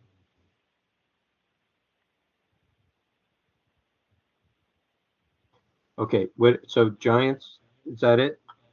Member Padmanabhan? Yes. Okay. And then 6727. Okay. Redaction log for 6727. Okay. So the motion on the floor is to find a violation, to find the San Francisco Department of Public Health violation of California Public Records Act Code, section 6253, paragraphs B and C for timeliness. The San Francisco Administrative Code, section 67.26 for keeping with withholding kept to a minimum regarding records referring to the Giants, and 6727 for not providing a redaction log, and that the matter be referred to compliance and amendments for monitoring. That sound about it? Okay, yes, Member Vice Chair Yankee. Yeah, since there's still outstanding records, and I think we need an actual order to turn over those records so the CAC has something to monitor. Which records? It sounds like Member Padmanabhan believes there's still Giants records that have not been turned over. Is that understanding? So we should probably order those records to be turned over so that CAC can say either yes, they were turned over, or no, they were not. Unless I'm misunderstanding.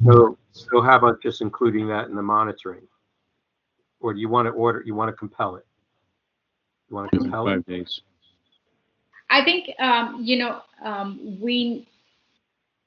there needs to be, for sure there are 1 or 2 records that are missing in here. I mean, Mr. Norton pointed out that there was discussion of a follow-up email, which was not added to the read. Let's be So, specific. but I think let's leave that for now, and let's give it to the compliance committee to formulate that. For now, just find these violations. Well, we want CAC to monitor what though?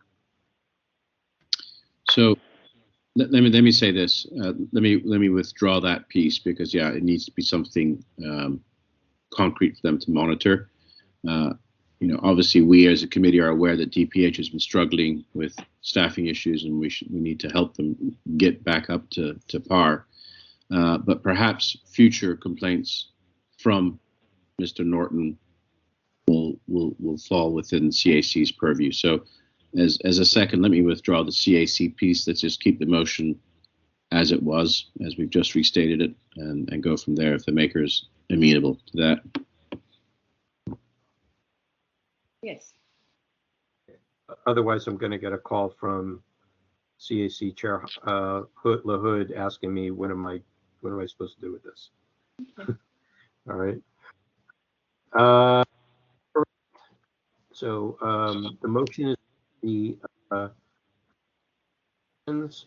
code, and Bruce, that's it. up. Yeah. You're breaking up. I didn't hear everything you were saying. Said the motion on the floor is to find in violation of those 3 code sections, and that's it. Any further discussion on the motion? Okay, let's open it up for public comment. Please wait for Anonymous. me.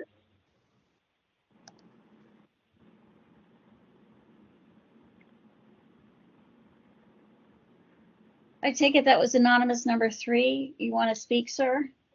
Yes, please. Do we have other public commenters?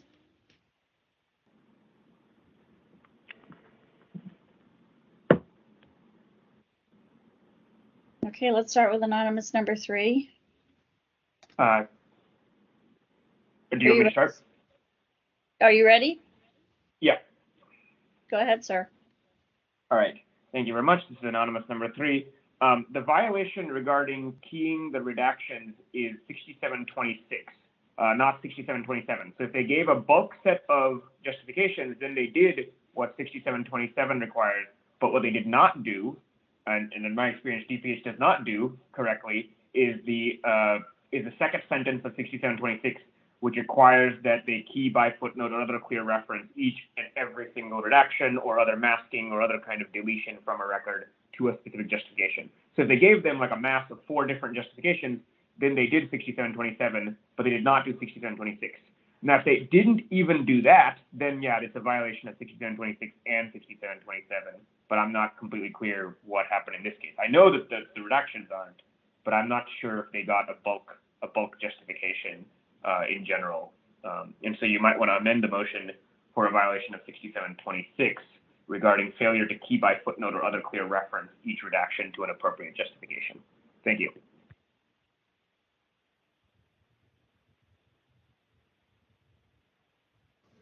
Any other public comment? Last call, public comment. *6 will unmute you. Okay, public comment is closed. Do you want to make an adjustment? Yes, I will go ahead and do that. So let's just do 67.26. Okay, so 6726 will include both the redaction as well as redactions and the records withheld, right? The Giants, the additional Giants records. Yes. Okay. Second All degree. right. Okay, great. All righty.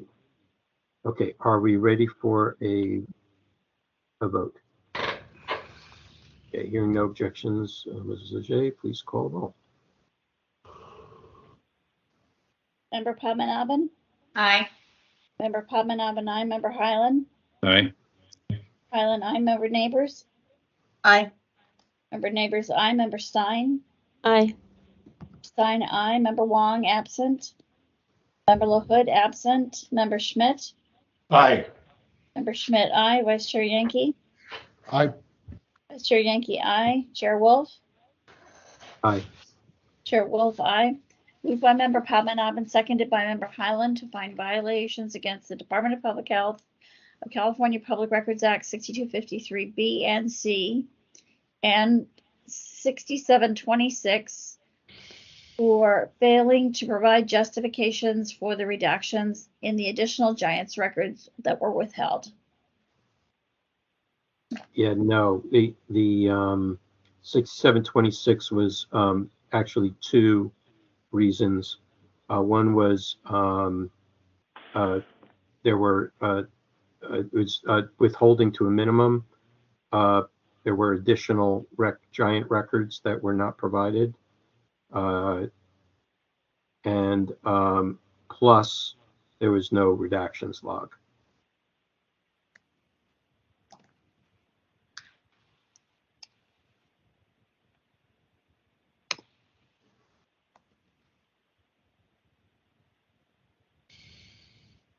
Okay.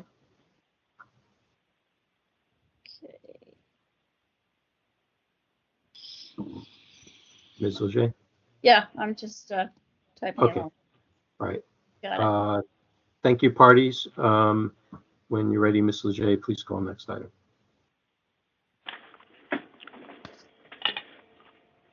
Item number 9, file number 20059, complaint filed by Anonymous against the Department of Public Health for allegedly violating Administrative Code Section 6725 by failing to respond to an immediate disclosure request in a timely and complete manner.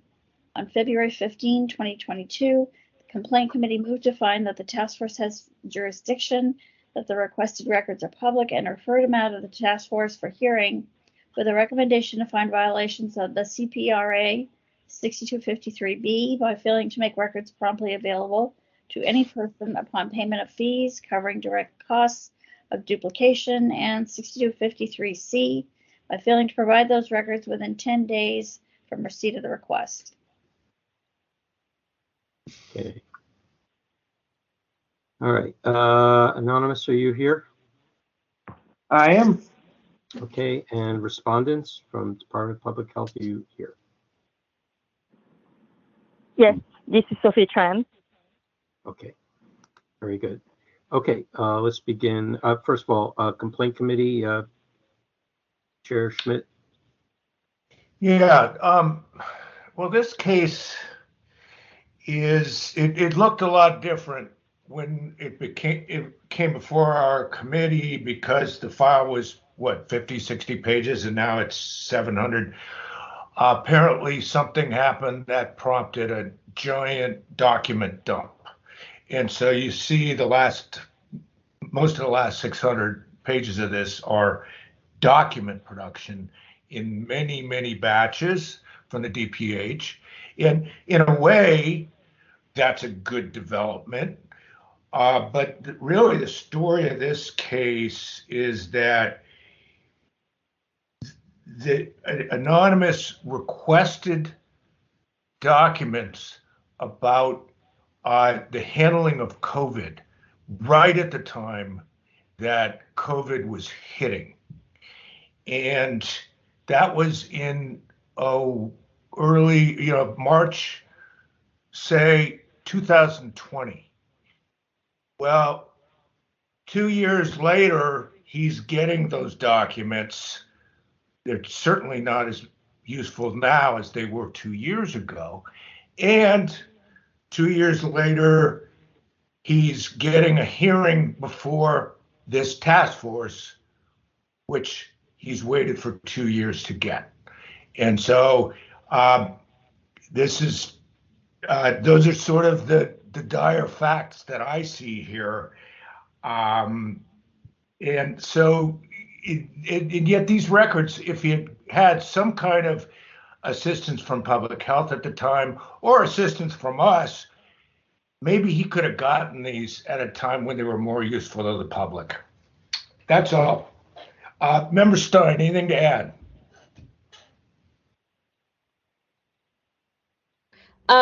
I think you basically covered it. People already know this, but this was filed as an IDR 3 days after the mayor's proclamation that suspended some of the Sunshine Ordinance, which is why we considered the CPRA violations rather than the Sunshine violations. And also, I don't know that I find this to be an appropriate IDR because it was a potentially large request. So I kind of wanted to stay away from looking at violations of IDR, but as Chair Schmidt said, I did recommend finding a violation of C. Okay, let's begin our process. Anonymous, please wait for Ms. Leger. You have 5 minutes for your opening statement. Anonymous, are you ready? I am. All right, you may begin. Thank you very much. So this is a February 28th request. It actually predates the mayor's 5th supplemental order suspending all sorts of things in the Sunshine Ordinance, just to be clear. That was March 23rd, by the way. That was that 5th supplemental order. So that's why I was looking at Sunshine. But anyway, so what they did here is, I don't actually remember this going to the complaint committee. I feel like this went to EOTC. My memory may be failing me, but I remember maybe a similar thing went to EOTC, and Chair Hyland reminded me to remind you all of what you're supposed to do, the city's supposed to do, and this is from their own training slides, when you have a broad request. And I can make very broad requests. That's why I can request like every SB 1421 record in existence. They can ask me to narrow, but they can't fail to search or even start responding based on that. And that's what happened here. They just closed the request, and they hadn't produced any records to me. What they should have done is they can ask me to narrow, and they can in parallel start producing records. The first record ever produced to this request was March 8th, 2022, more than 2 years after the request was made. They redact things. There are no keys.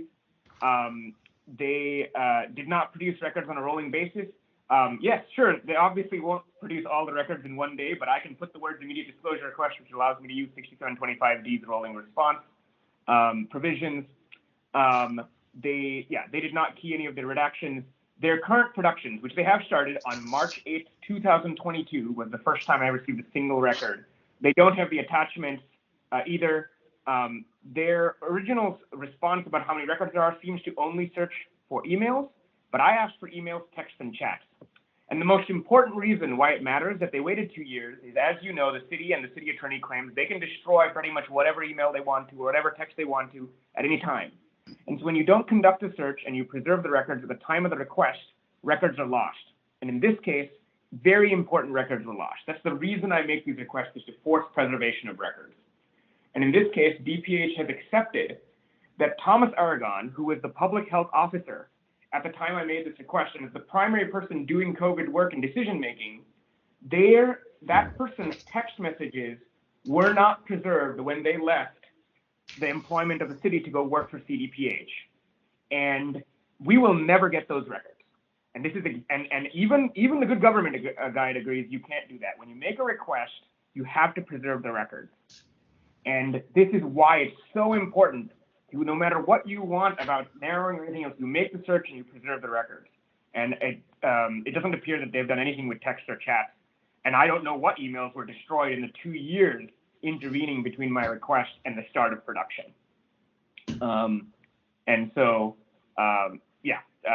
I would ask that you find Sunshine Ordinance timeliness violation, because it predates March 23rd 6th supplemental order. 6721B for failing to produce records in a timely or complete manner. 6725D for not providing records on a rolling basis, since they started 2 years later. 6726 for not keying withholding of information to a specific exemption, and for not minimizing withholding. And then to order, they've already started producing, but to order the continuation of that production on a rolling basis, specifically including what they've left out, which is the attachments, the texts and chats and the email addresses, which they're stripping out, and specific justifications for each of their redactions. I'm not sure. I understand they claim, and by the way, I can totally understand slowing, like that they have to be very slow in producing records because there's COVID to respond to. But you can't just not give me anything and just close the request. And I remember Chair Howland, pointed this out at the time of, maybe it was a very similar request of DPH when it came before his committee, that this is what they're supposed to do. And I want to remind you as well, when you have a very broad request, you can ask for a narrowing, but you need to start the search and start the rolling response. You can't just close out the request. And they've accepted it because they've started producing records. We just have no clue, other than Thomas Aragon's text messages, what else wasn't preserved in those 2 years.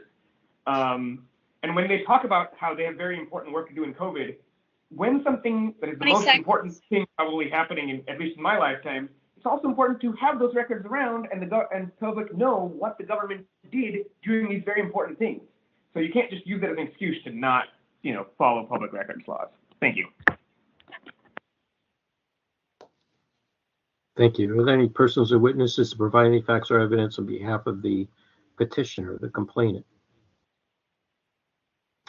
Okay, hearing none. Ms. Tran, you have 5 minutes. Please wait for Ms. Leger. Ms. Tran, are you ready? Yes, I am. Go ahead, ma'am. All right. So I can't really speak for time prior to me being there, but I can guarantee you that since I'm here helping with the release of public record, I've done everything I could to accommodate this request.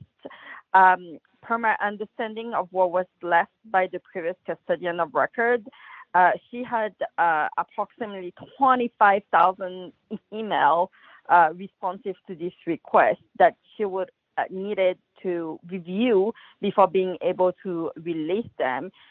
This is the reason why she has reached out to the requester for clarification to see if we could help narrow down the request.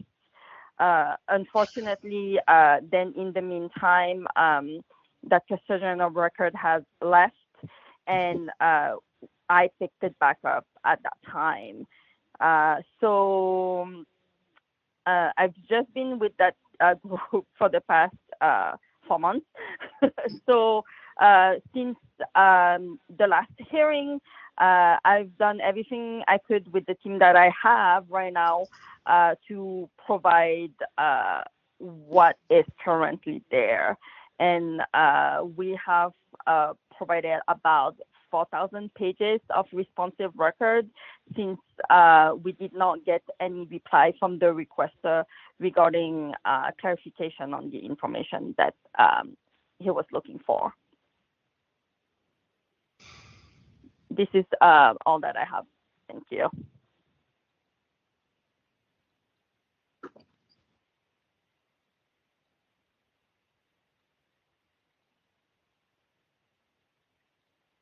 Okay, thank you. Any persons or witnesses to provide any facts or evidence on behalf of the respondent? Okay, hearing none. Okay, members, the matter is with you for questions and clarifications.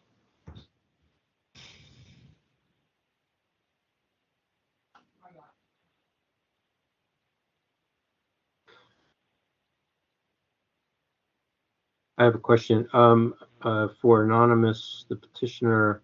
Can you point me in the record here where your initial request is? Let me see.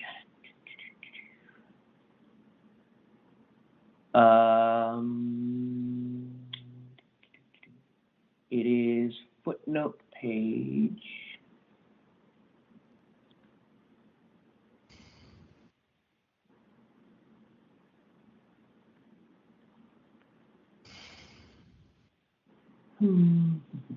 Wait, it is not in here? No, I think right. There's a muckrock, there's a printout of a muckrock page. That's the request. Oh, here we go. It is page 765, P765, February 28th, 2020 as the date you can see there. Okay. Right, and you know, I'm going to be a little picky here because, you know, as we are with certain aspects of the ordinance that are very prescriptive, in 6725, it says the deadline shall apply only if the words quote and in first letter caps, immediate disclosure request, unquote, are placed across the top of the request and on the envelope, subject line, or cover sheet in which the request is transmitted, period. Yes, it's there. Where? You can see it right at the top where it says immediate disclosure request. So that is the subject line right there. The subject line in the printout is ... but yeah, it's right there at the very top of the page. But is that what was transmitted to them, or is that part of it?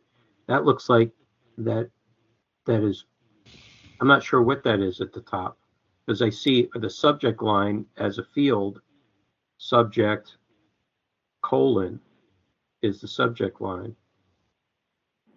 Yep, it is. I'm looking at the email as sent to them, and it's a subject colon, and this is I'm reading it live from Muckrock right now. Subject colon California Public Records Act request colon coronavirus/COVID-19/SARS-CoV-2 response parentheses San Francisco end parentheses space immediate space disclosure space request.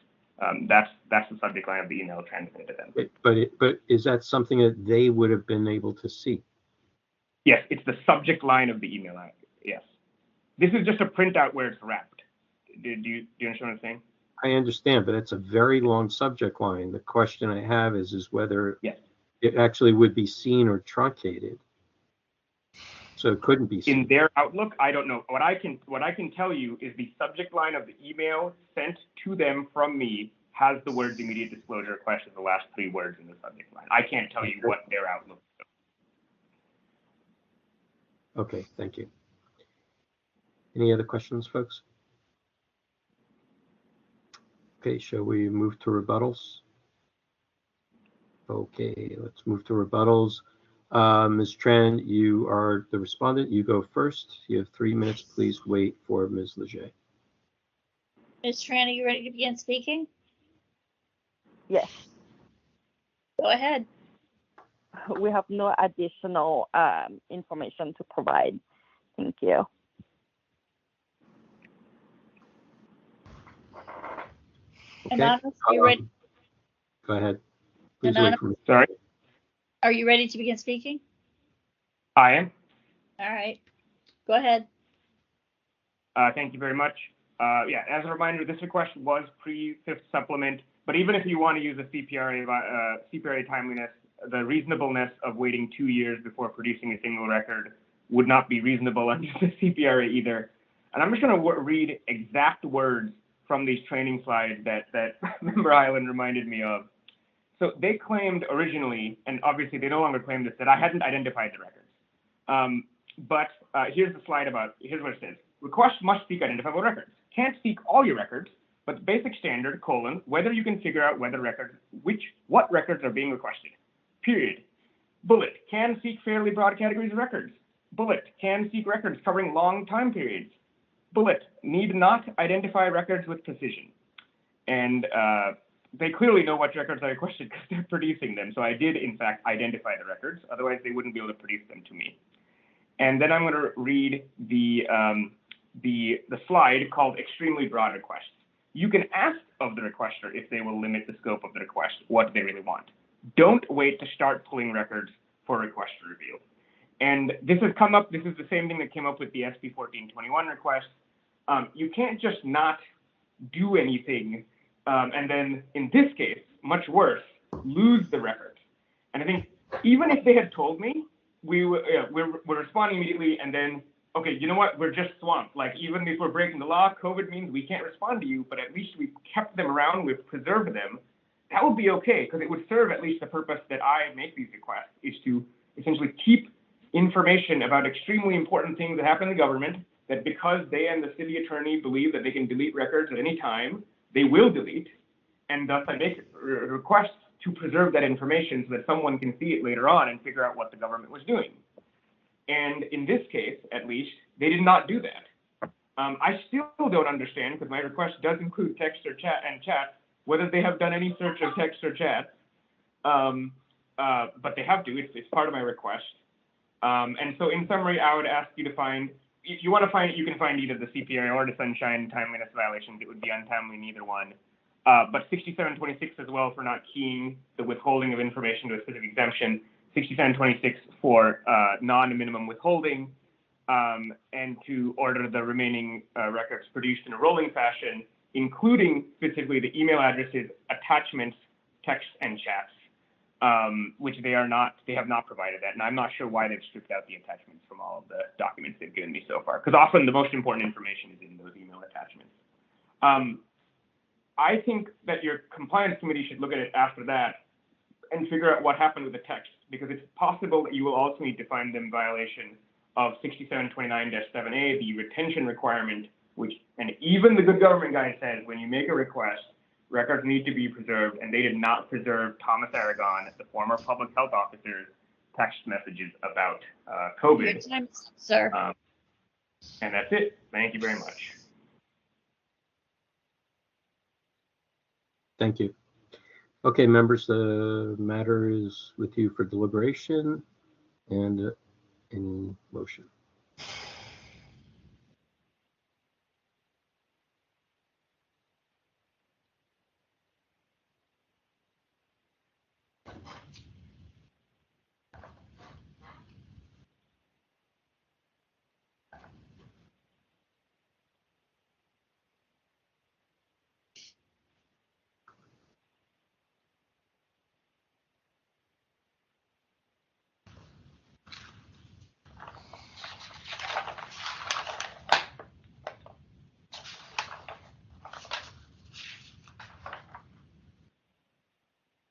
Is there a motion?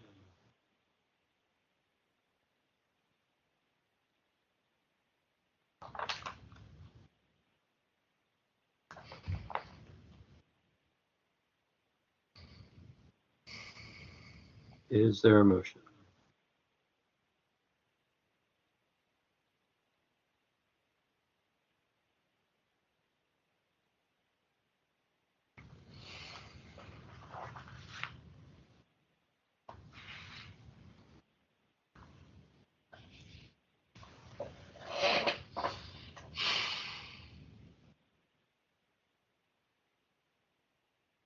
All right, this is Vice Chair Yankee. I'll start a motion on this one. I do think at the time that this was before the mayor's proclamation, so I do think we need to look at the sunshine ordinance on it. So I would move to find a violation of 6721B for not responding in a timely fashion. Well, I'll also include 6725 for not following the response requirements of an immediate disclosure request. 6726 for not keeping withholdings to a minimum and for not keying redactions appropriately or providing a log or footnote. And then I would order the department to turn over the remaining records on a rolling basis as promptly as possible and follow up with CAC for compliance. Second.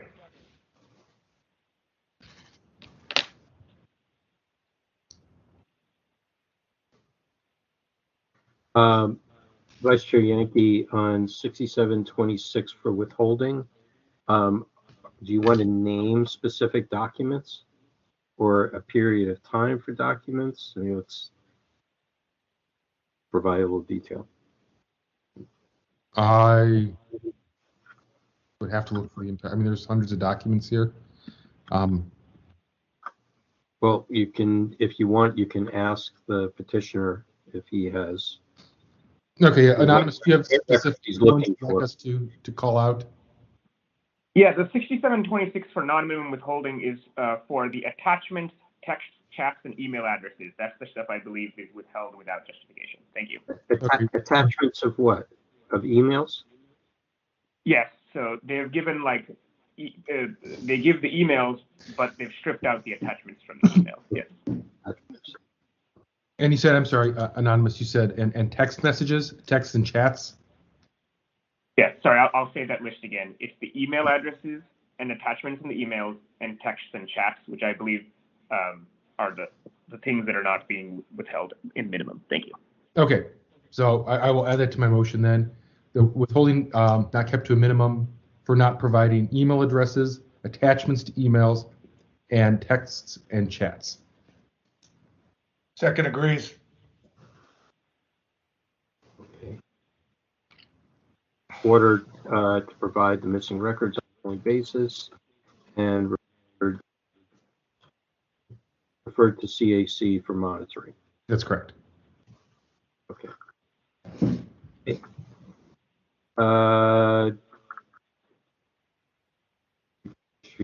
Second by Member Schmidt.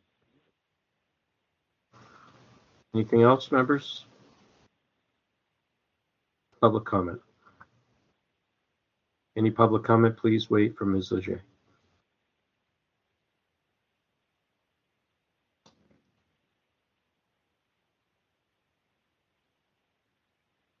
Is there any public comment?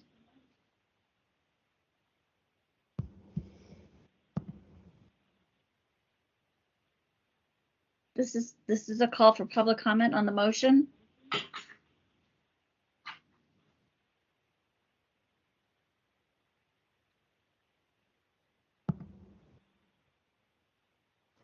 Last call for public comment.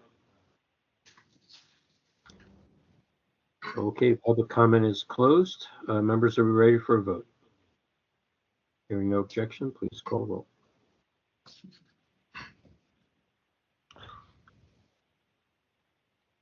Vice Chair Yankee? Aye. Vice Chair Yankee, aye. Member Schmidt? Aye. Member Schmidt, aye. Member Neighbors? Aye. Member Neighbors, aye. Member Highland? Aye. Member Highland, aye. Member Stein? Aye. Member Stein, aye. Member Wong, absent.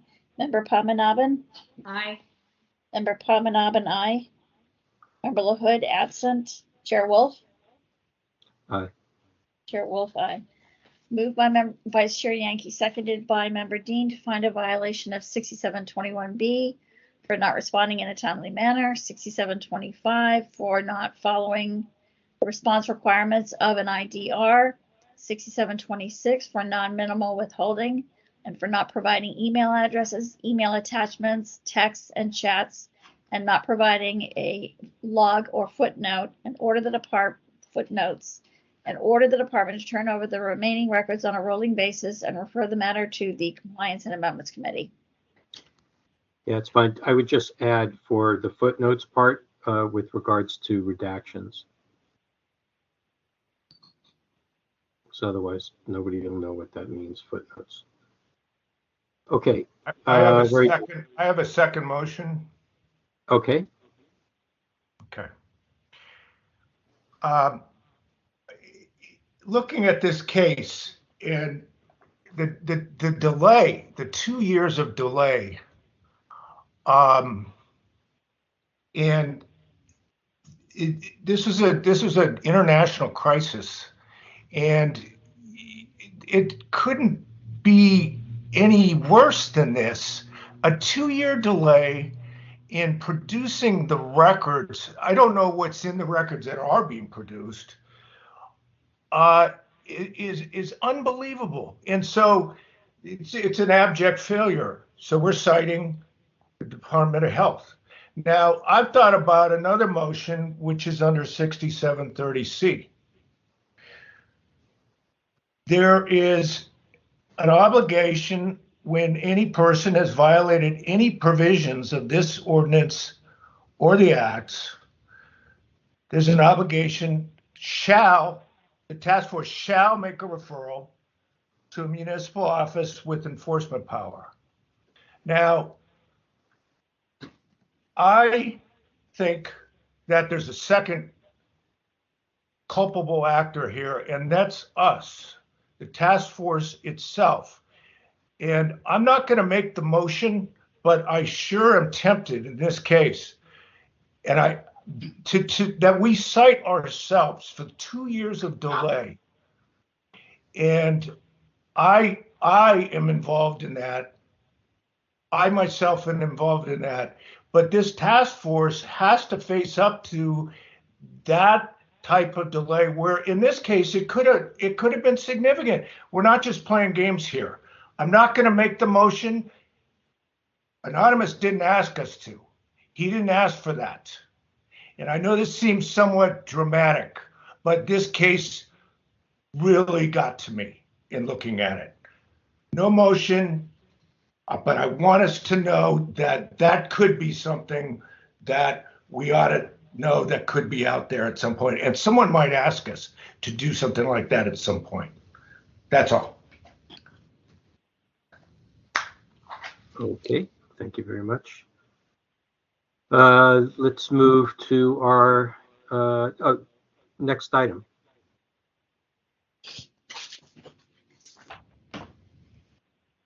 Okay. Item number 11, hearing review of Assembly Bill 361 and related issues. This is a continuing item. Okay. So we had a meeting of the IT committee to review some suggestions that were brought to us by a former task force member, Mr. David Bilpel, and who was there also present. And we came up with some suggestions. Let me find them.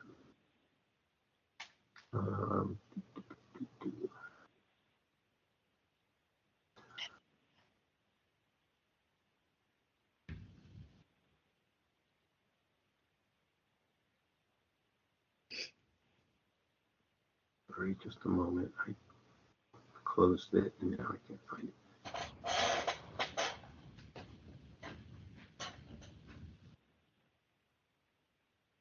Oh, where is it?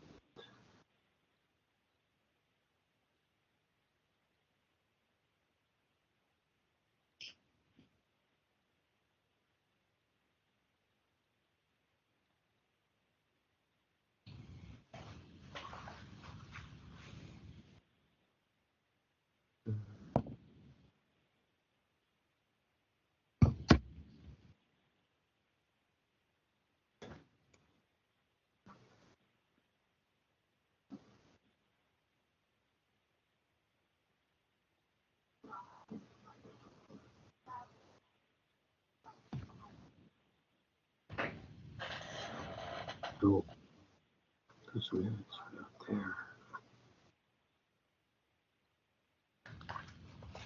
Okay, I am a little bit of a loss here. Can't find my notes, and the minutes are not posted. Yeah, they are. I'm looking at the ad hoc committee section of the website, and I Look under Technology Committee on the right side of the web page. oh, okay. There's a whole section at the bottom that says ad hoc committees. But this was Technology Committee, so that's why I put it in there. That's the same committee. Okay. Got it. All right. So this was a continued item because we didn't have the attached documents, which are now attached. And you can see the suggestions that are brought forward by former task force member Mr. Popel, and the minutes there were some suggestions in addition for the minutes. The point of this was to, since AB 361 is in effect, still in effect, I believe, and that we're continuing to have hybrid meetings, we should put together some sort of advisory to the Board of Supervisors and to the mayor to distribute among their subordinate meeting bodies. This probably should also go to the enterprise agencies, which are somewhat independent, but also are local agencies that would come under the Sunshine Ordinance also, and this code. Actually, it's everybody, every local agency. So, any discussion or suggestions?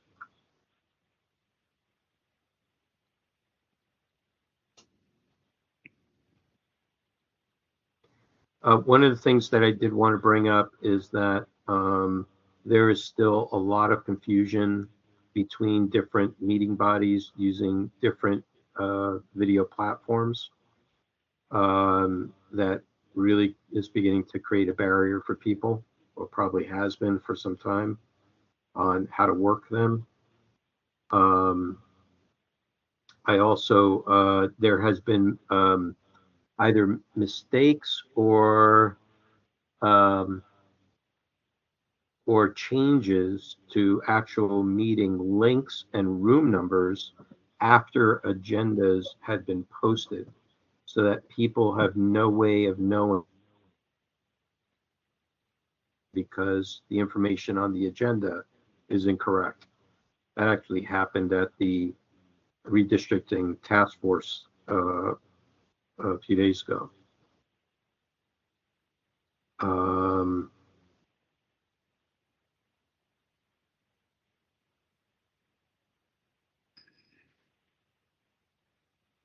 One of the other points I think that Mr. Popel brought out was allowing people in the room to speak first, and when they've exhausted the number of people in the room, then take people that are calling in remotely, and then also announce how many people are are actually listening or on the line, and how many are in the queue to speak. That was something that was also well demonstrated at the redistricting task force meeting, as an example.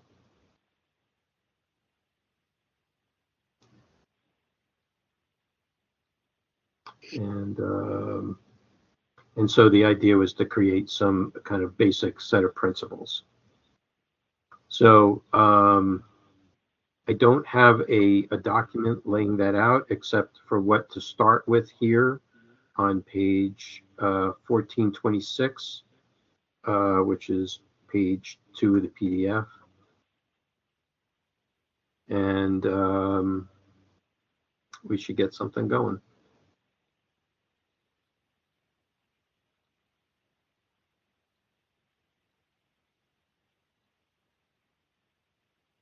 Anybody have any thoughts about what, if you've been attending other meetings, what you've noticed?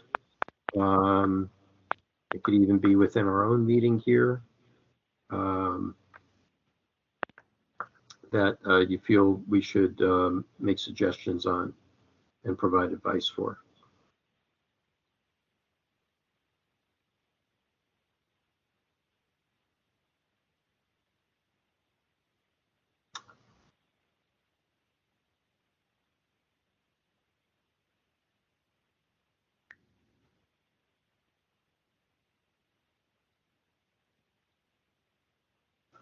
Okay, member Neighbors. I think this is a great idea, and I think many of the ideas here are really strong start as well.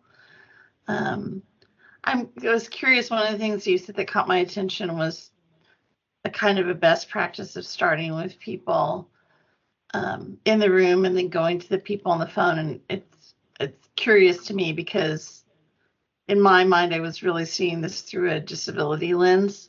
And so I was concerned when I heard that of like that the people, a lot of the people on the phone might be people who are on the phone because they have disabilities. And so why are we putting them at the back of the bus kind of thing? So I would just urge that lens to be prominent on this, or I'm happy to, chime in from that aspect as well.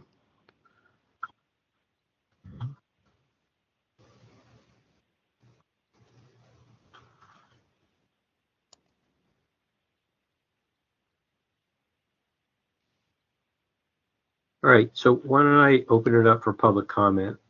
Just keep the meeting going, and then we can, if you have anything that sparks you, we can come back to that. Okay, let's open up for public comment. Please wait for Ms. Leger.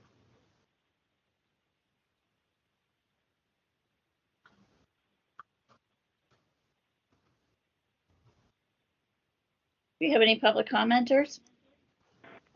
You have a hand raised. David Pilpel.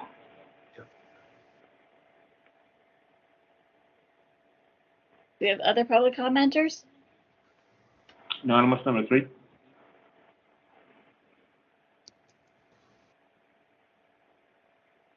Anybody else?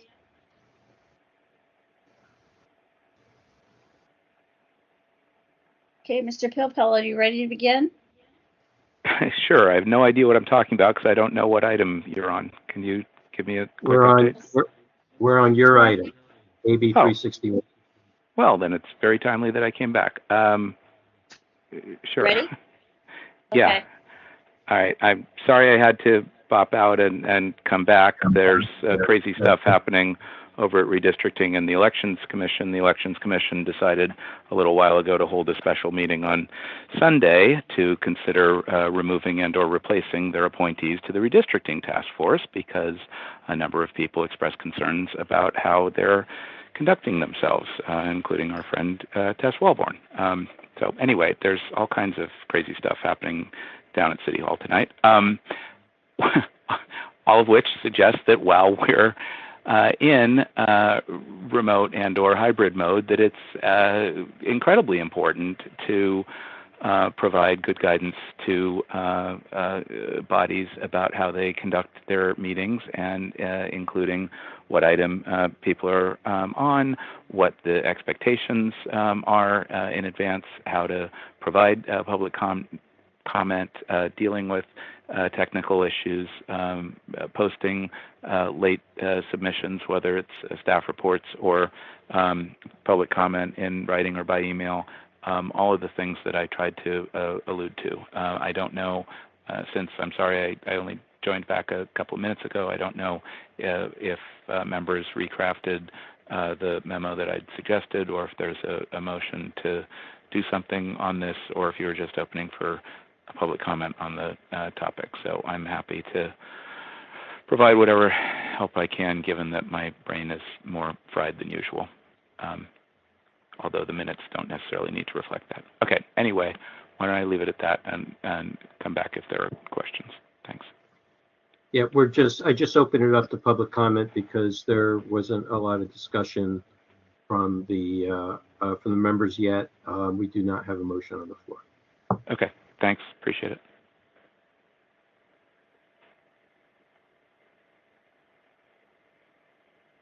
Again, I'm happy to hear from others and wait if you've got anything further for me. Thanks. Sure. I think we have other speakers. Excellent. Thanks.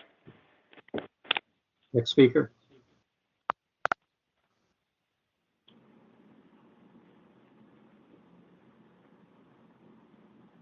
Please let me know. It's number 3, sir. Just a second. Yep. I'm ready to go. Okay, hang on. Are you ready to begin? I am. Go ahead, sir. Thank you very much. This is anonymous number 3. I think issuing recommendations and guidelines for meetings is useful. It's you all should do it. I would like to echo member neighbor's sentiment that, and I think it has come up more often now. I don't think it should be an assumption necessarily that people on the phone require an ADA accommodation, but the guidelines should be clear that ADA accommodations should be treated equally for people who are in person or who are on the phone, and both groups of people who may need accommodation should be allowed to go first if they so desire, whether or not you are online or in person. I also think that it would be useful to make certain guidelines about the tools that are used to conduct those meetings so that they can actually keep track of, who, not necessarily the name, but just that there was some user making a comment on the phone or via WebEx or whatever you're using, how long they spoke, etc., so that it's easier to keep track of whether public bodies are actually complying with the law as seen earlier today, and say the other complaints that have come regarding the police commission, the library commission, etc. Thank you. Any other public comment? I will probably ask for more public comment. If there isn't, or if other things come up later, or if a motion's on the floor. Okay, one of the other things that actually I brought up during the IT meeting was around disability issues, is that there is a lack of sign language interpretation, which I found to be quite relieving, seeing the federal government do that. I don't quite see it anymore at the federal government meetings, but I think that is really important beyond the closed captioning, because closed captioning lots of times isn't perfect. But I find that people using sign language interpretation probably gives a better interpretation if a person is not able to use the closed captioning, depending upon what platform. Not every platform has it, and so there was that. And then the other point is what to do about meeting bodies that are going to be hybrid. So it's one thing in a remote setting like we're doing tonight, where we're not in chambers, so to speak, but we actually, and I've been kind of,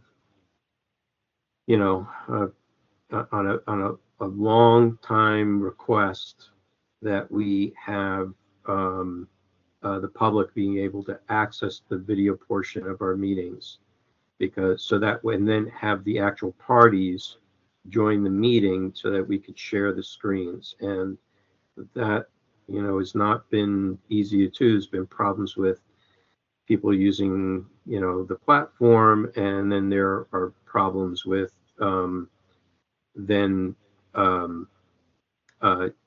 giving out the actual link to the meeting. And so Those are issues, but if we're going, I think it now becomes increasingly more important, because if we're going to go hybrid and we're going to have some or all of us in the chambers and still also be remote, there'll be no way for folks that are remote to be able to see what's going on in the chambers, since our meetings are not broadcast. So, so I think there's a lot of meeting bodies in the city that are not broadcast, and I think there needs to be some guidelines or some demand on how to how we might suggest that be done.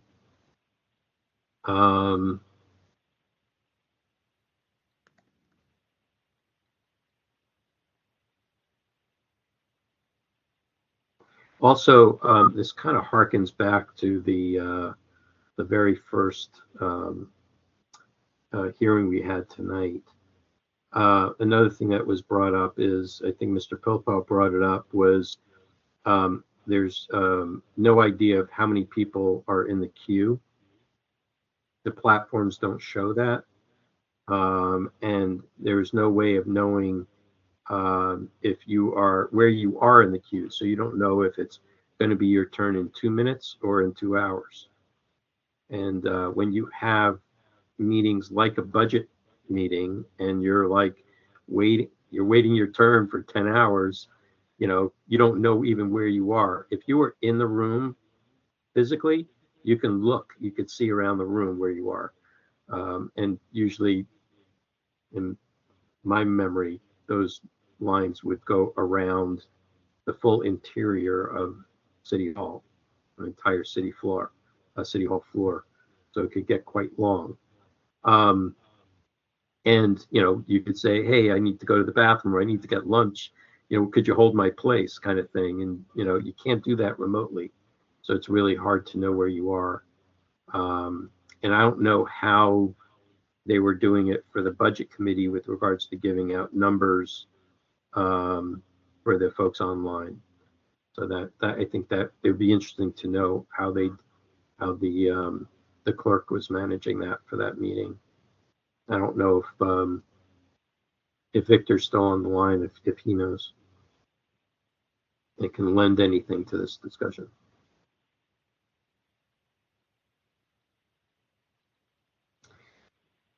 Okay, that's all I got as far as additional items other than what is in front of you. So, you know, if we can start with a handful of items that we might think are kind of more urgent, and send those forward, and we can send supplementals thereafter, and give it a, you know, I hate to say give it a month, but give it till the next meeting, and maybe, you know, visit a commission meeting or a hearing here and there, and see what platforms to use, see how it works. I know we're very late to the game on this, but here we are.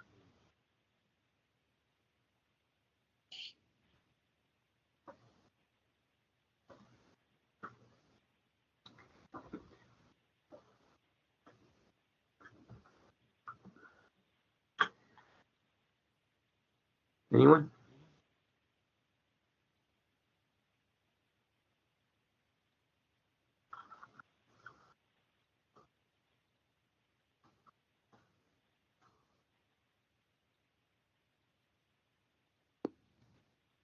No?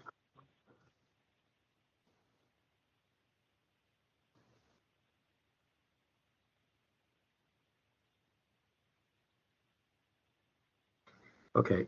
I guess what we'll, I don't know, guess I'll put together a bullet list of items. I don't really want to wait another month to send it out.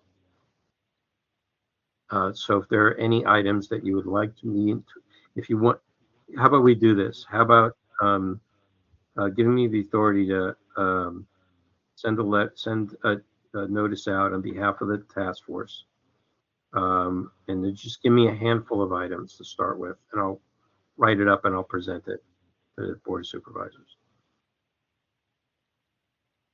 And send a copy to the mayor.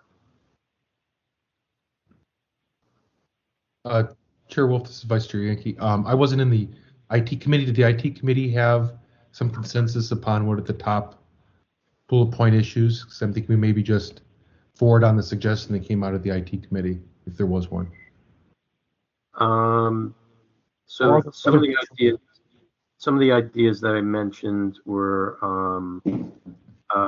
was with regards to disability accessibility, having either ASL, which I think should be in every meeting. That's just my personal opinion.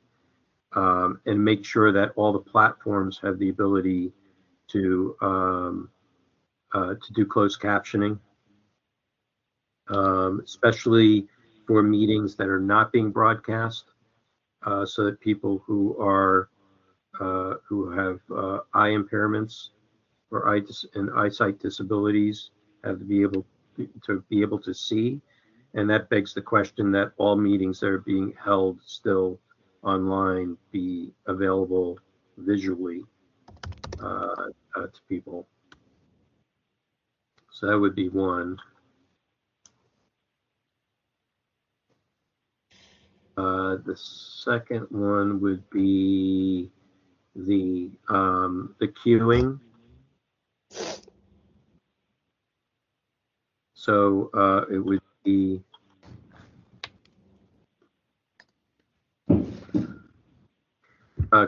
queuing for knowing where you are in the queue, along, so you know how long you have till your turn is coming up, and and an announcement of how many people there are in the queue and how many people are waiting to speak. Remember, neighbors? I wonder if there might be an opportunity here to do some partnering with an existing, because so much of what you're saying is, I think, very smartly focused on, it's access and the inclusivity. And I wondered if maybe the Mayor's Disability Council or the Human Services Agency Disability Committee, or I'm not sure what their name is, if they have been tracking some of this as well, or if they would be interested in partnering with us to think these things through. And that might even have a little more clout if it was brought to the Board of Supervisors, if it was a partnership. I could be wrong. No, I think it's a perfectly good example. I'm a little, I don't know whether they have or not. Like, I don't know whether the Mayor's Office of Disability has actually submitted, any kind of requests, or the Mayor's Disability, the council has, or anybody else, but it's worth to ask around, sure.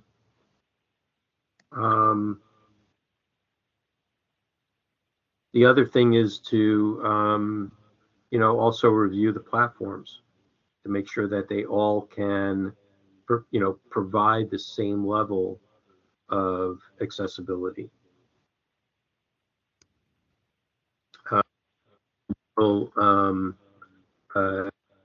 Difference, for me, I would prefer that there be all one official platform, so that members of the public have something predictable and familiar to work with, and they don't have to wrangle, 4 or 5 different pieces of software, and each one has a different way of operating.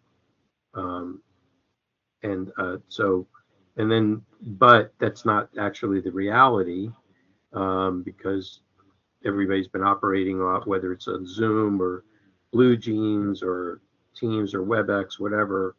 The thing then is to try to create a set of principles, or about, that each one of them can follow, and if their platform doesn't provide it, then let them make the decision whether they need to change the platform or not.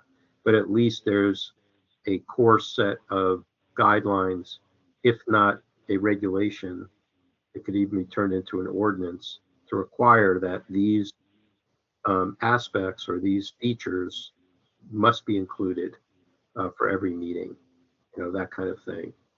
And then it's up to the body or department to determine whether it's what they're using is a workable solution or not. I think that's what we ended up with at the meeting. Yeah. Yeah, provide. So yeah, that was my final point was provide a set of basic principles to follow and consider when moving to hybrid meetings in order to comply with AB 361, how it should be implemented, and not to be too specific as to one platform or another. And that the provisions in the bill are in effect until January 2024. So, this is going to be going on for more than a year and a half from now. So still significant. And try to, kind of get this going now before folks start really diving into hybrid meetings. So shall we start with those? Do those seem high level enough? Is there anything else high level that you think? We got the disability and accessibility, we got the queuing.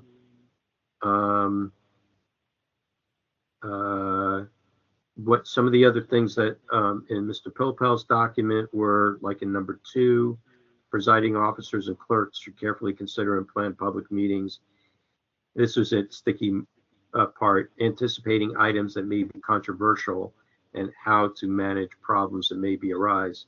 I think it's more like how when I do agendas, I can review to determine, is this complaint going to take more than an hour, or is it very complex?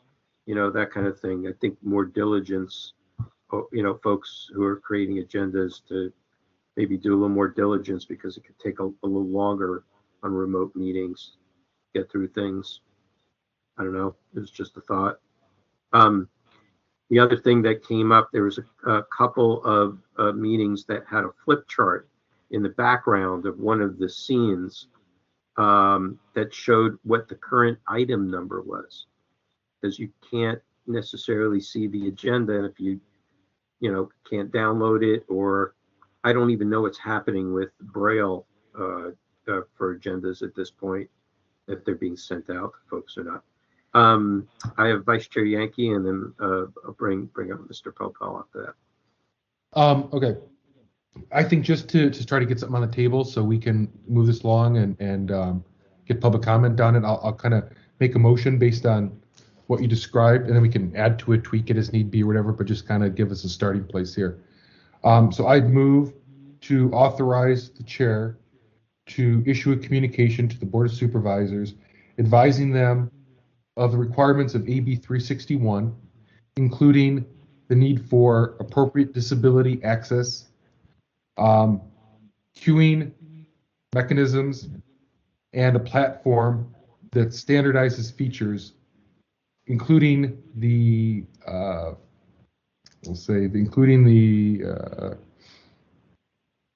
incoming hybrid meetings that will be required, and to issue supplemental communications as needed and requested by the task force.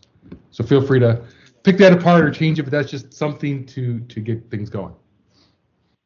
And to issue what, Matthew? And to issue supplemental communications as needed or requested by the task force.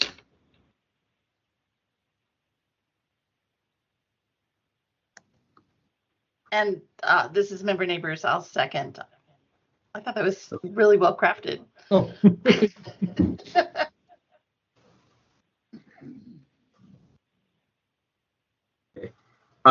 One other thing I thought that was also important for accessibility was repeating what in detail the instructions for folks on the phone, or if they are actively can participate or join by the actual meeting platform, on continually how to use it, because you do have people, members of the public, that come and go in the meeting.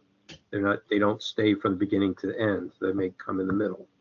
And so if they come in the middle and then somebody says, okay, now we're ready for public comment on item number 5, and then they don't say anything else, then how do you know how to get yourself queued up? Some of them might say use the little, feature to raise your hand. Others will have some other, function. So we might want to, that's number 1 in the document that Mr. Popel provided. And that some sort of standardized script might be distributed among the presiding officers and the clerks for those meetings. How about adding that? You can add it, or I think it could certainly be added in as just the bullet points I already stated. I was trying to keep it fairly broad to give you the leeway to expand upon each of those top points, based on the feedback that you've received. So I don't want to get too specific in the motion to unnecessarily exclude. That works. Won't hate to engage any of you or members of the public to elaborate on those items. Okay.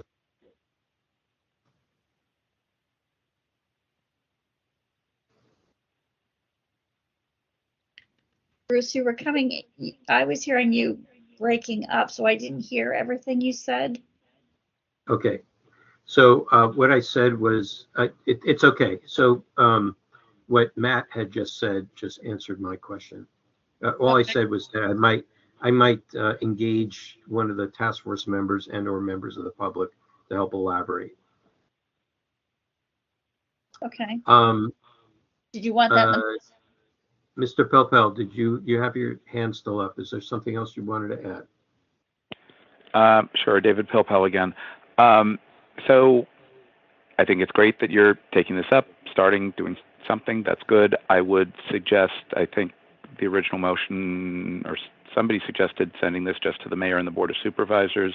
I would strongly suggest not doing just them. I actually think the mayor personally doesn't hold the kind of meetings, and if you're waiting for the mayor to direct department heads to do stuff, you may be waiting a while.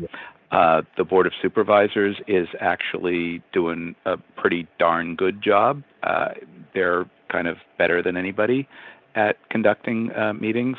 Not perfect, but as close to perfect as anyone in this city. I mean, they're probably at 98 or 99% of what I would want. So I would really address this to all city agencies, boards, commissions, and departments.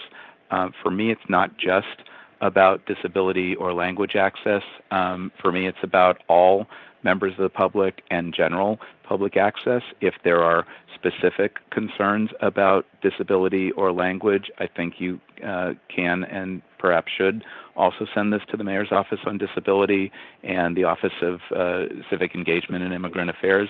And if they have things to add that are specific to disability or language access, they should feel free to do so and provide whatever thoughts they have on those topics. I would just reference the Kevin Carroll complaint that you started out with tonight. Mr. Carroll and the Hotel Association are certainly, represent a group and interests, but I don't think their concerns were about disability or language. They simply wanted to know when they could speak if they showed up at 10 o'clock and raised their hand, and there was no way to, directly address that. It's that kind of thing. This is all moving in real time. AB 361 took effect October 1st of last year, 6 months ago. Hybrid meetings have been happening at City Hall since March 7th, already a month. The examples tonight include whatever's going on at the redistricting task force and the elections commission. I think the police commission might also be meeting tonight. There was feedback from the redistricting meeting on the phone and using WebEx at the Elections Commission meeting. It's not clear if that was because of a phone line issue or sound wiring at City Hall. They were trying to figure that out, but that delayed the start of that meeting for about half hour, 45 minutes. And then there was an unexpectedly huge amount of public comment at the Elections Commission. I had no way to tell, sitting here missing your meeting to be over there, how many people were standing up in the meeting room to speak. Nobody said there appear to be 20 speakers. If we give them 3 minutes each, that's at least an hour, which is what it turned into. And anyone on the phone or on WebEx will get to you eventually, but it's probably going to be at least a half an hour or an hour. I had no way to gauge that, so I'm sitting here waiting, right? This is really about managing expectations, and it's different if you allocate 2 hours for a meeting and you're sitting around waiting for 10 or 20 minutes. It's different if you have no way to know, and it could be 10 minutes and it could be 8 hours. And, you know, these things are incredibly unpredictable. Right now, I'm talking to you on a telephone. I can't see you. You can't see me. I have no idea who's listening to me. I don't know if it's just the 7 of you on the task force, if there are 50 members of the public listening. You know, it's a very different environment that we're playing in right now. And I suspect that this is going to go on for an indeterminate period of time. And I was just trying to create some better, not perfect, but some better expectations and guidelines for everybody involved. That was my motivation here. I hope that helps. If you need anything further, I'm right here. Thanks. It did. Thank you very much. Any other public comment on this item? Okay, public comment is closed. Okay, so let's just briefly, Chair Wolf, I would go ahead based on those comments if the seconder agrees. Amend my motion to include that the communications be sent to the mayor, the board of supervisors, and all city boards, commissions, and departments and agencies. Okay. I think I got it all. Just so you have the freedom to send it all over the place. Okay, got it. All right. Are we ready for a vote? Okay, please call roll.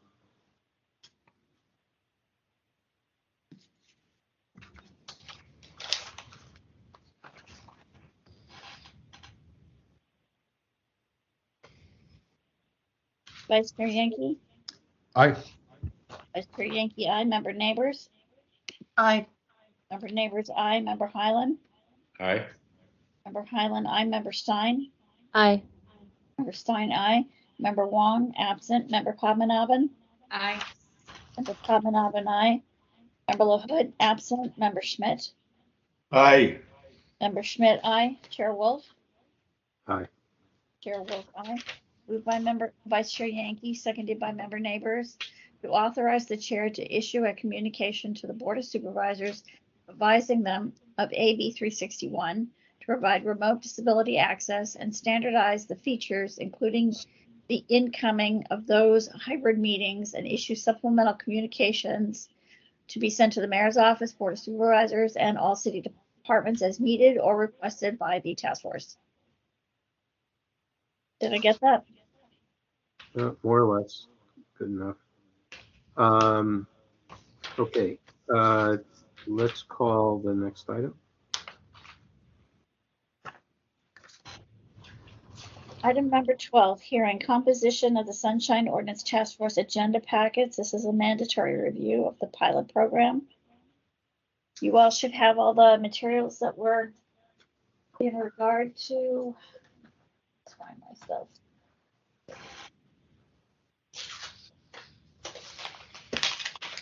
Respondent packet.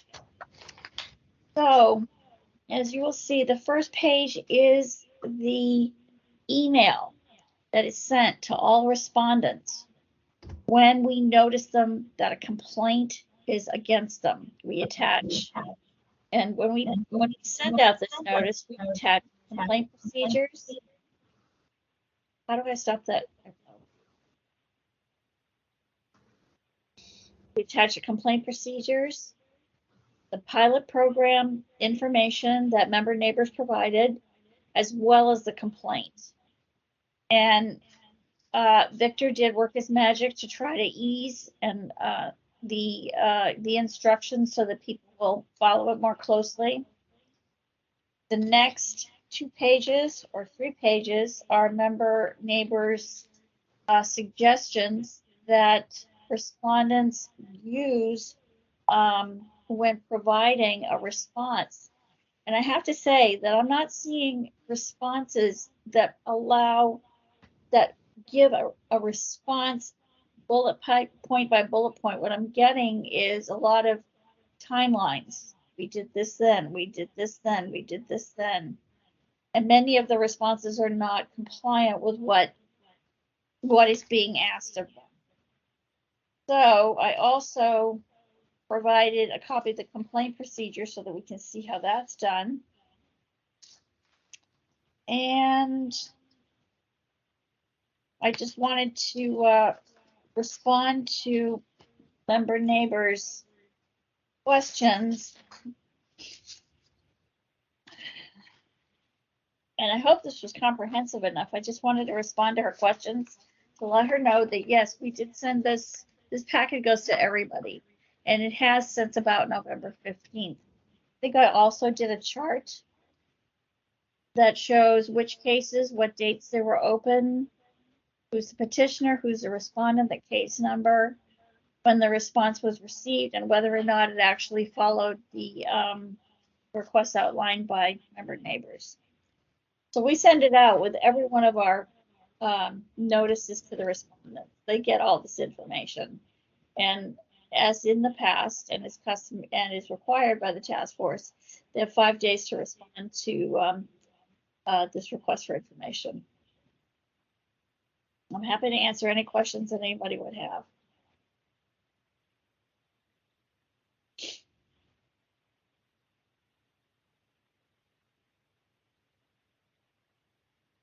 I'm sorry, I was on mute. Member neighbors, go ahead. Yes, Lori. Thank you so much. This looks so great, Cheryl. I appreciate it so much. And you have addressed all of my questions. I really do appreciate it. So now I have more questions. I actually will say, when I looked at the chart, I felt that the responses were better than I expected them to be. So maybe I just kind of, given the way that it was framed and given what we're asking folks to do, that there were some partial adherences to it. I thought that was pretty good, like pretty much a step in the right direction. A couple of questions I had about the letter. So you mentioned 2 documents in the letter. The one is the instructions that we as a commission approved together, preparing San Francisco Sunshine Ordinance Task Force materials. And the first one is respondent requested information and format. What is that document? That's not the complaint procedure document, right? What page are you looking at? I'm looking at the sample letter that you included. Oh, 1442? Yeah, 1442. Okay, so it is the complaint procedures. And this document that you gave me was preparing SOTF respondent materials final for pilot program. So that's the PDF. That's the second PDF. And that is your outline of how you want the respondents to respond. The information that we are requesting, they provide in each response.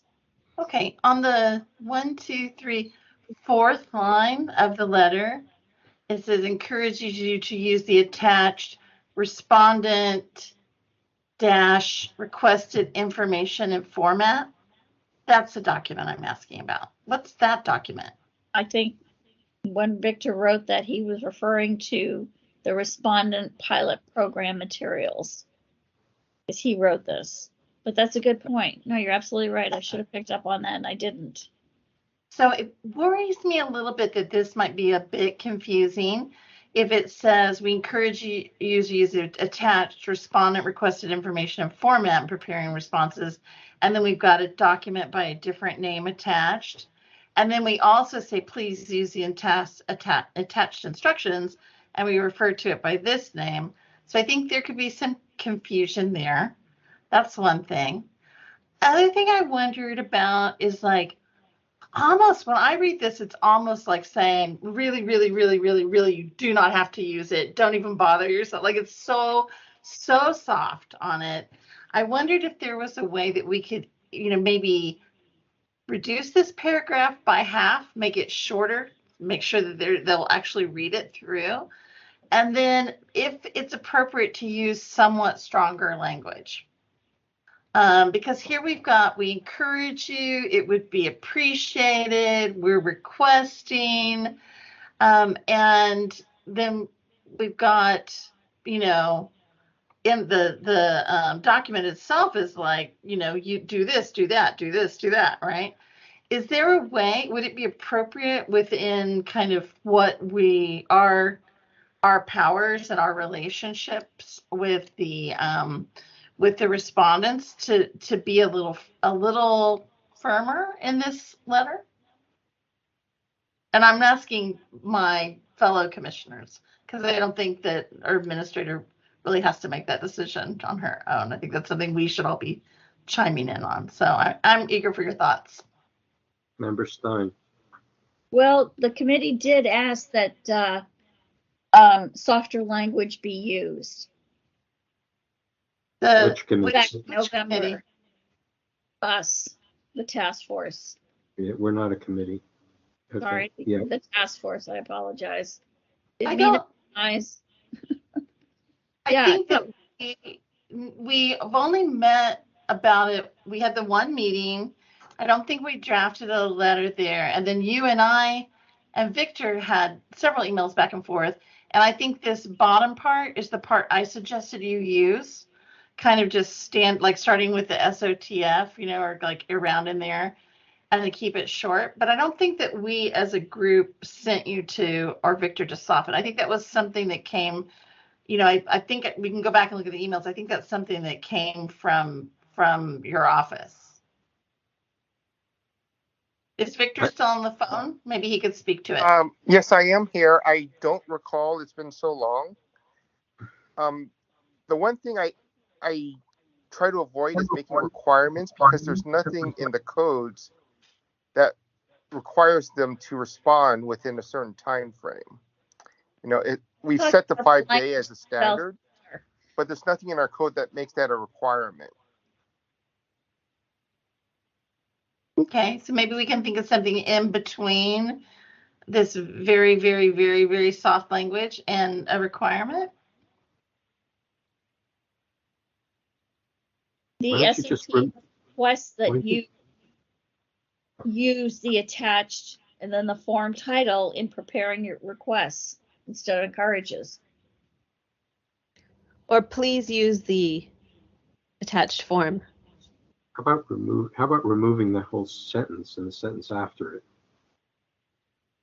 Remove the SOTF encourages you to use the attached with non-existing form in preparing your response to the attached complaint. Your input in the information requested would be appreciated. Just get rid of those two sentences.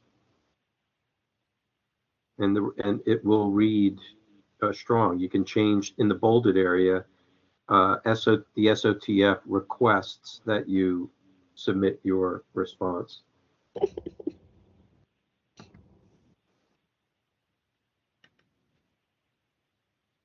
I see we have a non-voting member weighing in with Chair Wolf there with an affirmative.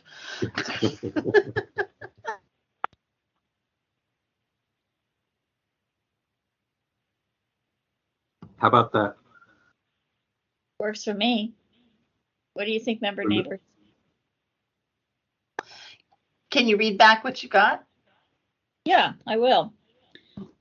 As an example, the police department has been named as a respondent in the attached complaint filed with the Sunshine Ordinance Task Force.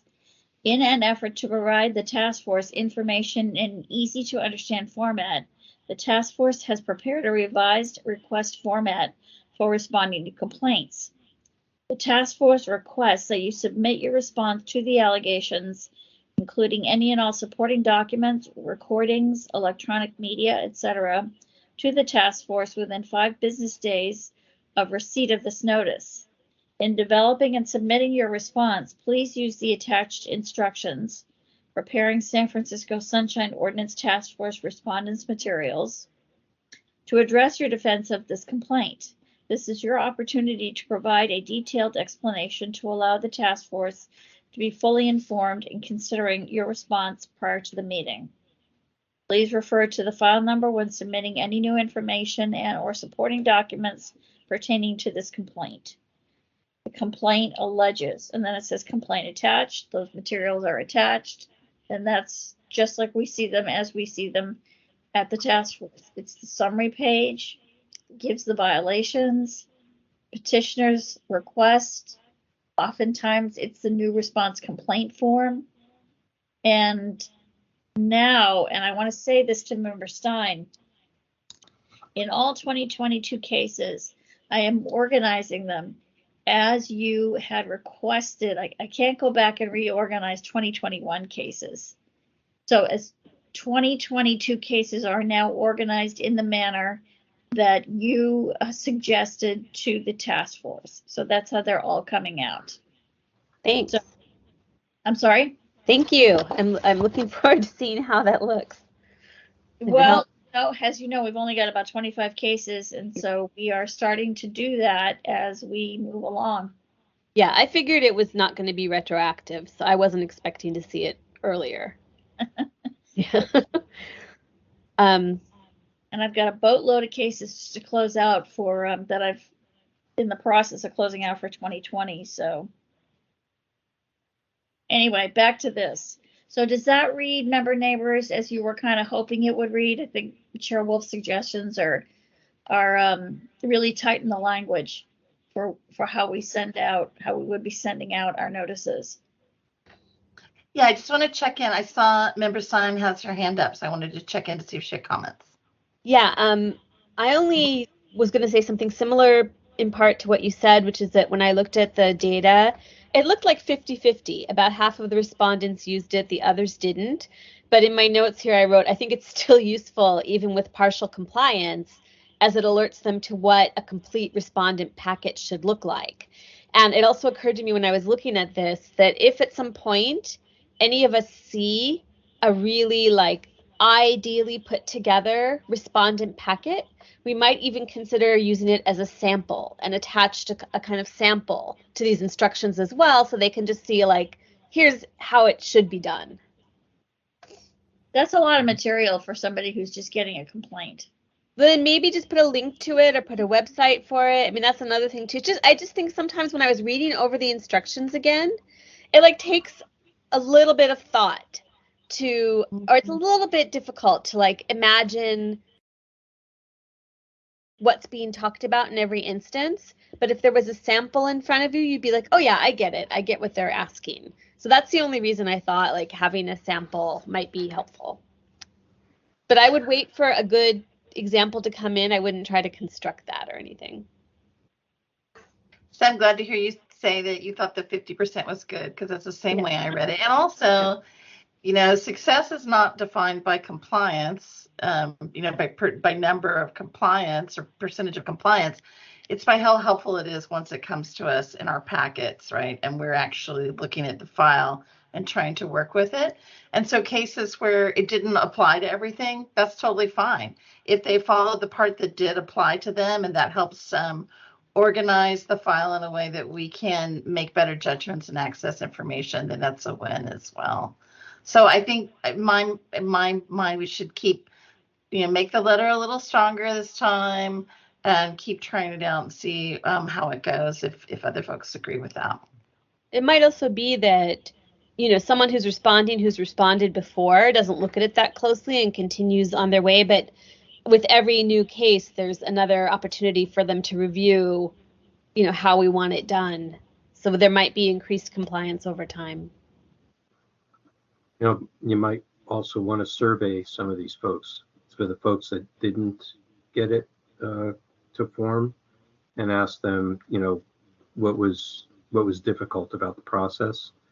Because when you read the actual document on the instructions, it's daunting. It's a lot of stuff in there to follow, and I don't know whether it's just formatting or I don't know whether it's maybe there needs to be an infographic. I don't know, but if it for some people, if it seems too verbose or too complicated for them, maybe we should reformat it. I don't think anything needs to leave it. It just may just need a little different formatting. I would also suggest, like in the bolded part of the letter, I don't think it's necessary to repeat the task force. You just say, submit your response to our office. I don't think it's necessary to repeat the task force over and over again. I think that will help the flow of the letter also. That's all I got. There's no real motion or action to be taken on this point. It's just wordsmithing at this point. Everybody have all their questions answered, and I'll open it up for any public comment. Okay, is there anybody who wants to speak on this public comment? Anonymous number 3. Okay. Can I see David Pilpel? Yeah. Okay. Please wait for Mr. Leger. Yep.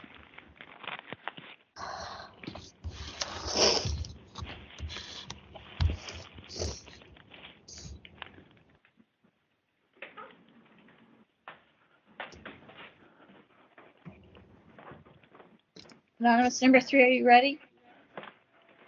I am. Go ahead. Thank you very much. A few different points. I think on the email that gets sent out, it should be 3 sentences and no more.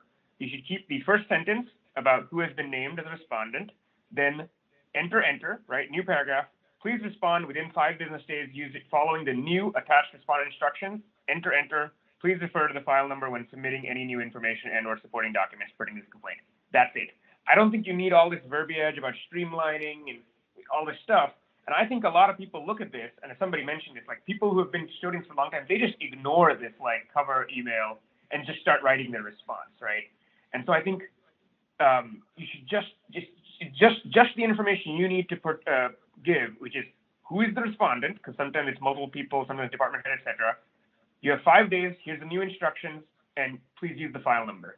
And all the other stuff is surplus, I think.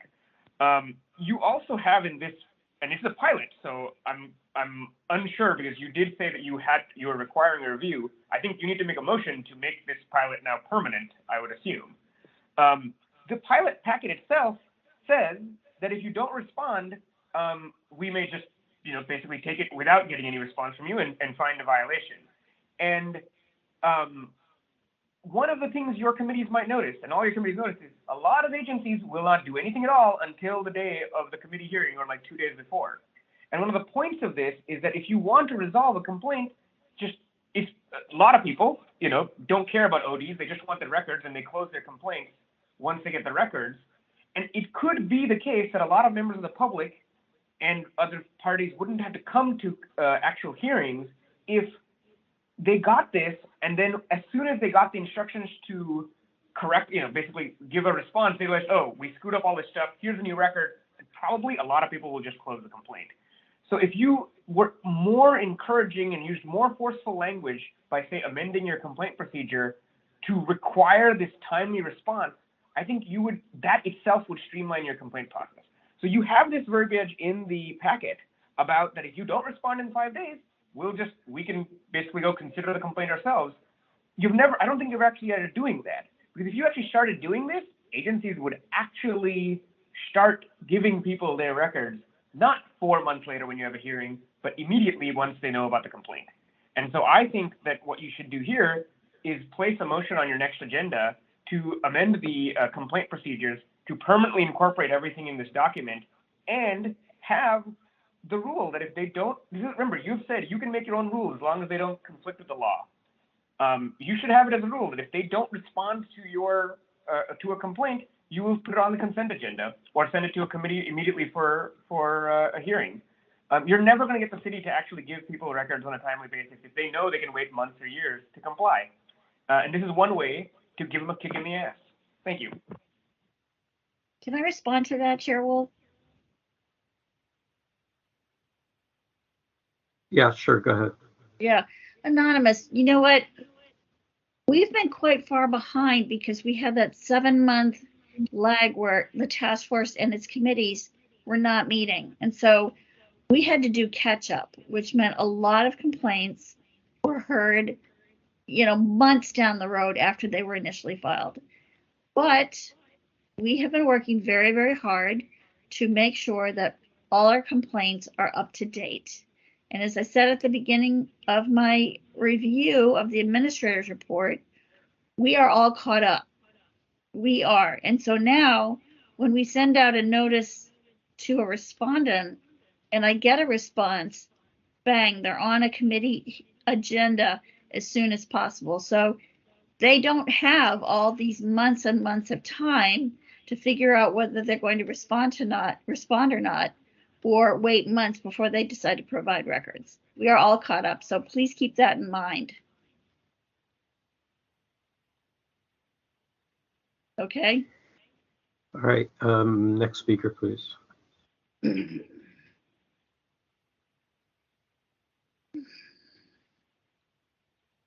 Mr. Pilpella, you ready?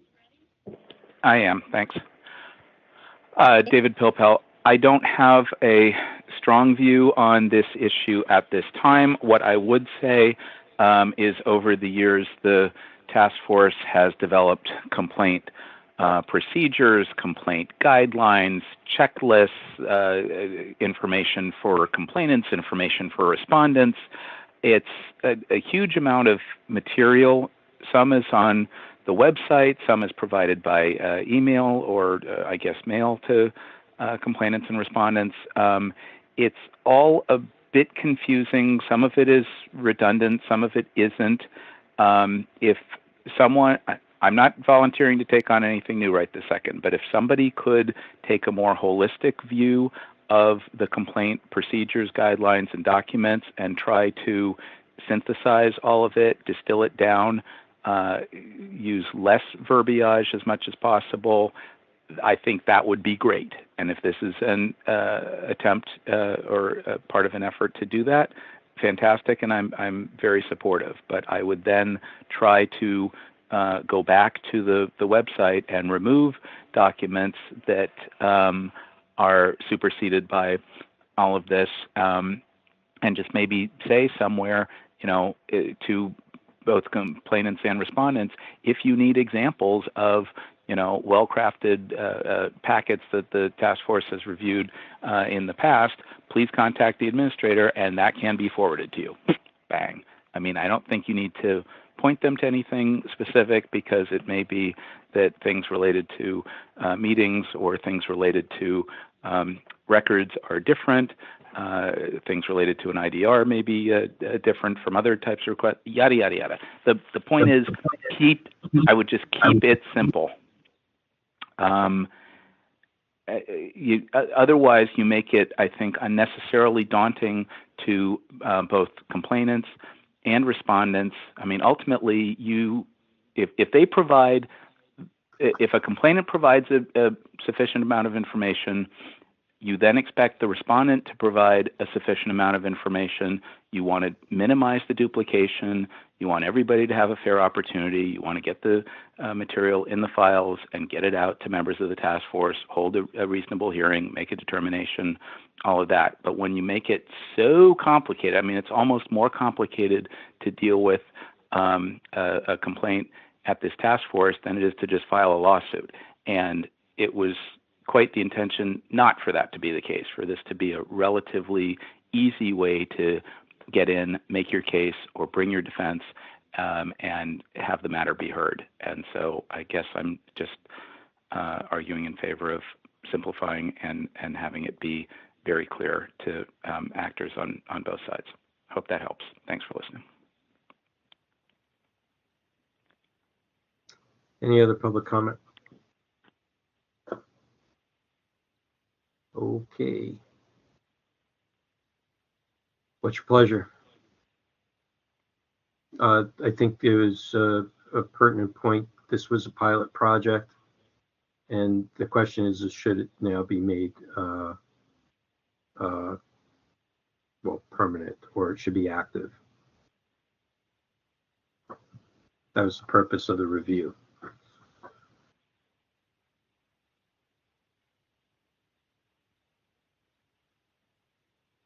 Member Stein? No. Member Neighbors? I don't think that we're at the end of our pilot, because I think that we still have some testing to do. Two things. One is in terms of the letter, yes, but I think, as I mentioned before, the real test is, does it make a difference in terms of our ability to make good decisions? Like, there's no other reason to do this. So we need to have enough compliant cases coming across our desks as we're making decisions that we can see the impact of that. And if we see that it's giving us structured information or allowing us to uncover information in a way that makes better decisions, then I think we'll have the answer for whether we should make it permanent or not. I'm wondering if we can develop some sort of specific outcome with some sort of date, so that this just isn't some ongoing, exercise. Yeah. So, shall we should we let it simmer for a month and bring it back in May and see what we come up with? And I think also to identify, it would be good to identify which, maybe this chart does it. Yeah, it does. So I think everyone should review this chart, look at the file numbers, and for which ones that have a report of success, and see if that makes a difference. Do your own assessment, and then we'll review it again next month. How's that? Okay, great. Okay, so this item will continue to be continued to the next meeting. Why don't we make that official? Let's have a motion to continue the item. So you making the motion? I'm entertaining a motion. Chair shouldn't actually be making too many motions. Is there a motion to continue? I move to continue the item until next month's agenda. Next month. Okay. Is there a second? This is Vice Chair Yankee. I will second that. Okay, moved by Member Neighbors, second by Vice Chair Yankee. Is there any discussion on continuing? Any public comment on continuing? Last call for public comment on continuing the item to the May's meeting. Okay, hearing none, are we ready for a vote? Great. Please call roll.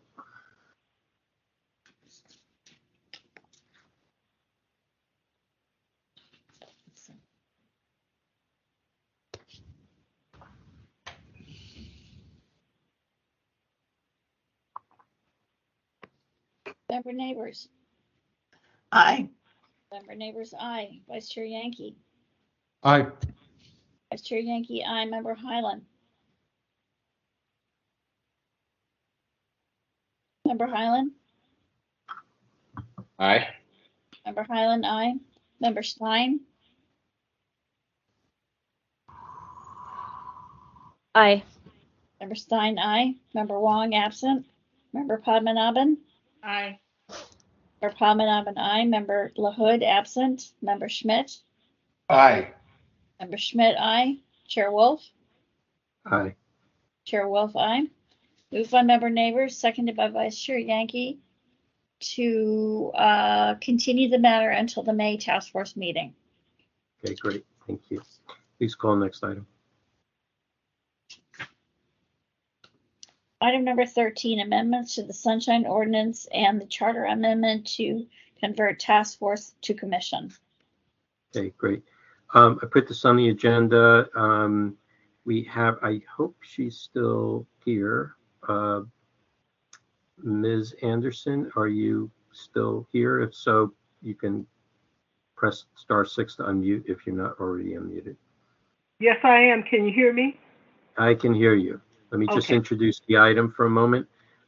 This is we've had several, many actually, presentations by San Franciscans for Sunshine, who is a group of former task force members and chairs and other advocates and advocacy groups that support the Sunshine Ordinance in developing, now I think it's over a decade in the making, of updates to the ordinance and to convert the task force into a charter commission that would give it give it finally enforcement power. So we have tonight Maxine Anderson from San Francisco for Sunshine and the League of Women Voters, and she's here. Actually, we were hoping that Allison Washburn would attend, but she wasn't feeling well. So I apologize to Maxine for the meeting being a little longer than expected, but thank you for sticking it out with us and appreciate it. So I'll hand the mic over to you to make the presentation and take it away. Thank you very much, Chairman Wolf. Can you still hear me? Yes. Hi, good evening to the task force and to the other members of the public who are still here with us this evening. My name is Maxine Anderson. As Bruce indicated, I am a member of San Franciscans for Sunshine as well as a member of the League of Women Voters, and we have been working on ways to strengthen the task force over a long period of time. And as you all know, those of you especially on the task force, you face many issues that we're aware of as San Franciscans for Democracy, as the public who comes to you, and that you're seemingly perpetually underfunded and understaffed. You've got caseloads, you've got very important work. And the fact of the matter is, task force indicates kind of a temporary operation. It's going to only be here for a certain period of time. The work that you all do on the task force as it's presently constituted is very important work that we believe rises to the importance of being a commission in the city and county of San Francisco. The League of Women Voters is very interested and supportive and we advocate for openness in government, for the public to be able to see how their government works, to get the information they need to make informed decisions. So, as I've indicated, we've been working on putting together an amendment, a charter amendment, that would make the task force, instead of being a task force, a commission in the city and county of San Francisco. It would still comprise of 11 voting members, but we would ask for more input from the public as far as a majority of the members on the task force. We proposed staggering the appointments to the task force so that it's not one of those things where every 2 years you're starting from scratch. You still have that institutional memory that'll be built in with staggering the task force. one of the important things is, other important things amongst many, is to also have the task force have dedicated legal advice. In other words, your own attorney for the commission. Excuse me, not a task force. The proposed commission would have a dedicated, its own dedicated legal counsel, as well as other staff that would help make your job, the task that you perform more better. It will make it easier, more efficient, give you more ability to respond to the demands that you face as members of the commission. So we've created, again, this charter amendment. We're trying at this point, we're speaking with members of the Board of Supervisors to hopefully get something on the ballot this coming November. And as Bruce indicated also, we want to make sure, we hope that you will be supportive of these efforts, that you give us any feedback you may have on things you'd like to see within this amendment that we're trying to propose here. And basically, I believe the information that we provided to you gives you an idea of where we're going with this. Again, we've been speaking on and off over the years to you all about what the direction in which it looks like we should go. And we'd love to have your support as we go out and try to make this happen for the people of the city and county of San Francisco. So that's my presentation. Thank you very much, Maxine. It was very informative. And you'll see in the packet are the highlights. We will, I think there is, and correct me if I'm wrong, I think that they're just finalizing the formatting for the actual language. That's correct. Okay, so when that comes out, we'll also forward that to everyone. The task force has the ability to present amendments to the Board of Supervisors. I believe what's San Franciscans for Sunshine? What's their current strategy for this? Our current strategy to get this particular this legislation on the ballot, we're going for supervisors. November?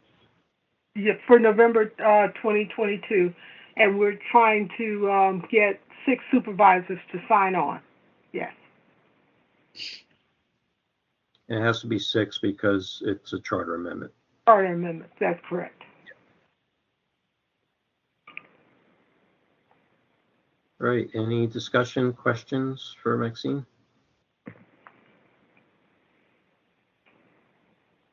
Member Neighbors and Vice Chair Yankee. Hi, Maxine. Is there, so if we were wanting to give some feedback on some pieces of the charter level Sunshine Commission changes, is there a place to provide feedback to you on that, or is this the forum now? I would welcome, I'm sure we all would welcome any sorts of feedback you'd want to give us on this. It's pretty much almost set, but it's not, it's not rock hard yet. The concrete hasn't set on it. So, yeah, you can get in touch with us. You could contact me. I believe, Bruce, do we have, our website isn't running yet. There's a form. Yeah, there's a contact form on the sanfranciscansforsunshine.org website, and it's all one word, sanfranciscansforsunshine.org. And there's a contact button, link at the bottom. So maybe some feedback now and maybe some feedback or question now. It seems like Bruce, you're involved with San Franciscans for Sunshine too. I'm curious about the voting, about the member change. It seems interesting to me how deeply embedded it is with public or community organizations and journalists, and what a move it is away from just kind of everyday folks who are concerned about transparency. It seems like a pretty big shift. And I'm kind of wondering, kind of how you came to that, or if that's something you're still talking about, or if that's something you're really committed to. Okay, well, we are committed to having as much public input as possible. And the organizations, we pretty much stayed the way it was originally envisioned as far as the organizations, but it seems we get a wide spectrum of people, even with the way it's currently constituted. So picking up a few more public-facing organizations to nominate people to the commission, I believe we still would get folks from the community. So there would just be 3 seats that weren't nominated by these designated organizations? Okay, let me read this, make sure I'm not speaking out of turn.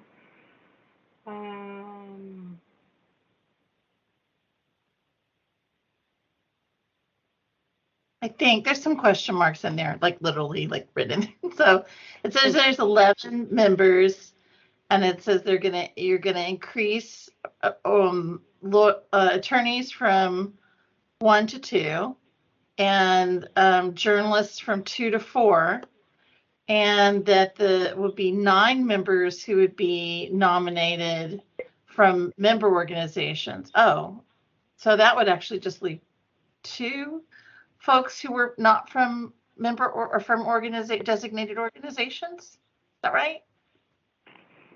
Yeah, it looks like that. Okay.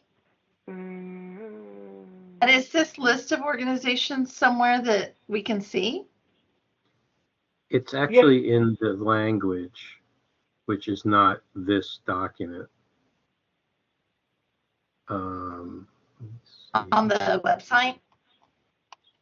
Let me see. I don't think the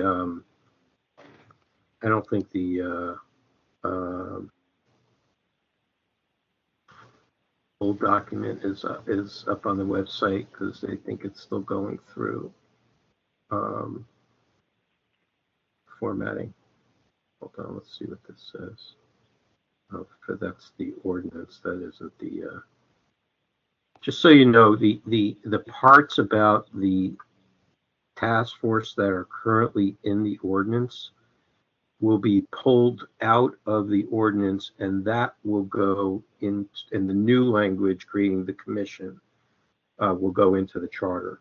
So everything about the task force and its powers and all of that, and how all the makeup and all of that is, as you see on this document, that's in or parts of it that are in this document for the charter amendment side. If you go to their website, there is a track changes version of the amendments. I'm not sure if this is the most current one. And these will be the amendments to the ordinance itself. So there actually will be, it will be Sunshine Ordinance will be now a charter amendment and an updated ordinance. That's what the ballot initiative will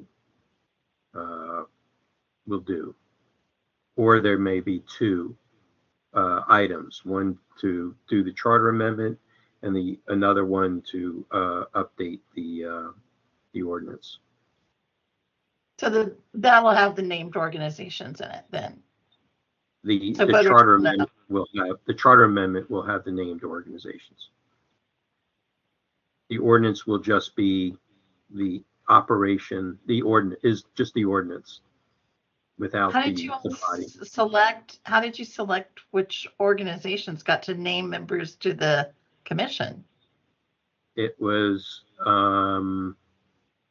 well, I could say from my past years and some current years with this, it's just been a very, very long discussion.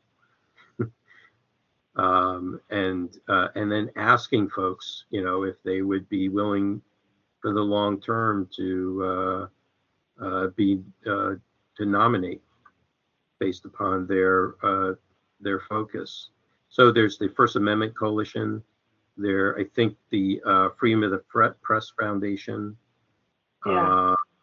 The League of Women Voters will still be there. I don't remember the other ones. Society of Professional Journalists, Northern California. Well, yeah, the Society of Professional Journalists will remain.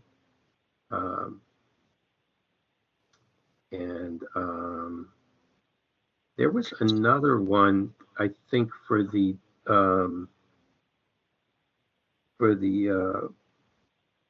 diversity seat, and I can't remember who it was.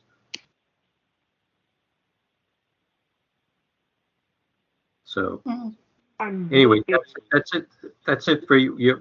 We'll I guess when the final draft gets done, we'll have them send it over. But this is just the first presentation of what is now coming to a final draft, and you know, for our consideration, and you know, take it from there. Oh, we have some, yeah, Member Stein. Then I'm sorry, Vice Chair Yankee first. Yeah. Okay, yeah, I kind of picked up on the same part that Member Neighbors was tuning into, and honestly, that actually concerns me to a certain degree. As we've seen through some of our cases, you know, there's not as much transparency that I think we found when nonprofits and community-based organizations somehow get involved with intermingling with city business. You know, that it wouldn't be an open process for people who would like to serve on this commission or be interested in this commission to, you know, to not have it be in a public meeting, a public setting. You know, we all go to the Rules Committee. You know, we put our applications online. People can come and comment, and it's a fairly, you know, obvious process if someone wants to apply. There's places that show the vacancies and such. I think having community, you know, group input is incredibly important, and I think that the members that we have from those organizations are terrific, and I would absolutely support continuing that. But to move to something like 9 people being nominated by processes that honestly aren't, I don't think will be as transparent, gives me some concern. And then the other thing I would notice is that we do actually have currently 3 journalist seats. I think seat 2, 3, and 4 are all journalists, and we've obviously had a problem since I've been on here keeping all 3 filled with the journalist. I personally, you know, really appreciate, and I think Member Neighbors talked about this too, the diversity of all of our backgrounds on here. I know we have people from IT, people from academia, people who are journalists, people who are attorneys, and I'm not sure it brings that diversity to actually narrow it down to specific job occupations for nearly, you know, half the task force having to be either journalists or attorneys. So that part brings me some concern. I think there's a lot of great things in there. I have actually, you know, I didn't know how in-depth this discussion would be. I'm not sure. Some of the stuff might be in the actual language. But I have a bunch of suggestions, bullet points I think would be great to include in an amended version, not necessarily on the membership, but just in general points that we fit over the years seem to be things that could be improved upon. I'll leave it at that for now. Member Stein.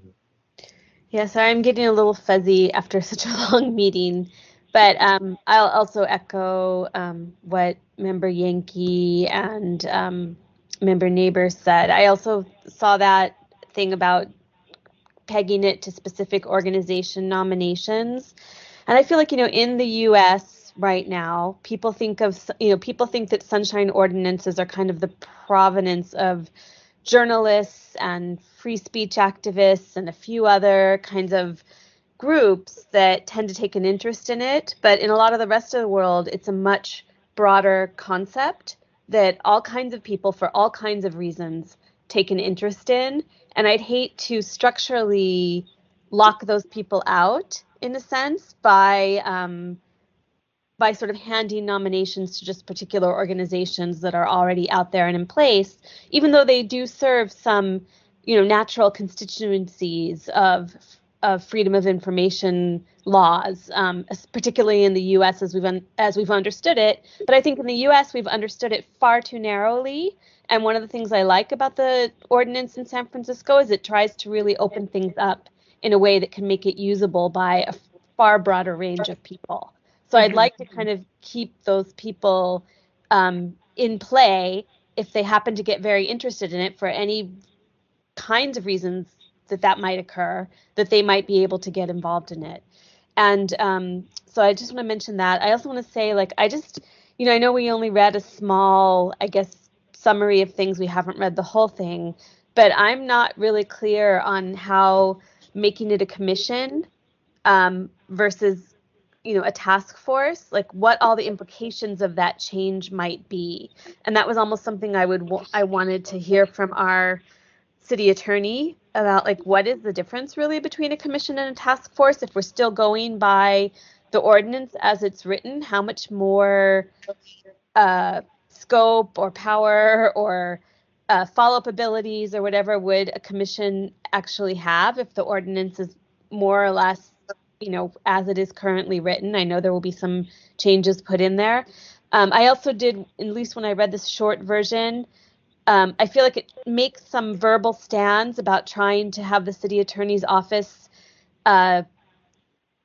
not have the conflicts of interest that it kind of naturally has, but I don't see how this, at least a little bit that I read, really solves that problem. I still see that conflict of interest there, and just telling the city attorney's office that they shouldn't be representing the public, or that they should be representing the public and not the city agencies, doesn't seem like that solves the problem. It just seems like more of a structural problem. So, I thought there were good things in there. I haven't read the whole thing, so I don't know how it all really comes together. But those are just some of my initial thoughts. So I want to highlight a couple of things. One is I hear what you're saying around the increase in organizational representation. The history, part of this goes back to the history of the task force, and that would be that there was a time where the entire task force was not reappointed. And the only institutional history that could remain were those folks that were nominated by the organizations, because until those organizations were able to renominate other people, those seats were basically held vacant. Because there were no reappointments, because there was no nominations. So when there was a kind of a not so favorable board of supervisors for Sunshine that didn't necessarily support Sunshine, we at least the public had the ability to have folks from those organizations that would kind of hold the line, versus the other appointees that serve at the pleasure of the board of supervisors, maybe did not. And so it was somewhat future thinking. And this is like I said, this has been, like a decade or more of wrist wringing on what to do about this particular issue. Because somebody has to, without it going to a vote to the ballot where you're electing people to the body, who else is going to appoint them? And so, but then how do you then keep politics out of it? And part of that was it was in the kind of, to me, was the advent of the framers of the ordinance, of this current ordinance, to include this particular method. And the framers were folks that came from Cal Aware, which is a advocacy group for public transparency. Those were the folks that framed what we know currently today as the Sunshine Ordinance. Yes, along with the League of Women Voters. Right. And I'll second you on that, Bruce, in that it does make a big difference because, again, we can't always expect to have a board of supervisors that's going to be friendly to Sunshine. Even the friendliest of our government officials sometimes aren't real friendly when it comes to being transparent. So at least if we're dealing with organizations where, in the instance of people who are appointed from the press who are interested in being able to get information from our government on how they're operating and what they're doing, then it's more than likely that they're going to look at things a little bit differently. So they're pretty much, as you indicated, that was the thinking behind setting it up the way it was originally set up with those designated spots. Okay. Vice Chair Yankee, you have your hand up again? Yeah. I think those are valid concerns, but that I still don't think it necessarily would address my personal concern. I think part of that issue of a non-friendly board, which I think is a valid concern, could be help mediated or by perhaps moving the terms to 4-year terms, which is much more consistent with other terms across the city. And I think there was, in fact, a move to potentially consider, citywide moving terms to 4 years. And that would ensure that, if we stagger them and make them every 4 years, that not one particular board could stack the commission with unfriendly people. I understand the thought that organizations or journalists might be not viewing certain Sunshine issues under a certain lens, but I think all we have to do is turn the television on and flip back and forth between various cable news channels, and you can see that even journalists can have very, very different opinions on what the news is and what should be public and what shouldn't be public and how they tell that story. And so I'm not convinced that a system that doesn't have ultimately people who are accountable to the people making appointments is a better one. My background's for a number of years, I worked in elections. Part of what people who get elected to office do is they sometimes have the ability to appoint officials. And at the end of the day, if they were appointing people that are anti-Sunshine or anti-something else, the voters have the ability to hold those elected officials accountable. But voters don't have the ability to hold a variety of organizations accountable. And I'm not trying to disparage these organizations by any means. I think they're terrific organizations. But the anti-democratic nature of it really does concern me. Noted. That's noted. Let's open it up for public comment so we can move the meeting to a close. Any public comment on this item? Anonymous number 3. David Pilpel.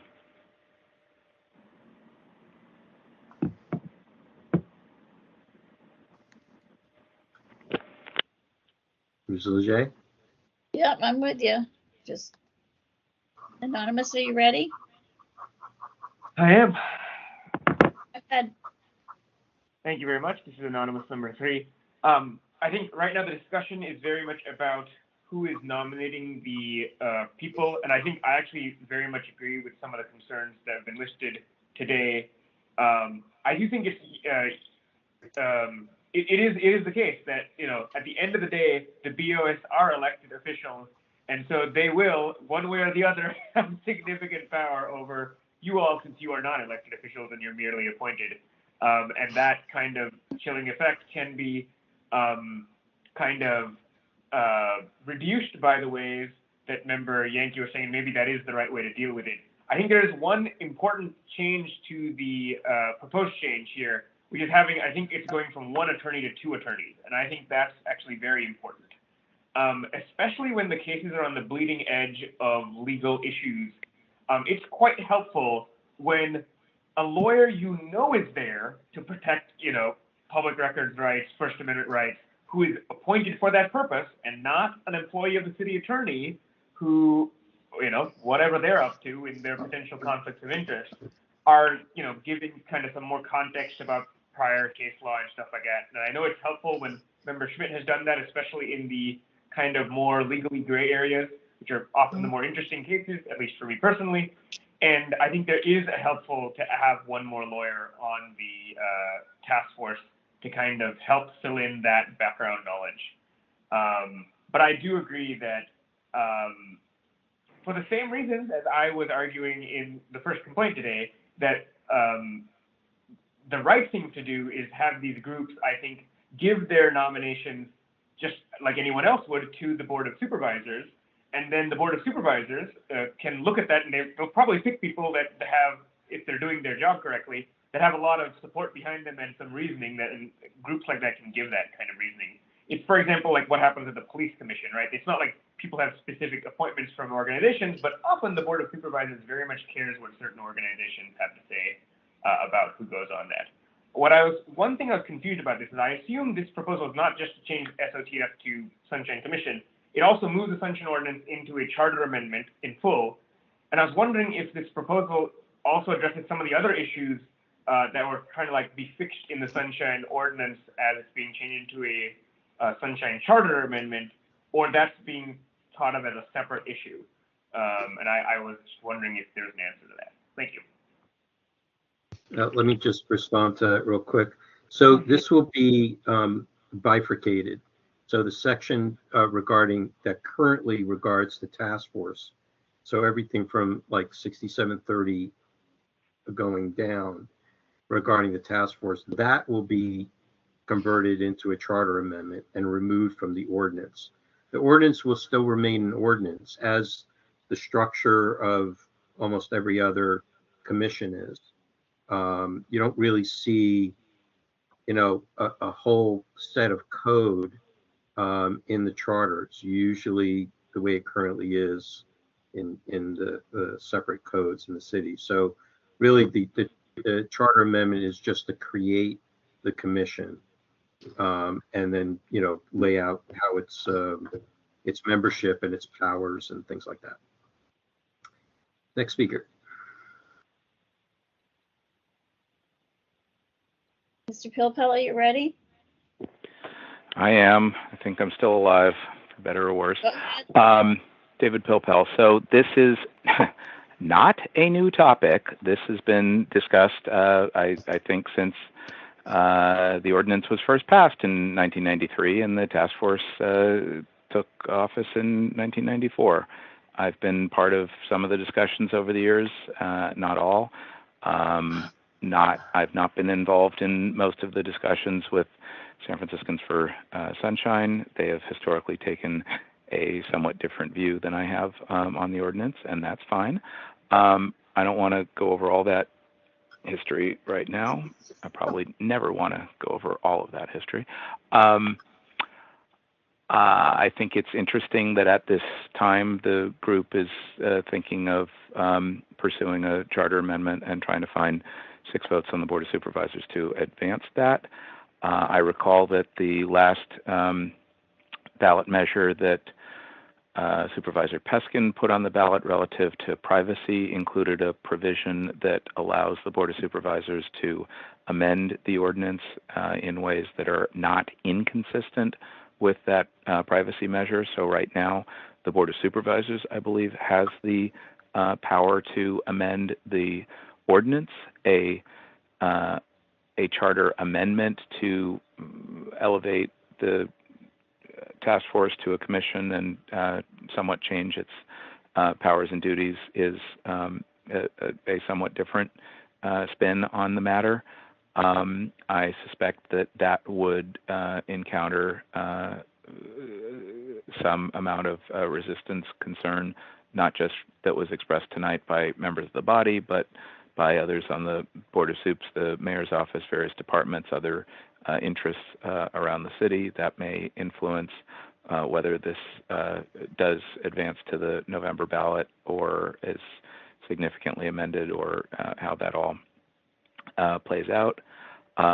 There are fundamental underlying disagreements among reasonable people about the composition, powers, and duties of the task force or commission, how to harmonize various charter provisions and this idea of the Sunshine Commission, if it were to, and the provisions around it, to somehow take precedence over other, over other potentially conflicting charter or legal provisions, is an interesting and multidimensional issue. There's just a lot to address here. I don't know if this can get sorted out in time. I don't know if this can get sorted out in time for November. I'll leave it at that for the moment. Thanks for listening. Any other public comment?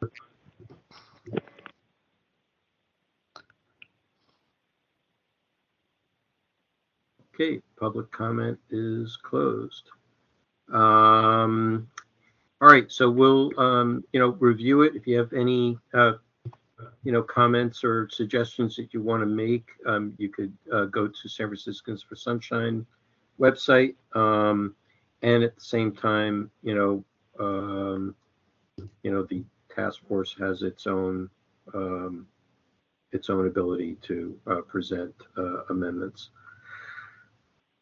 Okay, no action on this item. Any other if there's no other comments, we'll move to the next item. Okay. I still see Member Stein's hand up. Is it not up? Okay, great. Okay, please call the next item. Please call the next item. Yes. Item number 14, announcements, comments, questions, and future agenda items by members of the Sunshine Ordinance Task Force. Anything, members? Nope. Okay. Since nothing was discussed, there's no public comment to provide. Usually we don't. You're breaking up. Can you repeat that, please?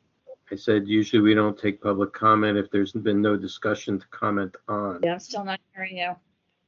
You're not hearing me. Okay, that sounds better. This is Microsoft Teams having fun with me. Okay, so hearing no discussion, let's move to the next item.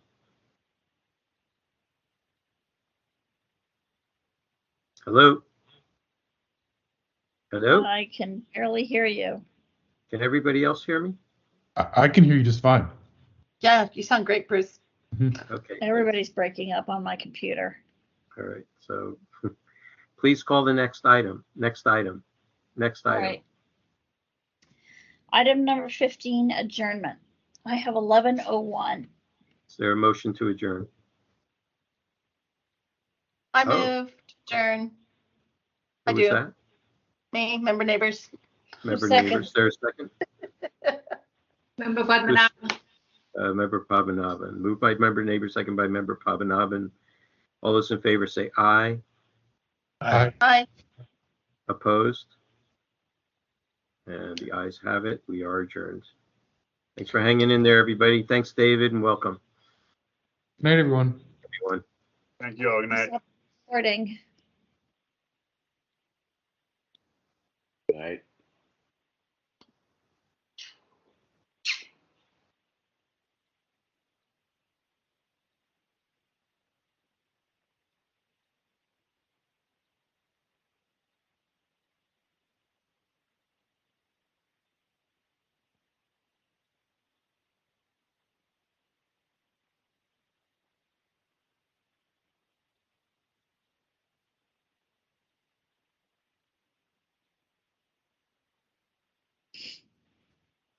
So Cheryl, I'm gonna take off. I gotta be in the office early.